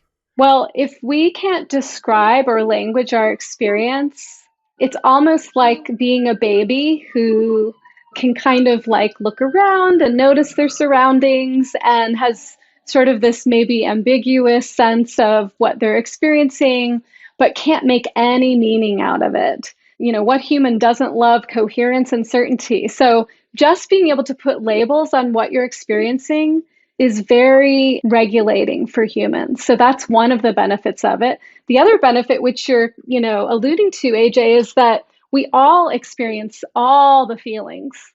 And being able to share what we're experiencing is how we get close to each other. It's impossible to experience real intimacy without having a certain level of fluency around your experience.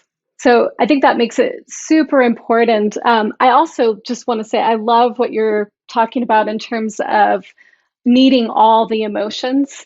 I think I recently posted on my Instagram that some negativity is essential for thriving. But we need to know what doesn't work for us. And the way we know that is through our emotion messages and being able to read those clearly. Positive vibes only is not a recipe for thriving in life. If you're only experiencing positive vibes, then you're not really in life. You're not taking risks. You're not loving hard enough to be disappointed when there's a disconnection or rupture in that love. We really have to experience a full range of emotions to thrive in life. And so I've been pretty concerned about a lot of the cultural messages that are encouraging people to try and only focus or only even have positive thoughts. It's not even possible. Feels like the through line between stoicism and hedonism of this desire for certainty around emotion. and it's easier to chase the positive emotion. With hedonism, just go towards the positive vibes, YOLO. And then with stoicism, to have this certainty that you can control and manage emotions and use them to your advantage when you see fit. Yeah, and both of those are a setup from my perspective. We will never be able to only experience positive vibes, and we cannot control our emotions. We only can control how we engage with them, how we relate to them, and how we respond to them. So it's more like a keto Yeah. than it is a black and white, skill.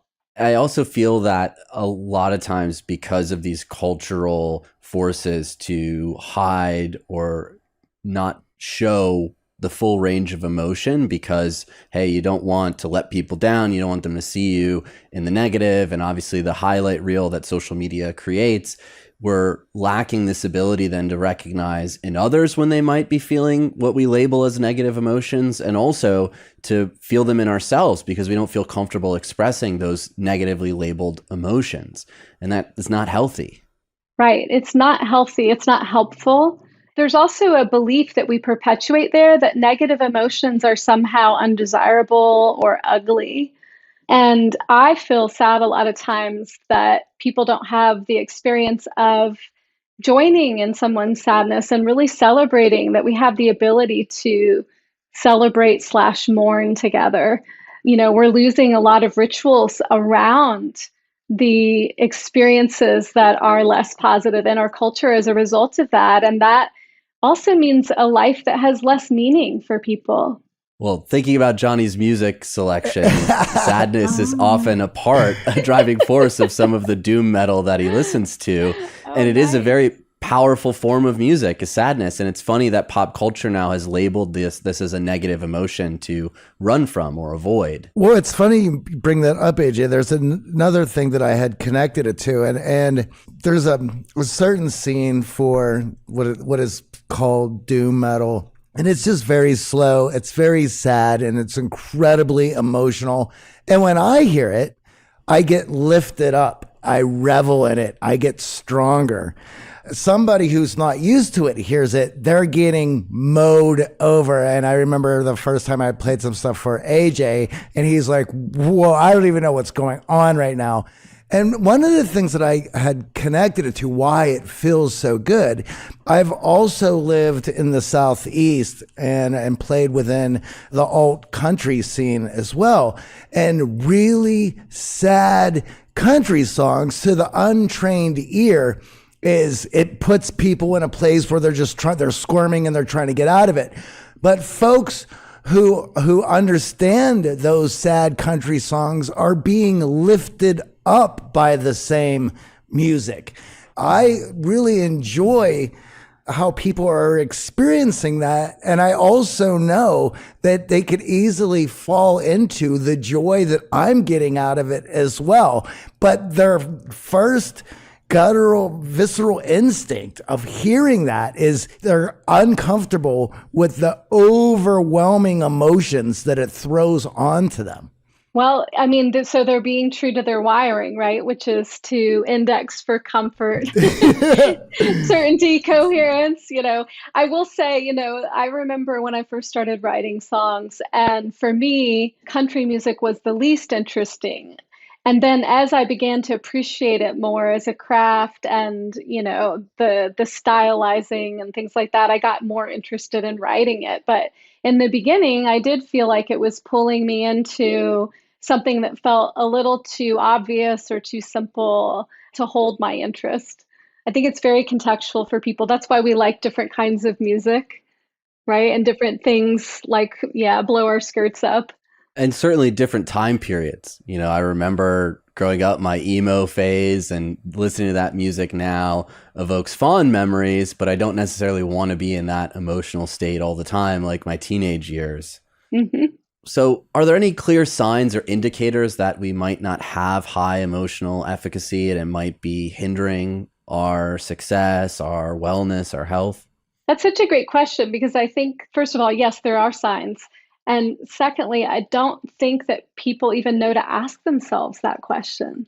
What else is possible for me? Yeah. I feel many of us overestimate our emotional efficacy. It's one of those things where it's like, yeah, I have that. And we hear this too. I'm highly emotionally intelligent. I can recognize emotions in others. And then through some communication with them, you go, well, I'm not necessarily clear that you actually do have the level that you believe that you have. So it sounds like a buzzword that everyone would want to over-index on, but how do we know maybe this is an area for development? Yeah, so a lot of my coaching clients tend to be really high functioning tech innovators or creatives, and they fall exactly into this category where they just don't realize what they're missing that they could create in their lives, right? The opportunity cost that being plugged into the emotional default world creates can be really big because you're not thinking about what is possible. You're thinking about navigating just from one moment to the next based on what feels usually most familiar and is the path of least resistance for most people. So, one of the inquiries you can do is to ask yourself a question. If I had no fear, what would I be doing differently in my life? And if you come up with anything other than what you're doing right now, you probably have some room to grow with your emotional efficacy.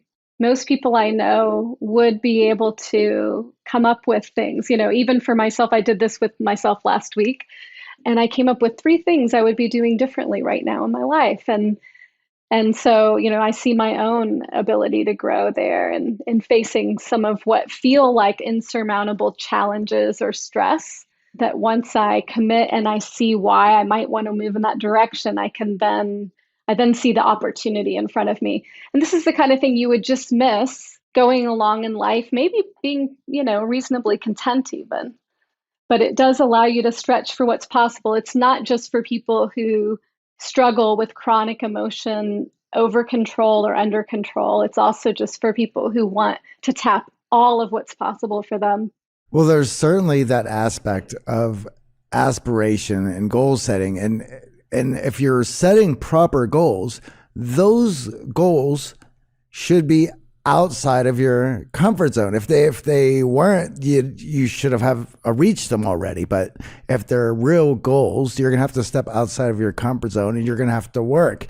And what comes from that is an overwhelming of emotions that you're going to have to stir through, of frustration, anger, to being elated and joyful that you've reached those goals. So we have everyone who comes through our programs, that we have a program called Unstoppable, which basically sets everybody up for the journey that they're going to take. And it sets up with basically allowing our clients to learn their own triggers and mechanisms to their psychology, so that when they understand that they're in a heightened emotional state, they are turning towards challenge rather than turning away, again, to understand their default mode and where it has failed them in the past, the decisions that they made or what they default on. And now we're going to begin to install new habits that allow you to face towards that comfort zone of breaking that and being out there. You're going to be battered with emotions. And one of the words that I heard you use was emotional surfing, that I love, right? Of riding that wave, reveling in it, enjoying it, learning about it so that you can manage it. Exactly. And this is why I think goals can be so problematic. They're very abstract, right? To reach a goal, they're also something you can check on or off your list.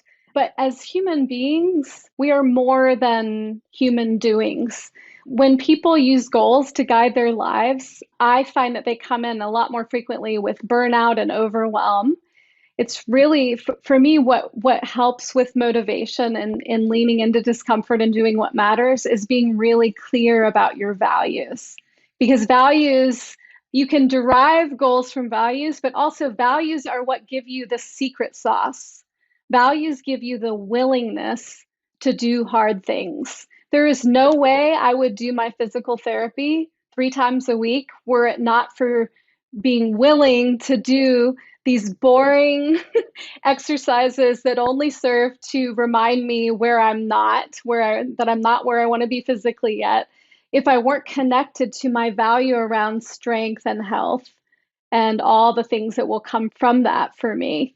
Again, for our clients to discover those values is incredibly important. And that's part of that program. I know how much that idea changed my life completely and just how I attacked the day. I went from dreading going to sleep because I knew I'd have to wake up and do a bunch of things that I didn't want to have to do and bitching and moan about it, to I couldn't wait to go to sleep because now everything I'm doing is tied to the values that enhance life for me. Even if you don't like some of the activities around them, right? It's connected to what matters for you. Exactly. For a lot of our clients, the other challenge with goals and what I call box checking is the influence that others have on those goals.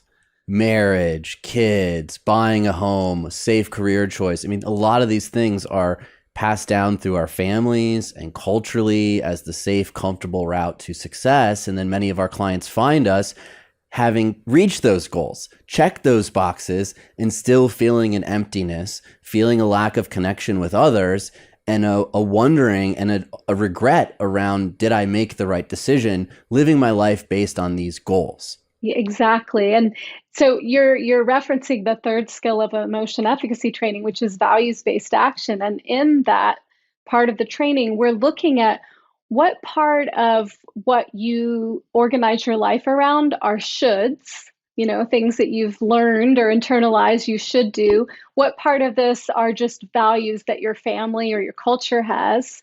What part of this could be old values, things you don't care about anymore? And then what's left that you really do care about? What are your innermost interests, desires, and yearnings at this point in your life?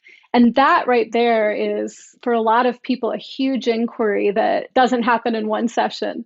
It's a constant inquiry because our values change over our lives, and they change from context to context. So it really is this active inquiry that if you're going to practice high emotional efficacy, you can always be asking yourself, even right now, right here in this moment with you on this podcast, what matters most? Is it me continuing to talk? Is it me making space for you guys to bring me as your guest into the context of, your show and your programs and your audience?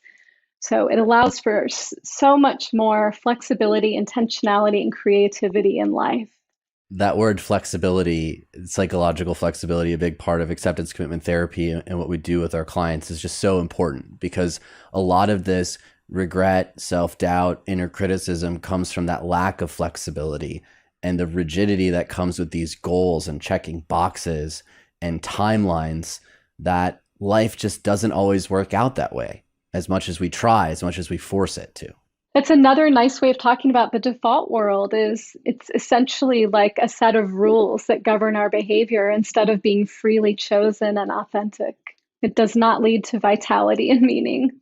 So can we walk through these 5 steps to increase our emotional efficacy? I think we did a great job of really convincing our audience that it is important. There's really 5 steps to emotion efficacy. The first is just becoming aware of your emotional experience, which I kind of walked you guys through earlier in this podcast. Just becoming aware of emotional stuff, sensations, thoughts, urges, and feelings. And right there, just by even being able to drop in and notice that, you're already unplugging from the emotional matrix because you're disrupting any reaction that's happening. Then the next step is what we just briefly mentioned, which is emotion surfing. And emotion surfing adds to emotion awareness, hanging out with the uncomfortable emotion without acting on the urge. So that's why we call it surfing. It's almost like being on the wave without being overtaken by it. The third step to increasing emotion efficacy is being really clear on what matters to you in any moment or context, and then being able to design actions that are aligned with what matters, with your values. And then the fourth step to emotion efficacy is when you try to surf an emotion wave, but it's a huge tsunami and you find yourself pulled under, maybe even choking up gobs of salt water. Sometimes we do need skills, which we call mindful coping, to dial down the intensity of emotion or regulate your emotions, not for the purpose of getting rid of emotional distress or pain, but just so that we can get clear again about what matters and how we want to show up in that moment. in the training that all the skills are practiced in activated state, because to borrow a quote from Morpheus, it's one thing to know the path, it's another thing to walk it. So we do everything is experiential. The practice is experiential. It's really easy to know what you think you should do when you're in a moment of choice, when you're stressed or triggered. It's a whole other thing to actually have access to doing something different. Identifying, labeling, and becoming more aware of these emotions certainly gives you more control that you've had in the past. And AJ brought this up earlier, that everything is now triggering, from the music that we're listening to, the messaging that we're seeing. You go on Twitter and it is built specifically to rile you up. And it's coming from everywhere now, because now everyone has the tools to be a marketer and be effective with this stuff. And one of the things that I tell people, I'm like, if you're online and you feel yourself in a heightened emotional state, ask yourself 3 questions to work through it before you just lose yourself in how mad you are, which is, what's the message? Who is this message for? What do they want you to feel? And what do they want you to do? If you answer those 3 questions, you can see it for the marketing and advertising that it is, and it kind of gives you some detachment from it. And then you can see like, oh, well, this is for this group to feel this and to do this. Answering those questions is enough to allow you to calm down a bit and see it for what it is. That is a nice slowing down. And I would just add one last step to that, which is, how do I want to show up in the face of this marketing? Maybe it's even marketed to you. Maybe it says something that's really offensive to you or something that feels very threatening. And maybe you can or can't see their agenda.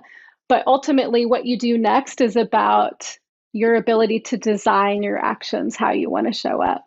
And with this high emotional efficacy, what does it actually look like on the other side, having developed it, for those who do have it? That is such a good question. I'm going to give you a couple of really different examples. It can look like someone choosing not to take their life because they know that what they feel is not all there is, that feelings can come and go and can change, and that what they're feeling in this moment might not be what they're feeling in an hour or 2 hours or a day from now. It can look like someone learning how to listen in conversation with their partner, where they may think they already know what the other person's going to say, but they decide and get clear that what matters most is being open and respectful and showing the person that they do care what their experience is, even if they think they already know it. And it can look like a CEO in the middle of making a deal to sell their company. Instead of choosing to react by being offended at the first number that's put on the table, being able to stay curious and open, noticing their feelings while staying focused on what matters most to them, which is making the deal happen. All of those are in the face of a level of uncertainty, right? Each one of those examples is working through that uncertainty. Threat and uncertainty, and often incoherence.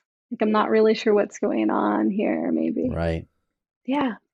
What strikes me in all of this, and Johnny and I have talked about this, is this loneliness epidemic that we're facing. So even as the COVID numbers come back and the amount of people who passed, took their life, and the amount of loneliness we all collectively felt being disconnected from the social fabric, it seems to me that emotional efficacy is one of those key areas of focus to create these relationships, to bring the level of vulnerability that adds depth, that protects from the loneliness that might lead you to those suicidal thoughts, that might lead you from feeling disconnected and in pain and suffering.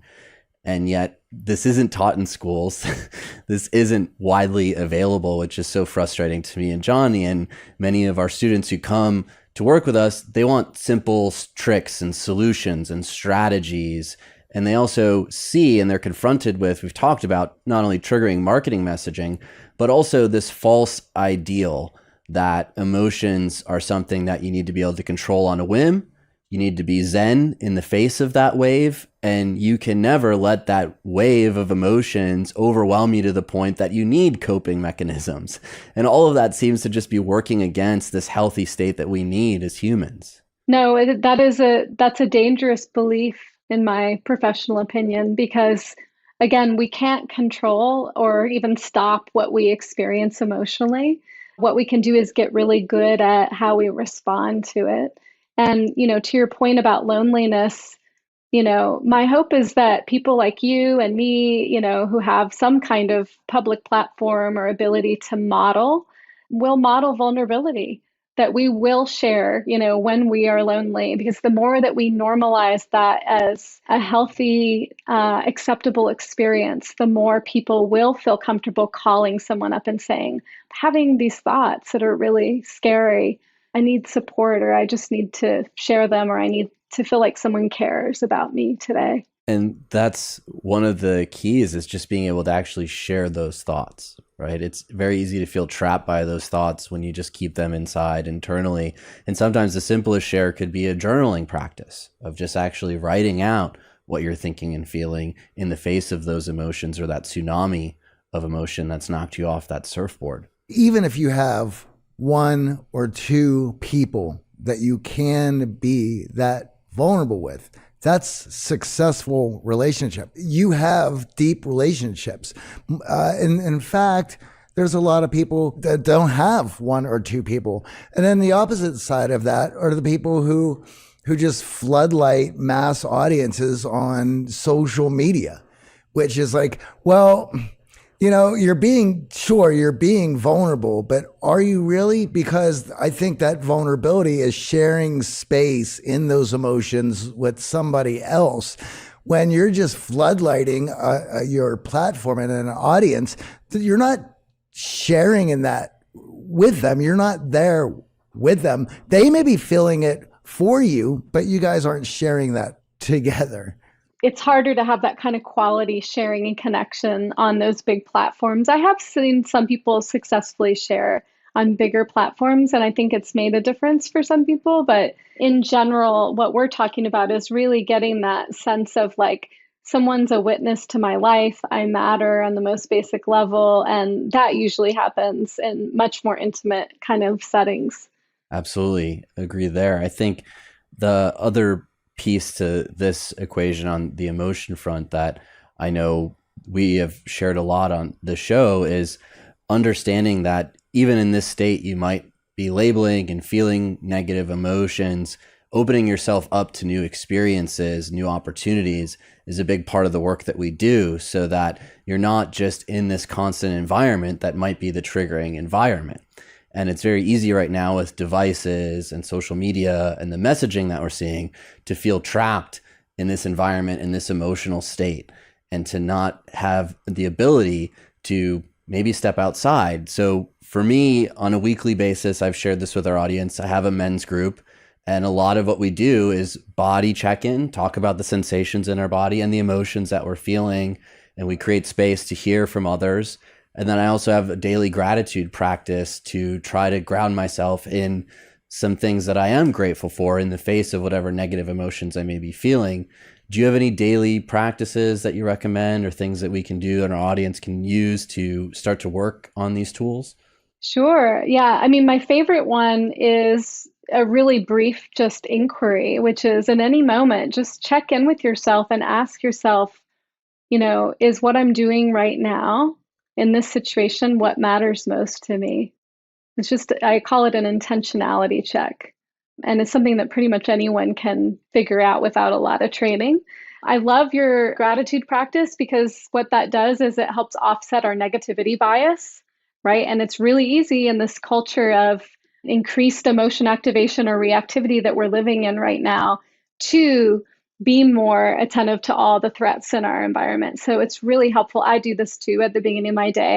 I always write down at least 3 things that I'm either thankful for or that I appreciate in my life, because it helps me also maintain a balance between attending to things that feel scary, that I don't necessarily want to be overwhelmed by, and then also things that I really do want to open to and enjoy and appreciate that I might otherwise miss.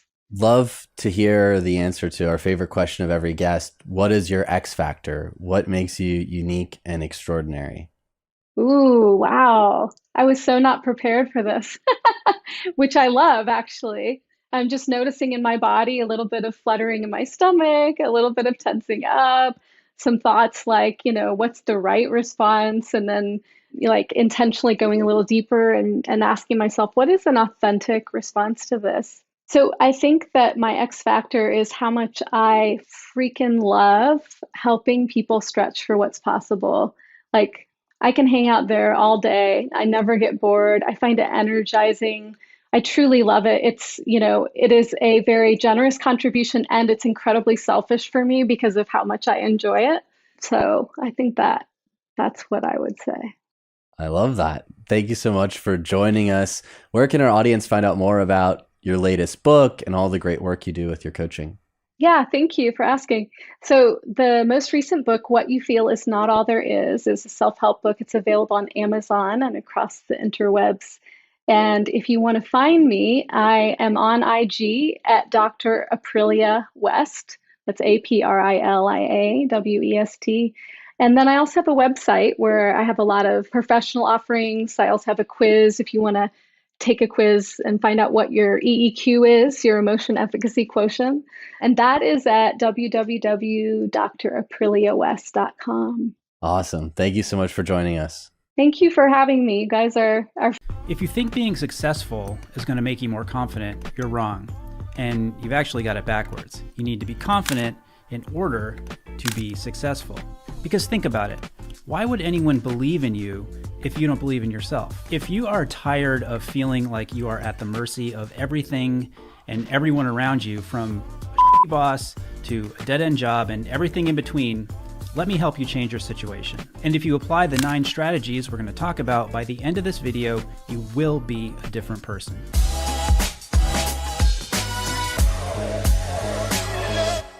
I'm Brian Sakawa. This is He Spoke Style, advice and inspiration to help you dress better, develop your personal style, and yes, be more confident. The first thing I want to do is to dispel the myth that in order to be confident, that you've got to be loud, extroverted, and aggressive. It's easy to think this because people who act this way often do appear confident, but the way they're presenting themselves is actually that person compensating or overcompensating for their lack of confidence in themselves and their abilities and their insecurities. Confidence or a lack of confidence is something that's created throughout your life.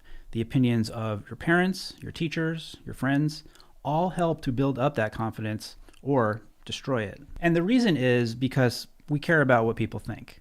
But if you get to a point where that fear of how someone is going to perceive you takes over and controls everything you're doing and every choice you're making, then you've gotten to a point where you are not in control anymore and you're judging yourself based on what others think and not what you believe. So we need to get rid of that fear. We need to get rid of that inner criticism that is holding you back from living the kind of life that you want. And the first step to doing that is to take an honest look at yourself and to know yourself very well. Self-reflection is ground zero for improving your confidence. Knowing everything about what's inside you is going to help you start believing in yourself and your abilities. If you don't know what you want, how are you going to get it? Self-reflection can be difficult, and it's important that you're honest with yourself. Get a notebook and start writing things down. What do you want? How do you feel? What sets you off? There's no right or wrong way to do this, so do whatever feels right for you. And as you're going through this, one of the things I want you to do is to create a list of your strengths. Don't forget what you're good at. Having a list that you can refer back to will help you remember all the positive things you have to offer, which is especially helpful when you feel discouraged. Also, if you have a clear understanding of your strengths, that's going to be like armor that'll protect you against any needless feedback or criticism that you might get on a daily basis, like at work, for example. That list is the easy part.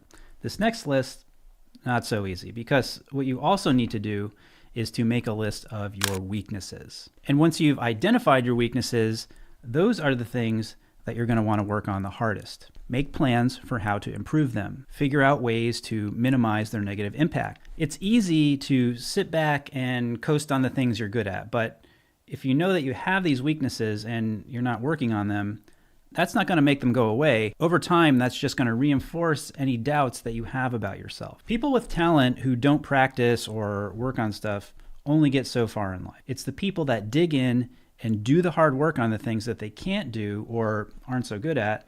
Those are the people who eventually have greater success. The next two strategies we're going to talk about have to do with appearance. And let me just say that caring about your appearance is not vain. There's a big difference between conceit and confidence. And one thing I know for sure is that if you look in the mirror and you're not happy with what you see, you are not going to be confident when you step outside into the world.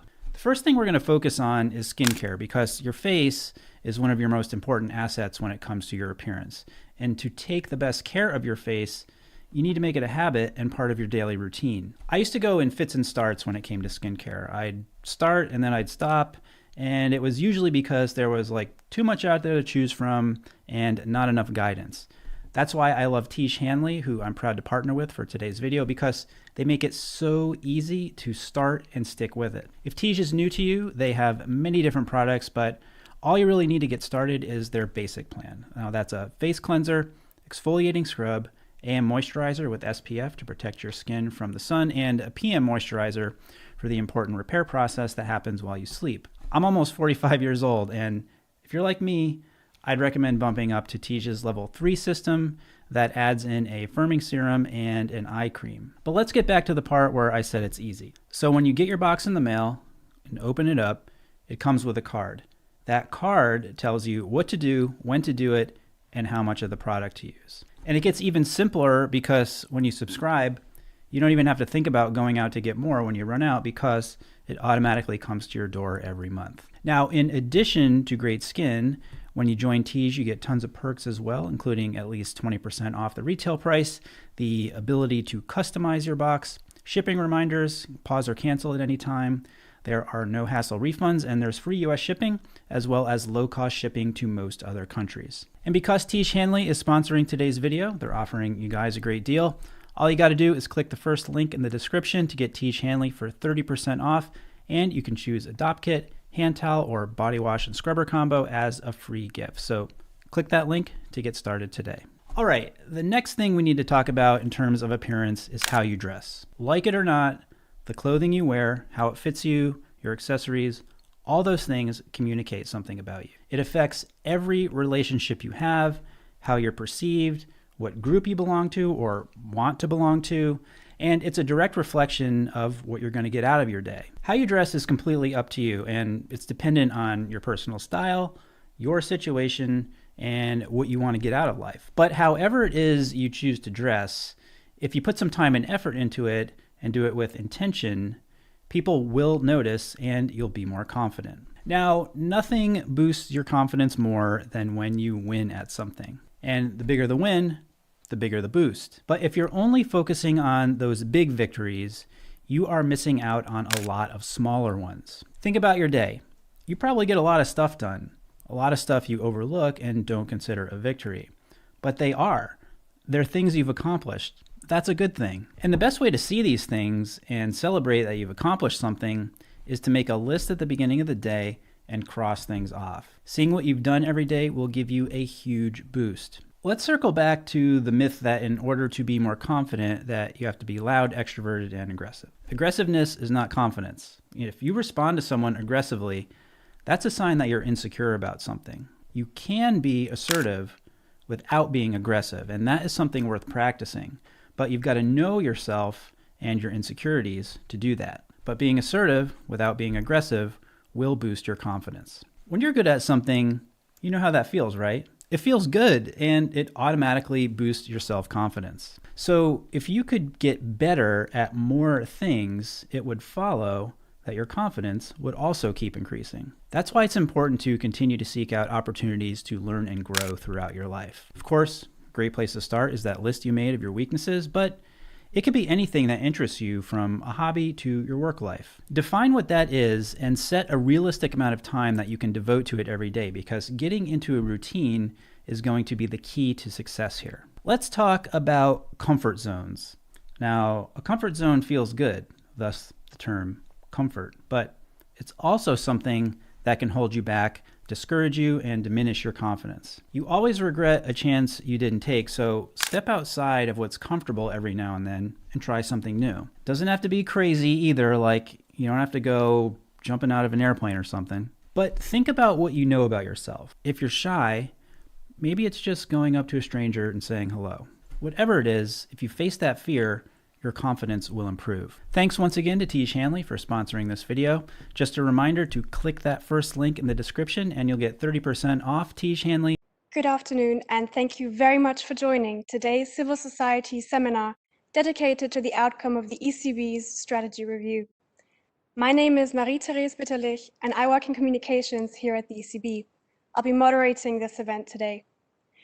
I'm delighted to be joined by Frank Smets. Frank is the Director General Economics here at the ECB and as the coordinator of the strategy review process, able to share your first-hand insights onto the strategy review process and of course on the new monetary policy strategy itself. We're delighted to have you.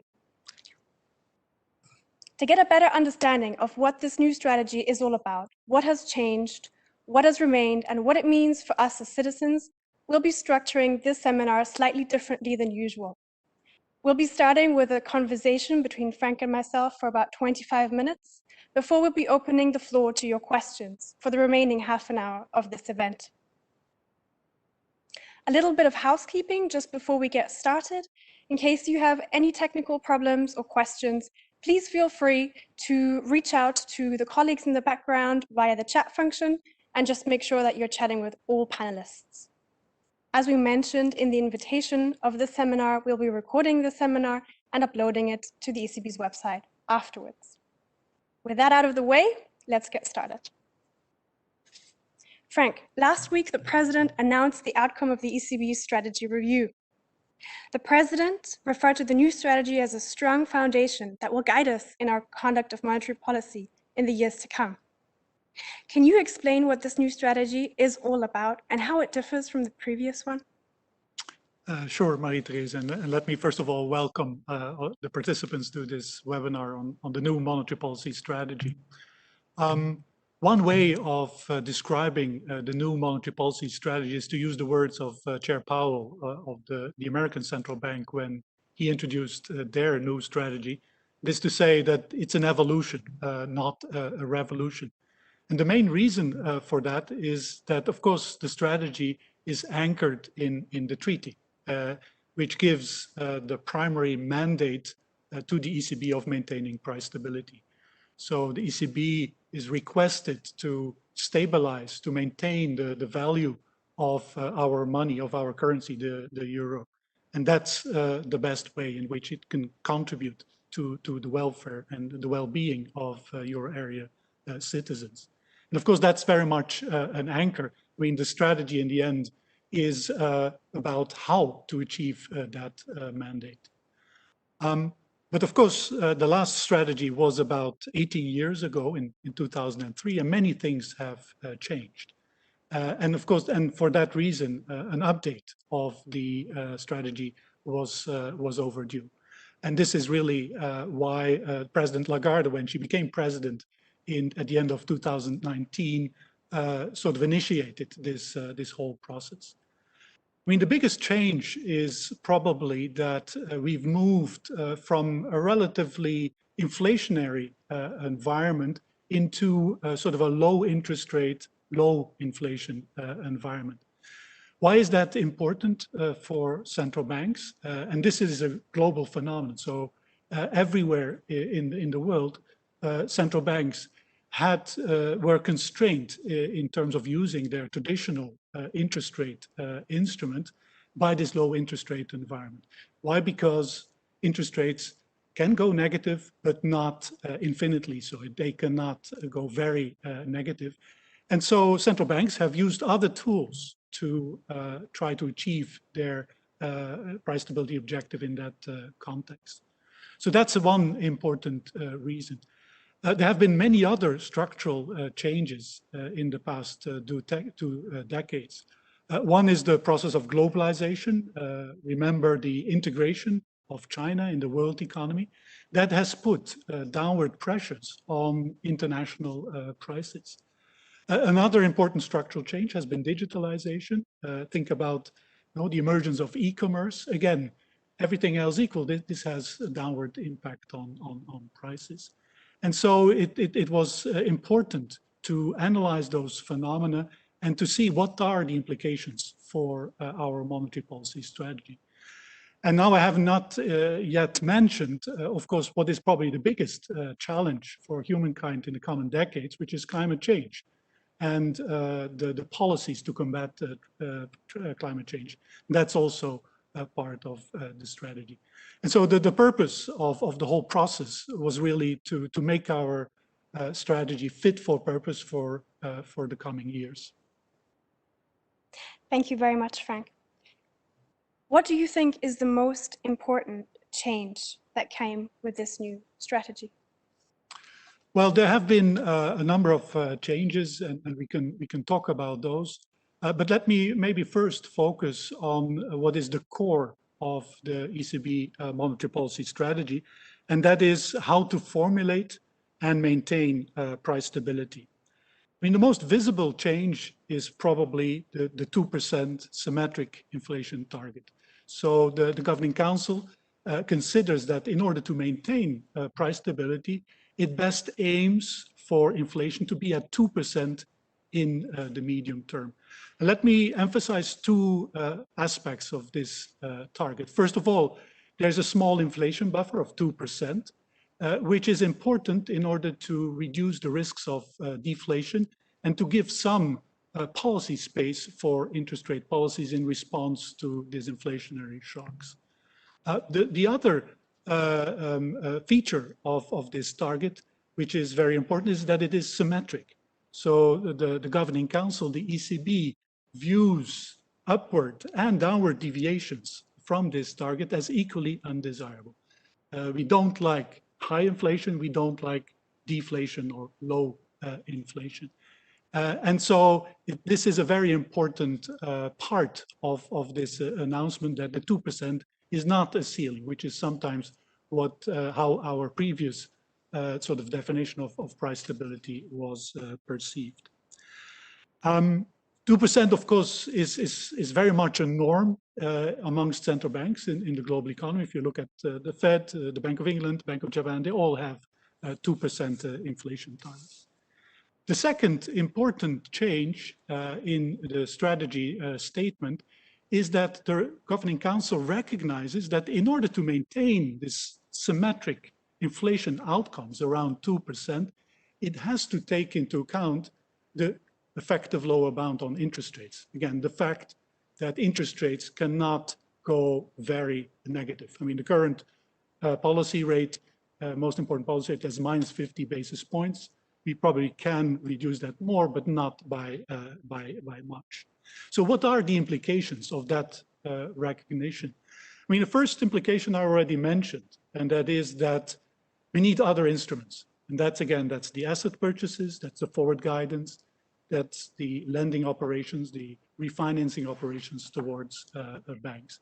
And so part of the statement is to recognize that these unconventional, what used to be called unconventional tools, are part of our tool set, in particular in the vicinity of this lower bound. A second implication that you will find in the monetary policy strategy statement is that the fact that the central bank is more constrained in responding to negative shocks to inflation means that it has to take especially forceful and persistent actions to avoid that these negative deviations become entrenched, that they affect inflation expectations, that they de-anchor inflation expectations. So this realization that when you are close to the proximity of the lower bound, that policy needs to be persistent, that it needs to be patient, that you should avoid a premature tightening, is a very important part of the overall framework. And of course, in those circumstances, it can also mean that inflation for a temporary period is moderately above the inflation target because of these patient policies. And the third implication is that, I mean, other policies can help in those circumstances, and particularly fiscal policies.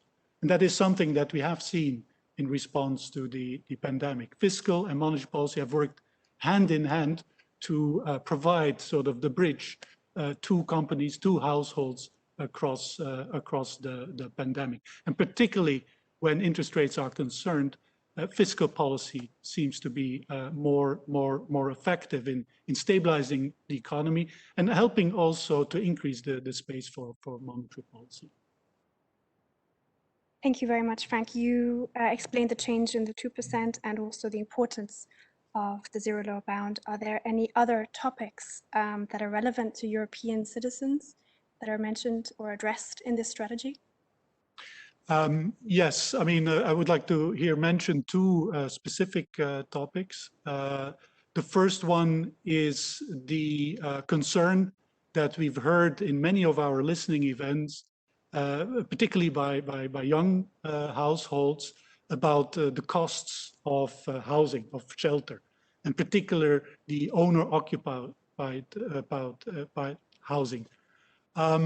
This is something that the Governing Council took very seriously, and therefore it recommends to Eurostat, which is the European Statistical Institute that is responsible for the construction of the price index, to actually include measures of owner-occupied housing in our HICP index, the index that we use to measure in inflation.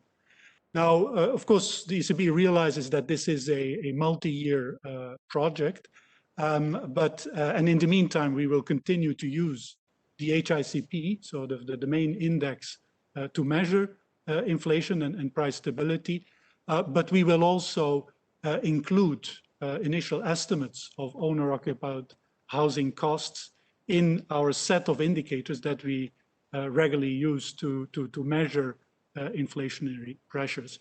And so that should allow over time to have a more representative index of the full cost of living. The second important concern, of course, that we heard was climate change. And of course, also there, and this is really a new element in our monetary policy strategy. Also there, the Governing Council has committed to take into account climate change considerations in all aspects of our monetary policy and of central banking more generally. And it has basically committed to an action plan. There was a press release last week which sort of gives some of the details and the timeline of that action plan to do so. This is a crucial element of our monetary policy strategy for a number of reasons. I mean, first of all, climate change and the policies to combat it, to address it, do have a profound impact on the economy. I mean, we all are witnessing the weather shocks that we face. They affect harvests, they affect prices, and so they affect the working of the economy. And as a central bank, we need to upgrade our tools to really understand the impact and take those effects into account when we make monetary policy decisions within our mandate. The second reason is that climate change, of course, comes with risks. There will be sectors that will be affected, that will benefit. Some of them will have to change their business model. So it's important that as a central bank, we have a big balance sheet, that we really assess those risks correctly. And so risk assessment, upgrading our risk assessment is another part of our sort of action plan. And a third reason is, or a third element I would like to highlight here, is the importance of disclosures and making clear that indeed the transparency about where those risks are is important, and how to take those into account in our collateral framework and in our asset purchase program. So I would highlight these two sort of important additional elements of our new strategy. Thank you. As part of the strategy review, the ECB reached out to many stakeholders. On the one hand, you have the experts, the academics, and also citizens and civil society organizations. What do you think has the ECB learned from listening or engaging with all of these different stakeholders as part of the review? Well, thank you very much. I mean, a big difference in this strategy review compared to the 2003, in which I was also involved, is indeed the enormous outreach that we have done to many stakeholders. If I counted correctly, we had like 17 events organized not only here at ECB, but also by the national central banks of the Euro system. And of course, we received many suggestions and comments by citizens all over the Euro area. We also listened to expert audiences, to academics, to analysts, the European Parliament, civil society organizations like the ones you are representing, and as I mentioned, individual citizens and also our own staff. Of course, the messages were sort of diverse and depended very much on the personal perspective of the respondents. But many of the issues that we heard, we already discussed in our conversation. I mean, one is climate change. Another one was the affordability of housing particularly for young people. Of course, the employment situation during the pandemic is an important concern for many citizens. And then finally, also the side effects of our non-conventional policies like the negative interest rates was an important question and concern. So many of these elements we have looked into and we have analyzed. But one element that I would like to highlight at this point is also the importance of clear, consistent and credible communication. Because clearly our often technical style of communicating may be okay for experts and for academics, but it's not always easily understood by citizens and civil society more generally. And so one of the lessons learned is indeed to improve our communication, both of the decisions that the Governing Council makes, but also about what are we as the central bank for the euro area about? What are our goals? How do we try to achieve them? Because that's very important to maintain the trust in our institution, which is really important for the effectiveness of our monetary policy. And so going forward, we will, on the one hand, try to have sort of a more direct communication, more accessible communication, also more visual communication on our monetary policy decisions, on the one hand. And on the other hand, we have had a very good experience with the listening events and hope, and the Governing Council commits to continue this type of bilateral outreach. Thank you very much, Frank, for elaborating on the pillars of this new strategy. I am sure that by now, many of the participating organizations will have questions or comments that they'd like to raise. So we'll now be opening the floor to your questions for the remaining half an hour. You can start raising your questions by raising your virtual hand. Your virtual hand should be a small button that is located on the right-hand side of your screen. It should be located underneath the participants list. And once I see that you've raised your virtual hand, I will call your name and my lovely colleagues in the background will connect you. So just bear with us for a moment or two, as it might take a while to get you upgraded. And then whenever you're ready, feel free to take the floor.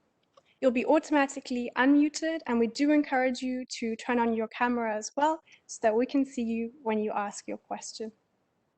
Please introduce yourself first and your organization before you address your comment to Frank. And do remember to lower your electronic hand after you've asked the question, as this makes it easier for us to identify if you'd like to take the floor again. And with that, I'm going to take a look to see if we've got somebody who's raised their question already.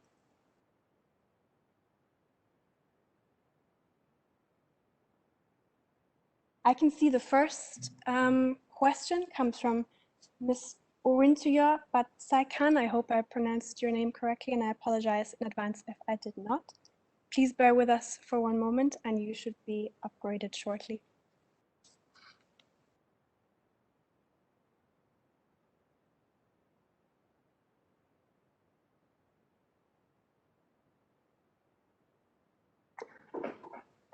Hello? Hello. Hi, can you hear me? Yes, absolutely. Thank you very much. I'm Urintoya Batahan.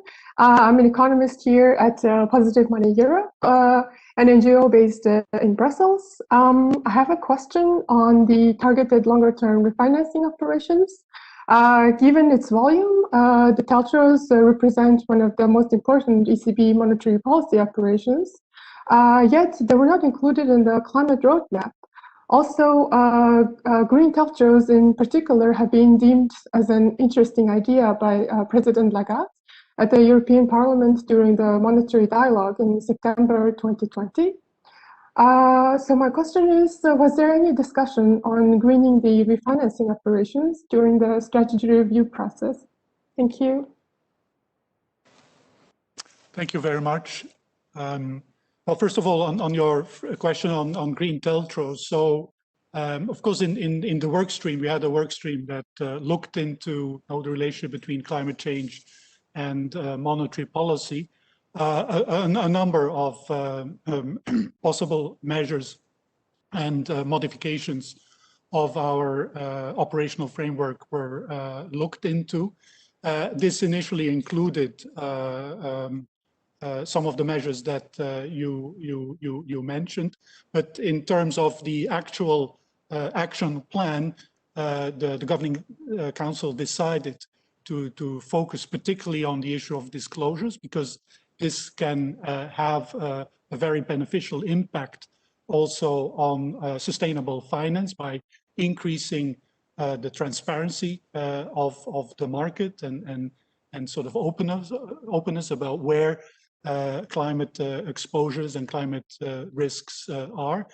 And secondly, by focusing on both the collateral system, which of course is part of our lending operations, and the corporate sector purchase program. So our existing programs, rather than setting up new programs, which of course also in the context of our price stability objective at this point would not be granted. On the question of sort of green asset purchase program, again, basically it's the same answer. It was seen as more important to actually look into our existing corporate sector purchase program, where, as you may have seen from the action plan, we will have a work stream looking into the issue of market neutrality and market efficiency and how that may lead to sort of alternative benchmarks for our purchase programs. Thank you. Thank you. We've got the next question coming up from Mr. Mauricio Vargas from Greenpeace.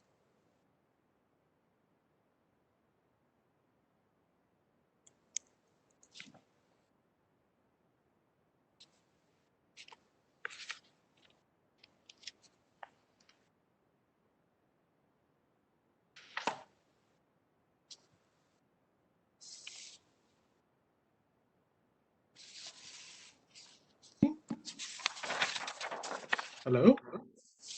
Hello. We can hear you. Hello, can you hear me? Yes, sir, we can. Me? Yes. Yep. Hello? Hello. I can't hear you. Maybe that's a technical problem. That's strange. We can hear you and see you very well.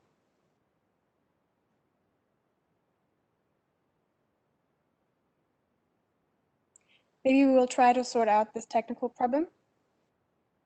and continue with the next speaker for the moment. And we'll try again to upgrade you at a later stage to hear your question. So we will take the next questioner for now. This next question comes from Ms. Alessia Del Vasto from Positive Money again.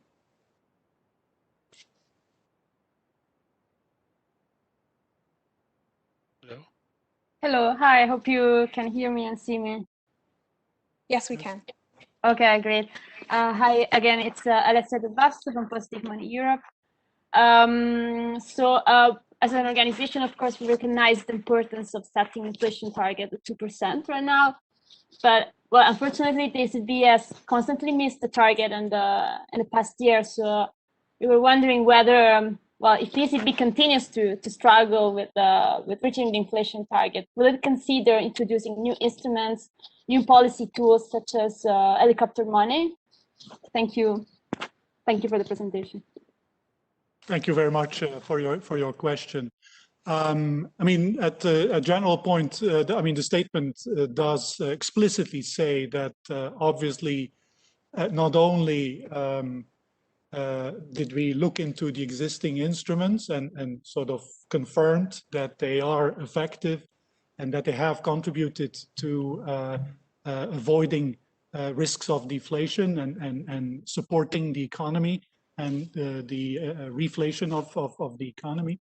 But also, if necessary, the Governing Council, as it has always done over the past years, will of course consider other tools if appropriate to achieve its inflation target.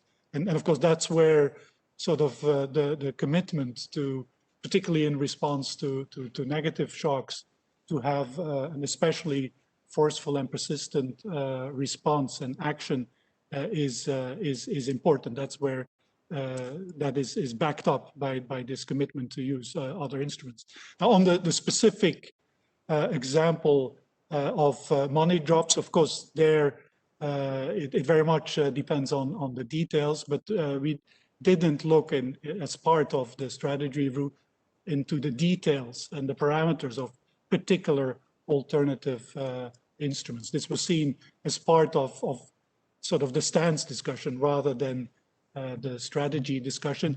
And of course, particularly money drops in some variants has a number of legal and economic questions and also interact with fiscal policy, which would raise concerns. But in terms of the general stance, the Governing Council is open to consider alternative instruments. Thank you. We're going to see if we have anyone else who would like to ask a question. Please feel free to raise your electronic hands now. And then when you've raised your hand, I will be able to pull you out and my colleagues will be able to upgrade you so you can take the floor.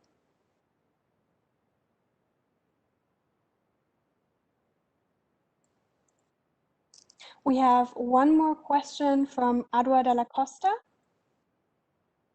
also from Positive Money, I believe.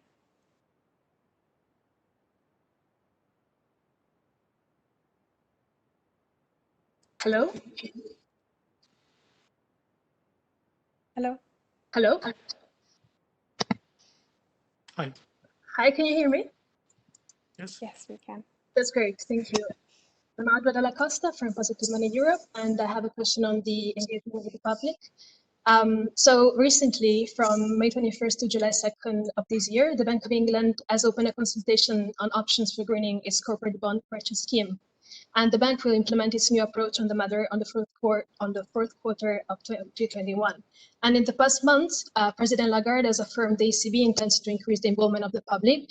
And today you have confirmed this by highlighting the success of the ECB listening events. Indeed, the large participation to this scheme and to the consultation on a digital euro have shown society's great interest in being involved in the ECB decision. So my question would be, would the ECB consider a consultation on the corporate sector purchase program to improve its engagement with the public? Thank you. Thank you very much for your question.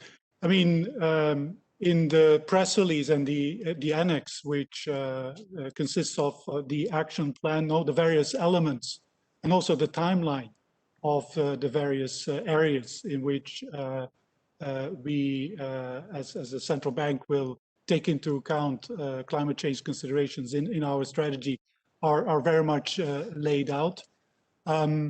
At the same time, and this is also has been also made very clear again in the statement, the Governing Council has indeed committed to have a regular exchange and outreach with civil society, with the general public.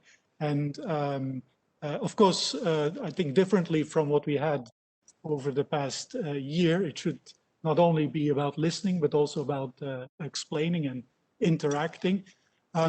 Whether this type of exchange will be explicit in terms of on a specific program, I mean, that's something that at this point I can't really say, but for sure there will be interaction on the various aspects of the action plan. Thank you very much. And it seems that we can try again with Mauricio Vargas from Greenpeace. Please bear with us and you should be upgraded shortly. Hello, can you now hear me? Yep. Yes. Okay, great. Well, thank you, Mr. Smith, for your presentation. And just let me comment that from my point of view, the strategy, at least related to your climate plans, don't seem to be very ambitious to me.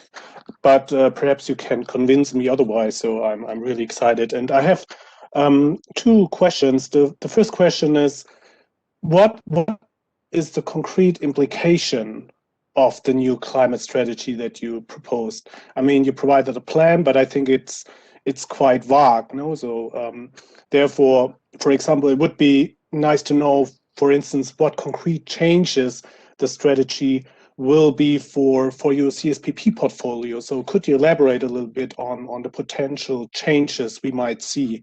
And the other question I have is, why haven't you taken any concrete actions yet? I mean, you mentioned the urgency of the climate crisis, but your plans, like your timetable, doesn't seem to be very ambitious neither. So why haven't we seen any concrete results?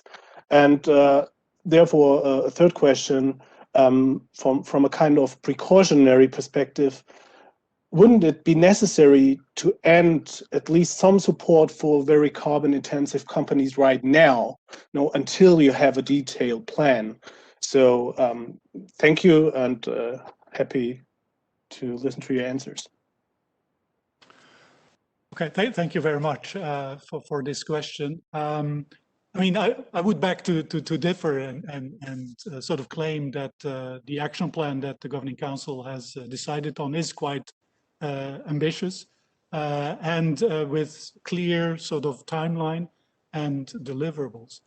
What's of course true is that still a lot of work needs to be done in order to take some of the concrete actions that you seem to adjust. And of course, I should also emphasize that some of those actions also depend on the progress that is being made at the European level, in terms of the various initiatives that the EU has taken. So we're not acting in isolation. But if you look at, first of all, the timeline, which is ultimately within a 4-year period, but there's two steps, but also the breadth of the actions, then I think we compare very favorable to any other central bank in terms of the ambition that we have. In terms of concrete actions and quick wins, I mean, let me just remind you that we have already taken some actions, For example, in terms of including sustainability-linked bonds in our asset purchase program, in terms of announcing that we will disclose the climate risks in our non-monetary policy portfolio, and probably one of the first actions that may follow relatively in the first part of this timeline will be to do the same for our monetary policy portfolio. So it's not just words. We actually are also following up and acting. And I believe it is sort of a wide-ranging action plan that covers, of course, our core, the core of our business, which is how can we better understand the impact of climate change on our mandate to achieve price stability, but also our risk assessment. I mean, part of the action plan, for example, is also to examine and investigate and make sure that credit rating agencies have the relevant methodologies to take into account climate change risk. So there's a catalytic role here that the bank ECB wants to play. But finally, then we are also looking at what I think are probably the most important parts of our operational framework. That is the corporate sector purchase program and our collateral framework. In terms of your last question, I mean, should you already exclude? I mean, this is, again, it will be subject of what is it, line 9 of the action plan, point 9. But it's not obvious that that is actually the most effective way of in terms of reducing climate change risks, because many of those comments will actually have to be some of the drivers of change. We hope. So extreme decisions like that may not be the most optimal. Thank you for that, Frank. We have the next question from Mr. Roger Casale from the Europe People's Forum. This is just a kind reminder to please lower your electronic hand after you've taken the floor so that we can see if you'd like to take the floor again, and an encouragement for everybody to raise their electronic hands and take the floor.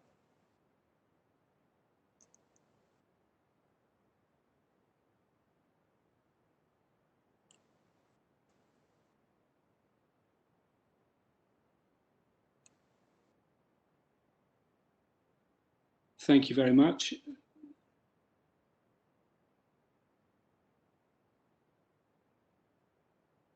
I think you can hear me. I'm not sure you can see me. Sorry. We can hear you well. You can hear me. Okay. So, well, thank you again. And thank you also for, in the earlier presentation, both in the question and in the answers, for the discussion around the engagement of citizens and civil society in drawing up the strategic plan. And I think all of us who are engaged in this enterprise of promoting citizen participation, something that we focus on at Europe's People's Forum, are very well aware that it's an easy thing to talk about and it's a difficult thing to do. So I wonder if you could comment on the challenges and the difficulties that you faced in reaching out to civil society and to citizens in particular, what you have learned from how you went about doing that, that you would want to apply in relation to how you conduct future consultations and engagement of citizens. You mentioned that there's going to be another phase of the consultation, and that's very welcome. I'm sure you agree that it's very valuable information that comes about from the engagement with citizens and civil society. Perhaps there's even, and this would be my second question, the thought in your mind that it would be good to put such consultations on a more permanent basis. Thank you. Thank you for your question, and particularly on the last suggestion. I mean, I will just take it as a useful suggestion.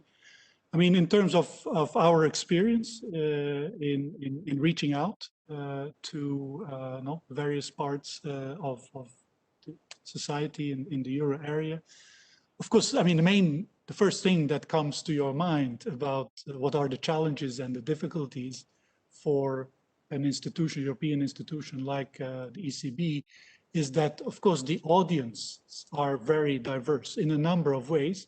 But I mean, first and foremost, in terms of language and culture. I mean, our union is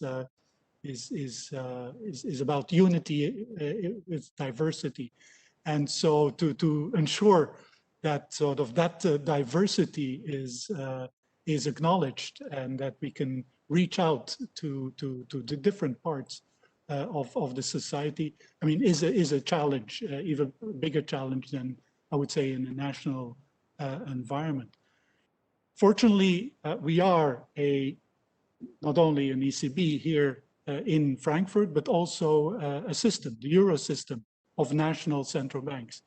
And I mean, it's obvious that the NCBs, the national central banks, will continue to play a key role in this outreach to local audience. I mean, at the ECB, of course, our comparative advantage is to reach out to pan-European civil society organizations like yours, to the European Parliament, to other European institutions, and of course, more generally through our communication on our website. But an important role clearly has to be played by the national central banks. And so they are, of course, very much on board on this commitment to have more regular outreach programs with citizens.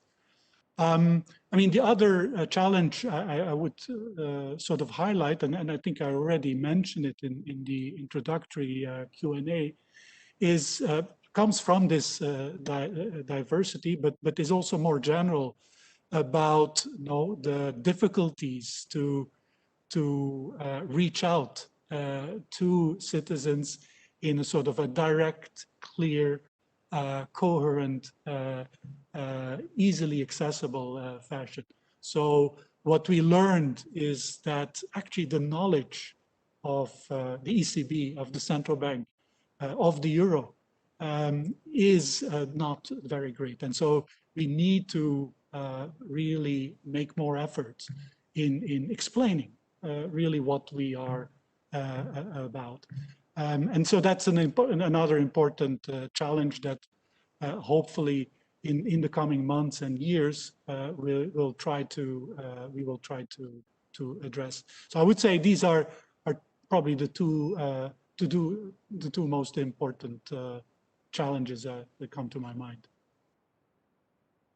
Thank you very much, Frank. I can see that we have the next question from Mark Beckman, also from Positive Money.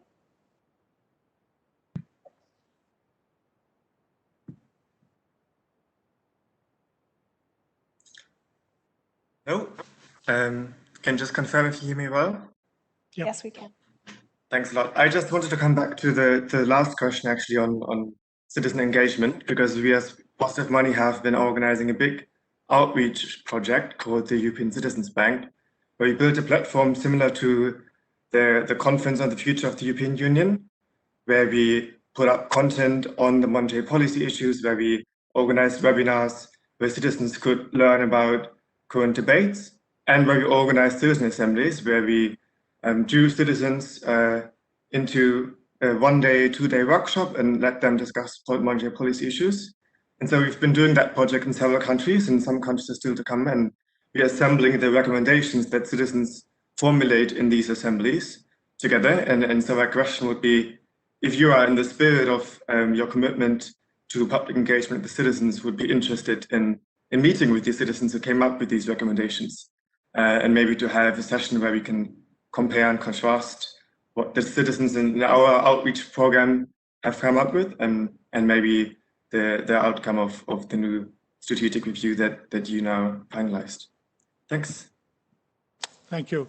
Of course, we are aware of your initiative, and particularly our communications department very much sort of follows what is going on. And I would say that it's very important to have those initiatives, because basically I think it can help better understand what the ECB, what monetary policy is about, and of course subject to sort of what the communications department is doing. I'm sure we would be happy to interact and to contribute where we can. Thank you. So this is just to let you know that we have got a little bit more time in case anyone else would like to take the floor. Please raise your electronic hands now.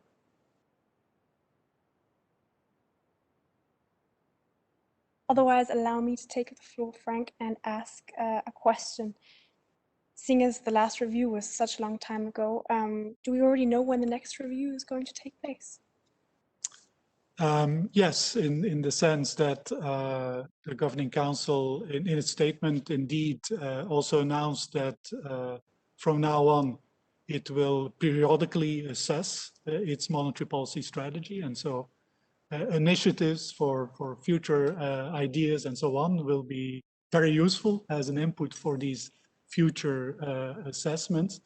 And it has announced that sort of the next sort of meeting point will be in 2025. So in about, expected to be in 2025. So in about 4 years time.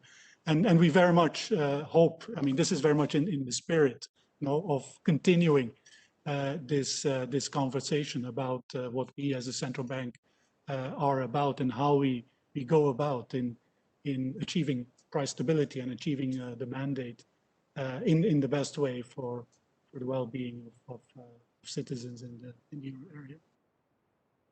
Thank you. I can see that we do have one last question, and this question comes from Mr. Mauricio Vargas from Greenpeace again. Okay, yeah, well, I'll take advantage of the chance to ask a second question. It's, of course, related to your climate action plan.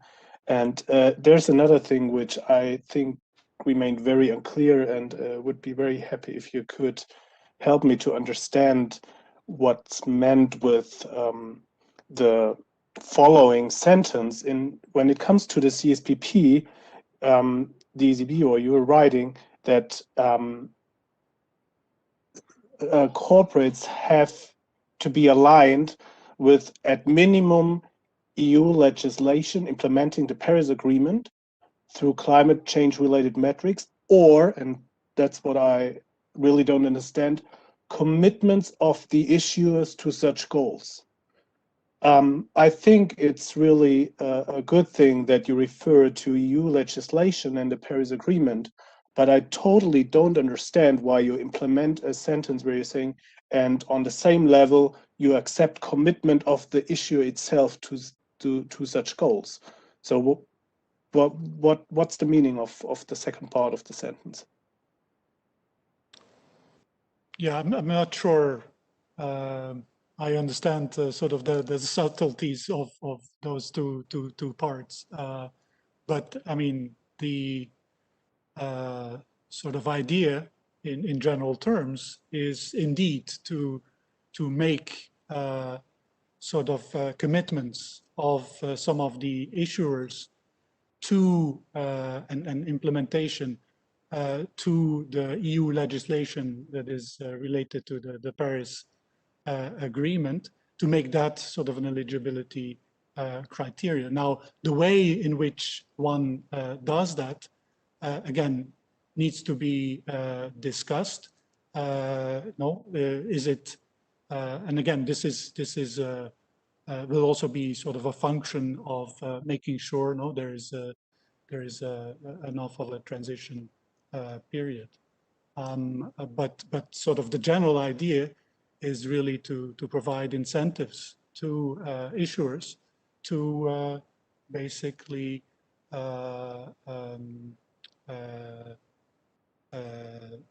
commit or to align their own plans with respect to climate change with the EU legislation implementing the Paris Accord. Thank you very much, Frank. I can see that we don't have any more questions. So with that, I would like to close this seminar. And thank you all very much for participating. Thanks to you and your active and lively contributions, we had a very engaging seminar. And I'd also like to take this opportunity to say thank you very much to you, Frank, for taking the time out of your day to explain the new strategy and what it's all about. As usual, we are very interested in hearing your feedback. So if you have one moment, we'll be posting a link to a survey in the chat function, and it should take about 2 or 3 minutes to fill out, and it would really help us to improve the way we structure these seminars better and to tailor them more towards your needs. So we would really appreciate if you could fill out the survey. And otherwise, there isn't much left for me to say other than to wish you a lovely afternoon and hopefully a nice summer break. If you'd like to get in touch with us in the meantime, please do so by sending us an email at civilsociety@ecb.europa.eu. Thank you very much and have a lovely afternoon. This is Rob Johnson, President of the Institute for New Economic Thinking. I'm here with Jeffrey Sachs. He, how would I say, I always smile, and every time we talk, I'm paying homage to the Rommel family, George and Affie Rommel, where we both grew up in Detroit, and our parents were good friends with the respective Rommels, and perhaps that inspired my curiosity, even as an undergraduate at MIT, to learn more about Jeffrey Sachs, and it's been like a North Star beacon for me in thinking about what's important through my entire career. So, Jeff, thanks for being here. I'll describe just briefly. You've done a tremendous amount of work. You're at Columbia University, the highest ranking professor. You ran the Earth Institute for many years. Currently the president of the U.S. Sustainable Development Solutions Network. And I would say, just as a signature, I see you always have, there's a gift that I perceive and that I admire and I try to turn people onto about your career. You always seem to choose important questions. People can do all kinds of dances with technique, but how do they say they might be fiddling while Rome burns? And you seem to zoom in over and over on things that matter, not just to your country or not just to prestige, but to humankind. And I greatly admire that. I just want to refer, you've written many, many books. We've talked about the age of globalization in one of our previous episodes together, but sustainable development, the two I underscored today because the questions related to the Ukraine that I've seen you writing about in Project Syndicate and other places recently, to move the world, JFK's quest for peace in 2013, and a new foreign policy beyond American exceptionalism. What I see there, first book 2013, second book 2018, is a prescience. You're seeing ahead of the challenges that we're going to have to address. So I'm very excited today that you're with me and we can talk about what you see, what scares you, and what's the way out. Well, thanks so much. Great. It's great to be with you, and thank you for focusing on those two books. The book about JFK, which I wrote in 2013, was to commemorate an incredible speech and initiative of President Kennedy in 1963, which was just months after the Cuban Missile Crisis. Now, here we are, Rob, the 60th anniversary of the Cuban Missile Crisis, with another kind of showdown between the United States and Russia. And so I'm going back to that speech, to the Cuban Missile Crisis, to the lessons that I drew in that book just about every day in my thinking about what events are telling us right now. The 2019 book, A New Foreign Policy Beyond American Exceptionalism, is also directly core to my thinking right now. I do think the United States doesn't get or accept its realistic, constructive place in the world right now, and that this is at least a part of our problem in a world that is increasingly destabilized. I think that both books focus on one fundamental idea, which is that peace is better than war, and peace comes through a constructive engagement with the other side. President Kennedy said in his remarkable speech given at an American University commencement on June 10, 1963, that peace isn't some magic solution. It's not an event. Peace is a process, a way of solving problems. It is a constructive engagement with the other side. It is what I've learned in 21 years of advising the UN leadership. It is diplomacy at its finest. It's not guessing what the other side will do. It's not playing a game theory where you take as given the other party's move, which can have disastrous consequences, but rather you engage. And I think that this has been my central theme, partly from my own life experience of working in cultures all over the world, very different communities, different religions, races, ethnicities, nationalities, geographies. It taught me something about the common fate of humanity, I think. And it also taught me about the wonders of dialogue, communication, and diplomacy. Well, here we are with war, with incredible tensions with China, with the inability to solve major global problems like the increasing derangement of the Earth's climate system. And I believe that in all of these, what we're seeing is a failure of statecraft, a failure of concepts of cooperation, really an application of crude ideas that are like the game theoretic ideas that assume the worst of the other side, for example, and assume you know what's in Putin's mind, assume you know what is in President Xi's mind. And when we behave that way, we get very bad outcomes. So this, I thank you for focusing on those works. And for me, they do reflect my underlying feeling that there's a different way for us to approach global problems, different from what we're doing right now, and it would be much, much safer, more prudent, and more constructive to follow a different approach. I find it fascinating, just putting like what I'll call pattern recognition. You're talking about what John Kennedy did. I remember the old, what I'll call the Bismarck playbook. I took a bunch of courses in arms control and disarmament, and they said that one of the big dangers is when you're failing at home, there's discord. The Bismarck playbook is a metaphor. Find an external enemy so everybody can agree and focus on that. But sitting behind the Bismarck playbook, in the first appendix to that playbook, is the need to cooperate on climate change. So we're not in a place where, forget mutual assured destruction for a moment. We got to cooperate.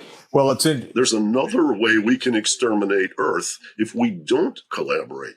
And then the last thing I'll throw into this mix is a wonderful book by the scholar Orville Schell and his colleague John Delury called Wealth and Power. And what Orville, who's a good friend of mine, said, he said, Rob, we've got a situation where the Chinese went through centuries of humiliation, Opium War, Japanese invasion, etc. America thinks it runs the world and wants everybody to fall in line behind it.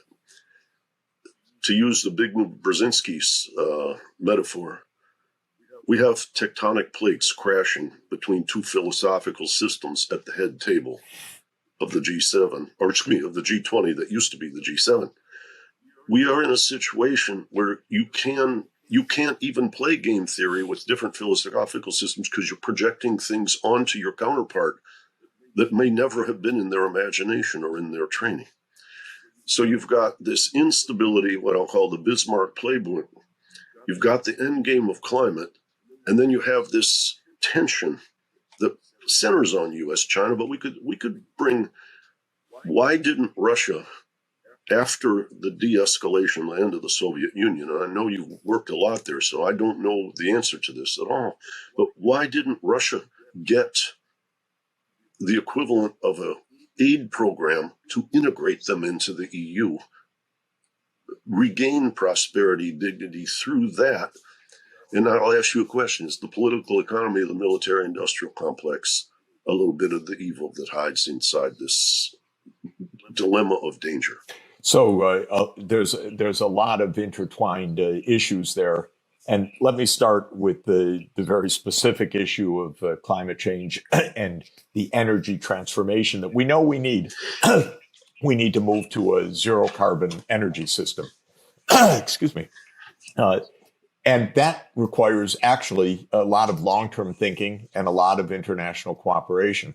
So every day in the context of the Ukraine war, I'm asked by somebody, and it happened again this morning, what's the implication of the war for climate change? In other words, you see Russia cutting off or threatening to cut off natural gas to Europe, or Europe putting on sanctions on oil and gas imports from Russia. Will this accelerate the energy transition?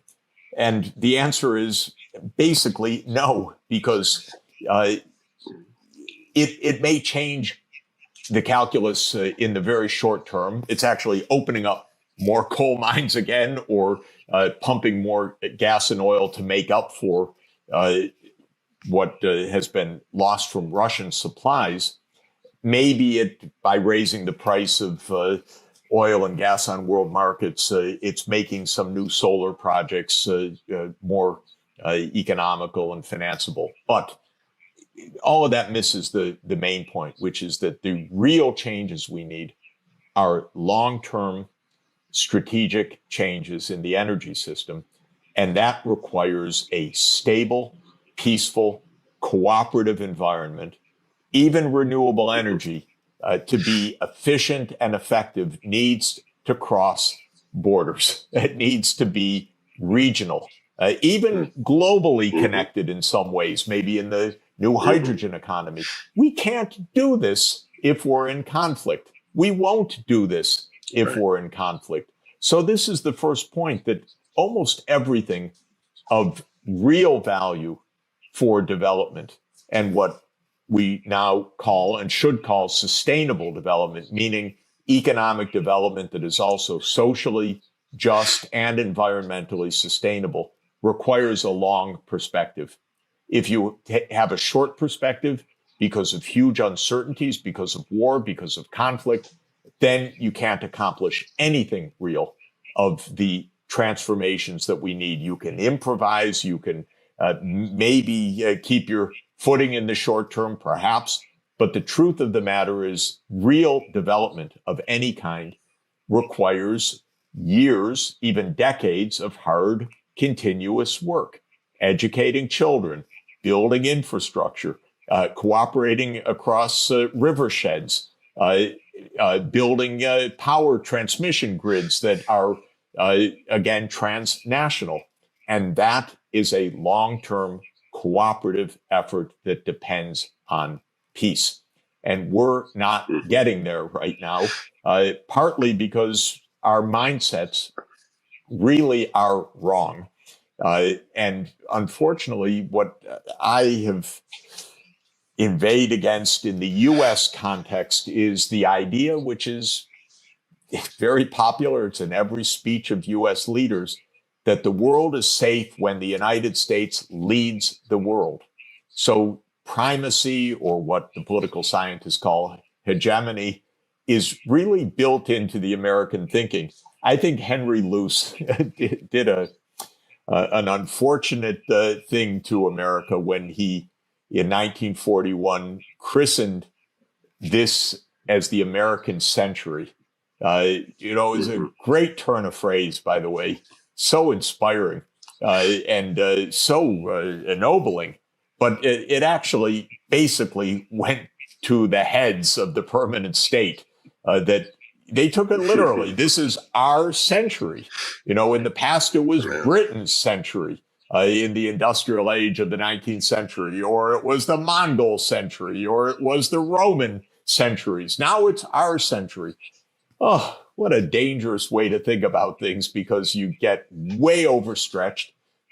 You act provocatively without even attempting to understand the other side.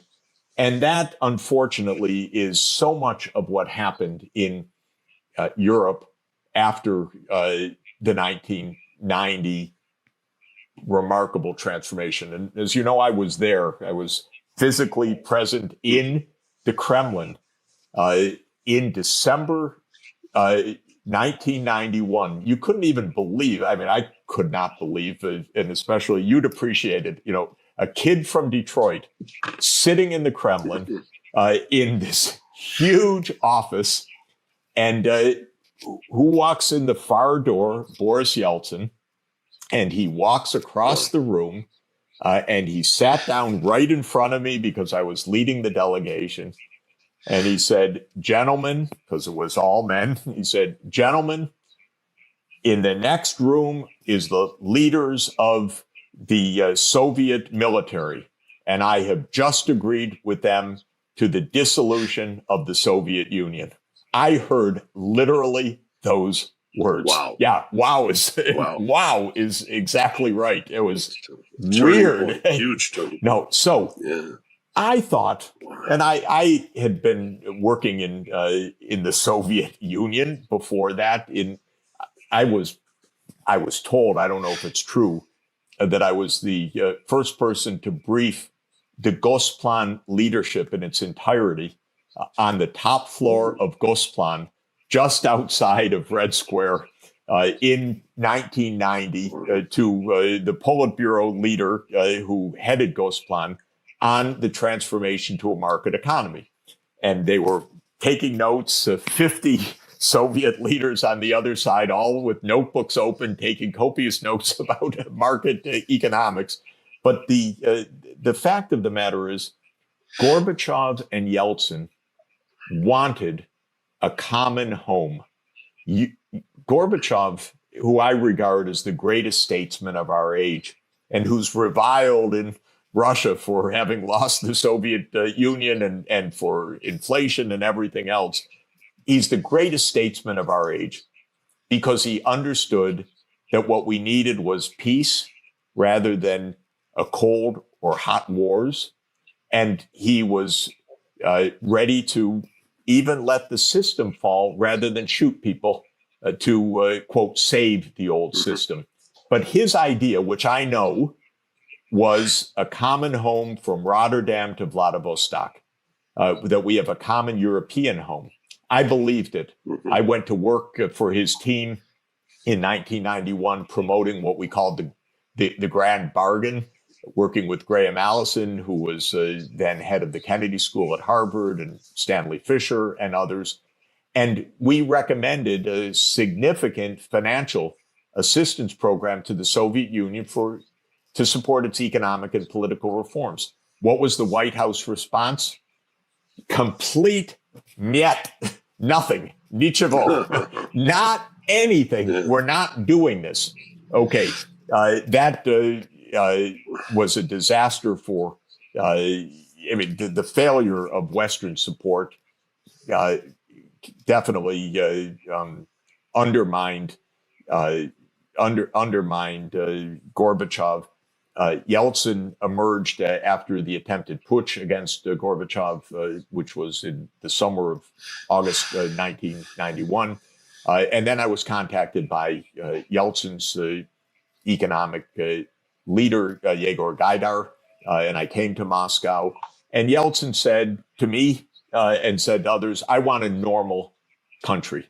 I want a democratic country with the market economy, and I want normal relations with the world.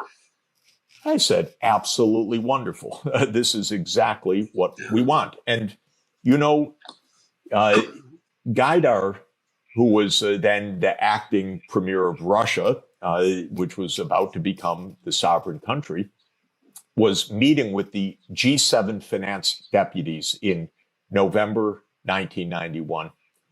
And Russia was running out of foreign exchange reserves. This was a fulminant financial crisis. So I knew a lot about financial crises and their history and their resolution, and worked with Poland a couple of years before. And I suggested to Gaidar, well, look, tell the U.S. and the other 6 deputy finance ministers, you need a standstill on the debt payments because you're running out of reserves. And Russia's about to become an independent country, and we can't have a financial collapse. And he came out of the meeting just absolutely ashen-faced. He said they wouldn't even consider it. They said, you have to pay to the penny. We will not allow anything right now. We're not authorized to allow anything. We will not allow anything. You continue to pay. Russia ran out of reserves at the beginning of 1992 as Yeltsin came to power. In other words, a fulminant financial crisis.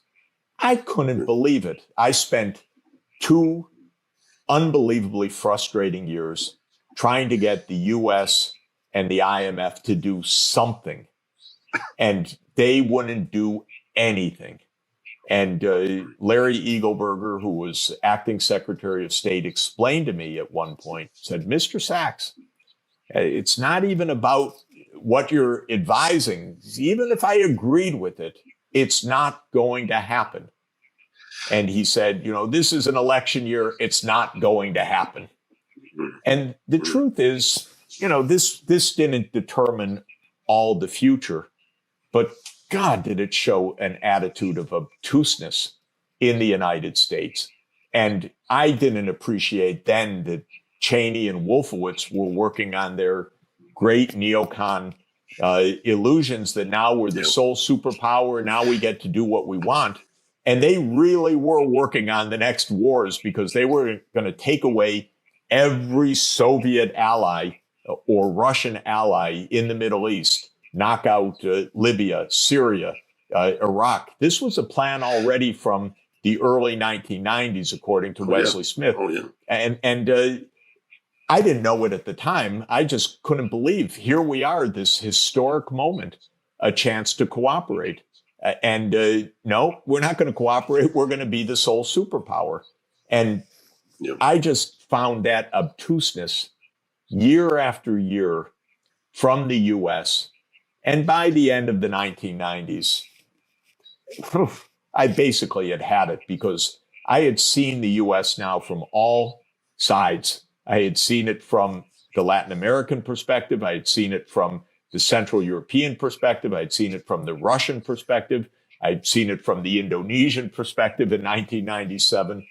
We just were not a cooperative country that aimed to work with other countries to solve problems. We were the unipolar great power of the world. We were arrogant, and we were not paying attention to what other countries said. And this manifested itself in a number of financial debacles of these countries that had big effects on the world. It also manifested in what brings us to the war in Ukraine today. Though this is a very unpopular view, it's right, and that is NATO enlargement. What John Mearsheimer has said is right. Kissinger said it, and so many other wise people. George Kennan said it in 1997. Don't do this NATO enlargement. It'll lead to a new Cold War. Now we have a hot war. The Secretary of Defense under Clinton was deciding whether to resign or not when he learned that Clinton indeed would go ahead with NATO enlargement, because Bill Perry, who was the Secretary of Defense, said, look, we're starting to improve relations with Russia. Do we really need to risk that right now by peremptory moves of NATO enlargement, especially since unequivocally both the Germans and the Americans had promised Gorbachev and then Yeltsin no enlargement in return for German reunification. Then we lied about it. Well, it's not in writing. We brought out all our lawyers. But good historians know that those commitments were made, and we just want to deny that. And given, the predominance of U.S. government in our media, you can tell any story you want. This is absolutely true. But the long and the short of it, Rob, is that NATO enlargement started. We weren't giving any financial help. We were plotting wars against Saddam Hussein, Muammar Gaddafi, Assad, all the allies of the former Soviet Union, or of the Soviet Union, and then of Russia. Russia has military naval base in Syria, so Assad would be our target, and so forth. No cooperation other than superficial. And in the 1990s, the NATO enlargement started. And then during George W. Bush, well, actually, Clinton did something that, in retrospect, we didn't even see the significance of, but it was hugely significant and misguided. And that was the war against Serbia in 1999 to force Serbia to give up Kosovo. So there was a rebellion of Kosovar Albanians, or Albanian Kosovars, I should say, in Serbia. And the U.S. took sides and said, let them break away. And when Serbia said, no, they're part of Serbia, which is the normal way that diplomacy works, the U.S. bombed Belgrade for several weeks. And we set up the precedent that if you want a breakaway state or you want to weaken the other side, you just go bomb them. And then when Russia says, well, when we do this, we're called the crime of humanity, but when NATO does it, that passes as defending freedom fighters. So isn't there no standard or a double standard? But just to carry on to the current day, in the early 2000s, after the Belgrade bombing, and then after 9/11, of course, Bush pushed the enlargement of NATO to, I think, 7 countries under his watch, an extraordinary increase of the number of countries. The Baltic states, to begin with, the Romania, Bulgaria, Slovakia, Slovenia, if I remember correctly, all during Bush's watch. And then, to the shock of the Europeans in NATO in 2008, he said Ukraine and Georgia will become members of NATO. And just take a look at a map. And I encourage everybody to take a look at the map of the Black Sea. What was NATO's idea? What was the U.S. strategic idea? The U.S. strategic idea was basically to own the Black Sea for NATO, because you'd have Turkey, Romania, Bulgaria, Ukraine, and where's Georgia? All the way over on the eastern side of the Black Sea suddenly is going to be a NATO country, whereas NATO was originally to defend against an invasion by a now defunct, non-existent country in Western Europe. So suddenly it is an expansionary force moving straight across the Black Sea. It reminds me a lot of the Crimean War of the 19th century. Who controls the Black Sea? And, well, one thing has led to another, and we have the war in Ukraine. And if in our media you say, the United States played a provocative war, you're immediately targeted. Oh, you're just purveying Putin's propaganda. Well, this is really nonsense. We need a serious discussion, some context, some history, and we should not have pushed NATO right up against Russia's edge and right around the encirclement of the Black Sea. But we did so, and now we're also paying consequences for this, but especially Ukraine is paying consequences for this. Yeah.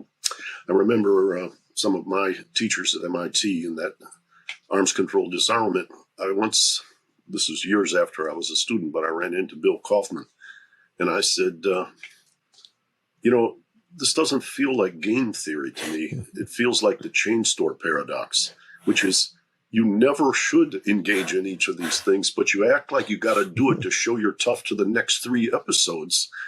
But with consequences being so dangerous, first with regard to nuclear war and now with regard to climate, this is madness. And this is not leadership. Why are our leaders so afraid of our population at this juncture that they have to put on this ritual of toughness as opposed to doing what needs to be done? Did you play the game of Risk the board game Risk? Okay, so the board game Risk really is a marvelous model of how Washington thinking is. You have the map of the world, and the aim of the game is to have your piece on every space of the world.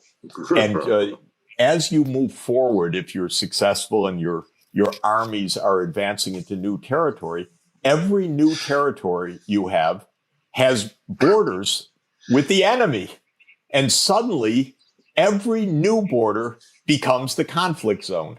Every new border becomes vital for your national security.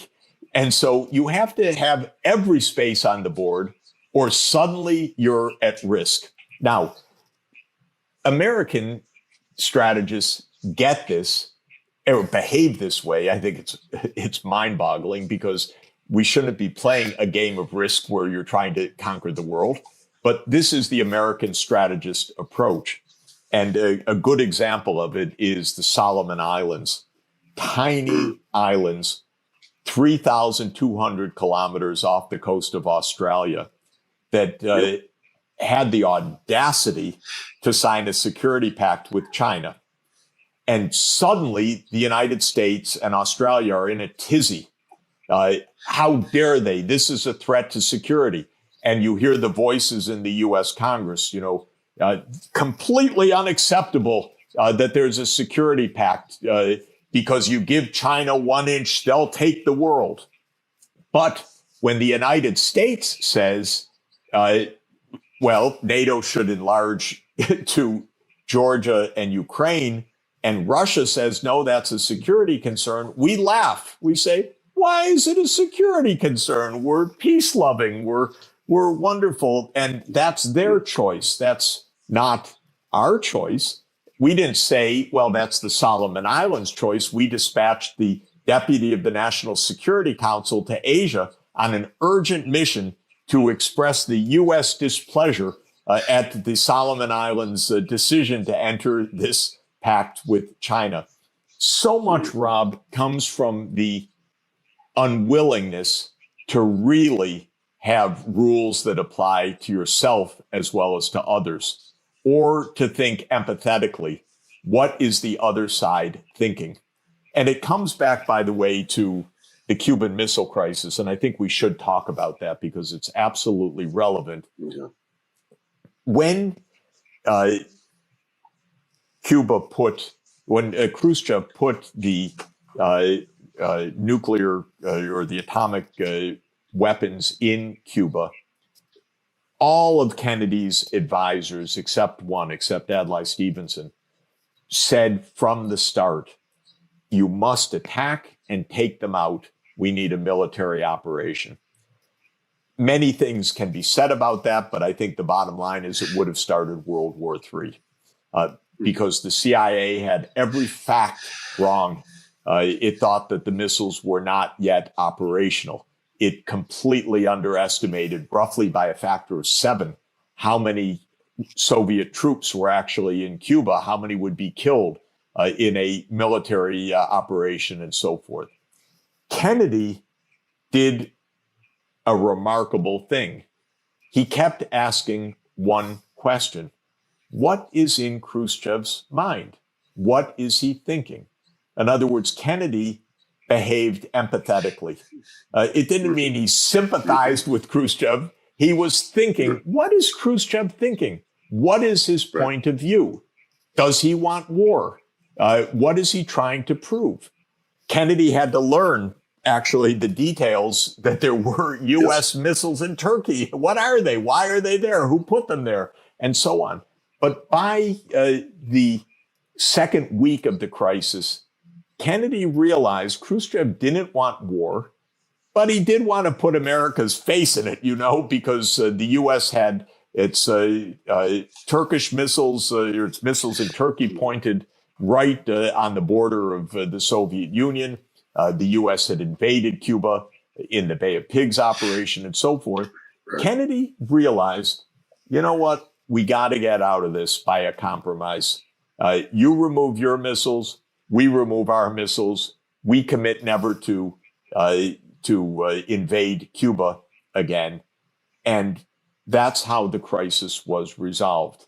It wasn't, we demand victory because Khrushchev has done the most dastardly deed, so we must defeat that man, which is the rhetoric that we have today. Must defeat Putin with his 1,600 active nuclear warheads. We must defeat Putin. This is mind-boggling that even on an anniversary like this, 60 years anniversary of the Cuban Missile Crisis, we're not taking care to learn the real lessons of how you diffuse a crisis. And you start with empathy. You say, if we care about the Solomon Islands, maybe Russia cares about Ukraine and Georgia in the same way. Maybe we shouldn't be quite so provocative. Maybe we shouldn't be talking about humiliating defeat and so forth. Or maybe we shouldn't be saying this is the worst crime in modern history when the United States is engaged in so many wars of choice. And maybe we should find a way for both sides to stand down. Yeah. Well, I remember reading Daniel Ellsberg's book, The Doomsday Machine. Absolutely. About that there were many nuclear weapons inside of submarines off the coast of Cuba, and we started dropping depth charges on them. But for, I can't remember the gentleman's name, who overruled firing the missiles, they were terrified. They're underwater and the depth charges are going off trying to essentially kill them all and drown them all. Absolutely right. And this guy wouldn't allow the missiles to be shot. But it's that close. It's that close to extermination. So reading list for everybody listening, Daniel Ellsberg, The Doomsday Machine, and Martin Sherwin, Gambling with Armageddon, which is the finest book ever written about the Cuban Missile Crisis. And Martin Sherwin tells this story that you're so importantly referring to, Rob. And I think it has many lessons. But what happened is, even after Kennedy and Khrushchev had agreed on the way out, a disabled Soviet submarine in the Caribbean that was out of radio contact, so it had no news, was disabled. It was overheating. It needed to surface just to breathe. Sailors were fainting, and it started to surface, and a jackass in the U.S. Air Force, instead of dropping depth charges, dropped live hand grenades on the submarine as a joke. And he's, we'll scare the hell out of them. So the commander of the vessel ordered a nuclear-tipped submarine to be put into the a nuclear-tipped torpedo to be put into the torpedo bay and called for its launch. And it happened by coincidence that a Soviet party official, a Communist Party official, was on that vessel named Antipov. And he had the ability to override the order of the skipper of the submarine. And he said, no, we're going to surface. We're not going to fire this.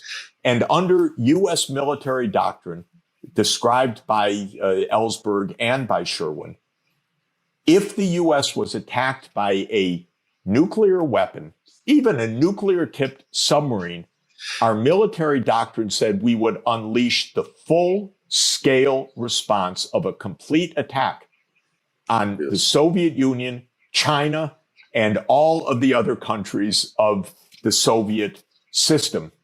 And the estimate was 700 million dead. But what they didn't know was about nuclear winter, because such an attack could have ended life, human life on the planet. We came within seconds of this. We're stupid if we think that things can't get out of hand. Today, I read about a U.S. general saying, well, we may need to break the Soviet blockade of the port of Odessa to let Ukrainian grain supplies. I'm sick of these generals telling us about things that are so unbelievably risky without a proper public debate and understanding, because we could end up in nuclear war. And this is mind-boggling that we are having generals opine on these kinds of military operations, which would be tantamount to direct U.S. war with Russia in this kind of way. And you're talking about the extermination of life on Earth. I mean, these are not rumors. I've seen in Nature and Science magazine studies of what happens to the upper atmosphere if there's a nuclear exchange. And I encourage many people now. I've been doing a little bit of work with a group called the Quincy Institute, Andrew Basevich. Excellent. Hartung in this group, and exploring some of the ramifications for how our military decisions are being made. And it's really quite haunting to try to understand this dynamic as having anything to do with representing the well-being of America or mankind. And I learned in thinking about American history and politics, which I've been doing pretty much nonstop for 50 years now.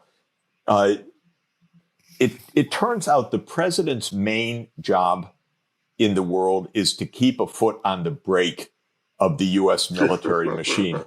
Because it's like those old cars that are poorly tuned, that though they're in neutral, they're always revving forward and they're always jumping. You take your foot off the brake, the car jumps forward. And good presidents, great presidents, have been the ones to have the foot on the brake, like Kennedy had the foot on the brake in October 1962. Johnson did not have the foot on the brake, and we escalated in Vietnam.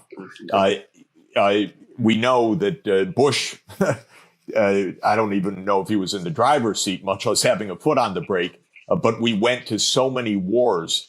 Obama was no good at this either. So this is a real question. It's a systemic process. It is like the game of Risk. You're always looking, we're, in Romania and Bulgaria, we're at risk unless we're also in Ukraine. So we better expand. Well, then there could be losses in the eastern Black Sea and the Caucasus. So we better expand to Georgia, et cetera, or the Solomon Islands, or what we're doing in East Asia, and just so much chit chat about war with Taiwan and U.S. war with China and Biden piping off and so forth. All of it is provocative. All of it requires actually our good luck that a president says, no, we're not going farther. Korean War, again, had MacArthur had his way, he would have invaded China. We would have used nuclear weapons at the time. Truman, his right decision, no, stop. He had to fire his top general.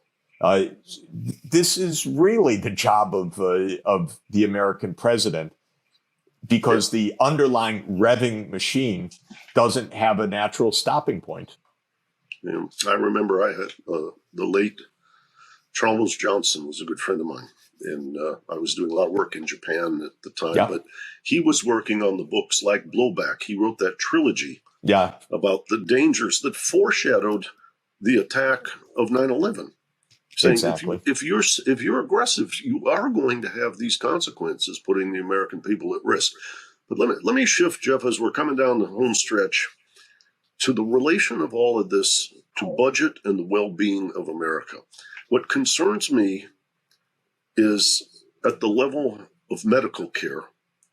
The OECD data shows that America per capita spends more than twice the average in the OECD to have some healthcare system that is ranked 38th in the world by the WHO. The second dimension is we have a baby boom creating a demographic bulge where elder care is going to be a priority. We are going through technological transformation that requires transforming the education system towards knowledge-intensive things. What was his name? Sir Ken Robinson, the most famous TED Talk of all time. How schools kill creativity. We got to change that. That involves investment. Now, we've got this military urge and climate transformation. I guess I worked on the Senate Budget Committee under Pete Domenici, and I'm thinking, how are we going to get all this stuff done if we keep playing these aggressive military games? And how are we going to harness the political economy? I always laughed. Domenici said to me one time, well, you're an economist. You know that thing called Say's Law? I said, yeah. He said, how supply creates its own demand? I said, yes, Senator. He says, well, you watch. Every year when we put up the budget, about the time that the military budgets come up, you're going to see all kinds of news about how dangerous the world is. They're using fear to create their own demand. And Adam Curtis, the BBC documentary, he created a series, a 3-part series that you can watch for free on thoughtmaybe.com. And it's called The Power of Nightmares. And so, Jeff, I'm loading you all up, but you can't sit there and be, how would I say, self-righteous budget hawk, tolerate a military-industrial complex that's spending 22 times what any other country is, neglecting older people, neglecting young people, and letting our healthcare system cost twice what it should. And with all the discord of not reconciling those things, the Bismarck playbook comes back into center stage. Well, one of the expressions of Joe Biden that I really like, though I haven't heard it from him recently for an obvious reason, he said, don't talk to me about your values, show me your budget, and I'll tell you your values. And what he means by that is where you put your money, that's what counts in the system. Yeah. And the United States has really messed up the budget. It spends far too little on many areas, like education, like well-being of children. It spends far too much on other areas, like the so-called modernization of our nuclear fleet arsenal, when we should be negotiating long-term nuclear disarmament. And in general, our budget is a mess. As you say, also, the way we organized key parts of the economy, like healthcare, is to give private monopolies to a crucial sector, ending up overpaying roughly by a factor 2 for our health care. We spend almost 20% of GDP on healthcare compared to roughly 10% of GDP in our peer countries. So I've written a number of books, The Price of Civilization being one of my favorites, about what a budget would look like for a civilized country. And interestingly, and one of the better parts of a speech that Secretary of State Antony Blinken just gave about U.S. Approaches to China, he said the real approach is we need to invest in ourselves. We need to strengthen our capacities in science, education, our well-being at home, because that's what makes us the competitive model vis-a-vis the rest of the world, including vis-a-vis China. And that's true, but we're not doing it. And we have lost the budget debate and the budget narrative in the last 2 years, Biden came in with the idea of a package to build back better. It did not appear.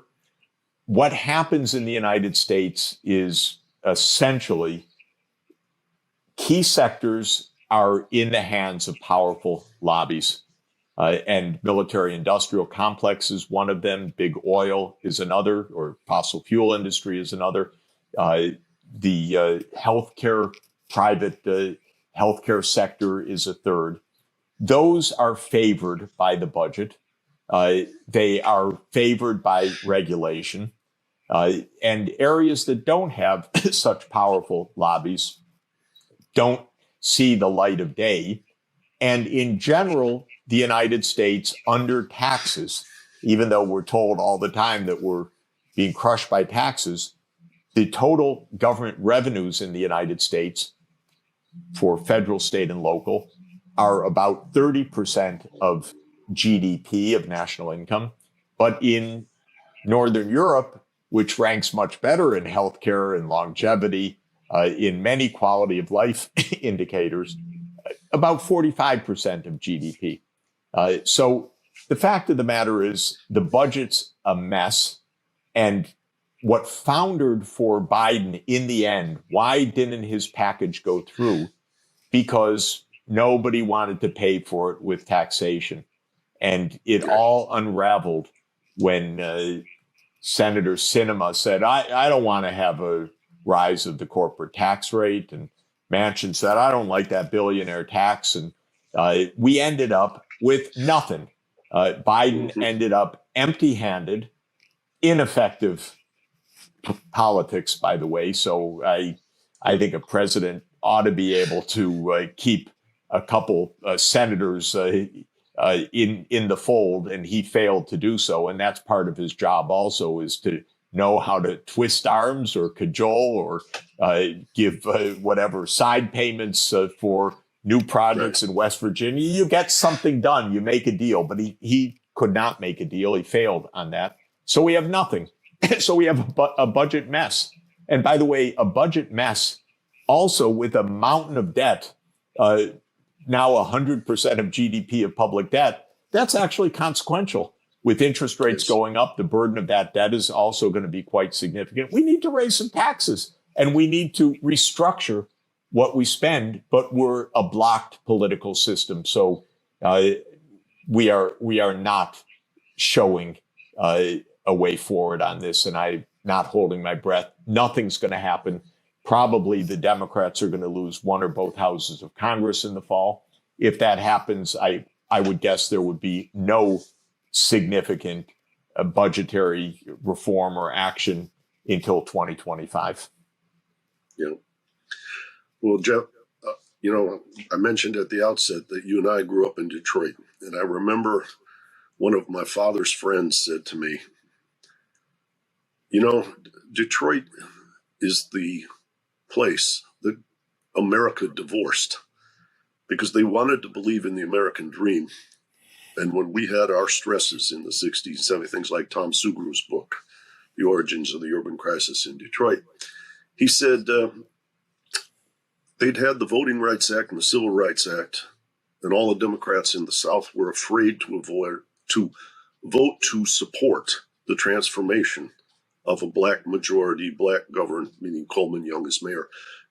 So we got divorced from, we were no longer America. We were a bad example. And you and I have done work together in Detroit and been at numerous meetings. And I often think of the kind of pressures that I remember in 1990, there was this headline in CNN, Detroit is the shadow that looms over the future of America. In other words, it's an indicator. It's an early warning, like the canary in the coal mine, of toxic political economy. And so when I thought about talking with you today, I often go back to my musical origins. There was a guy that actually played my senior prom named Bob Seger. Oh my God. And as well I done. followed you, I missed as that I prom. followed you, I followed you for many, many years as a younger person from Detroit, but with family, mutual friends who were guiding me to look at your example. Bob Seger wrote a song that made me think of you. It's called Travelin' Man. And at the end of the song, as he's reflected on all of this, he says, sometimes at night, I see their faces. I feel the traces they've left on my soul. Those are the memories that make me a wealthy soul. Wow. Jeff, you give me that kind of inspiration, curiosity. I follow your work. I have since I was, I guess, a senior in high school. And I think it's amazing how you, after what we might call the woundedness of Detroit, all the things you've described today and all your international involvement remain so constructive. And I'm very grateful for that. Well, Rob, I'm grateful that we do it together, and thank you for those lovely words. But we've been on a journey together, and your leadership of INET and constructive new approaches to these issues is essential. So I really thank you, and how great to be together with you today. Yeah, thank you. And we'll, how would I say, pause now and wait for the next turn of events in the next chapter. But I look forward to working with you in the days ahead. And once again, I'm very grateful for the example you set for our young scholars and for our country. Thank you, sir.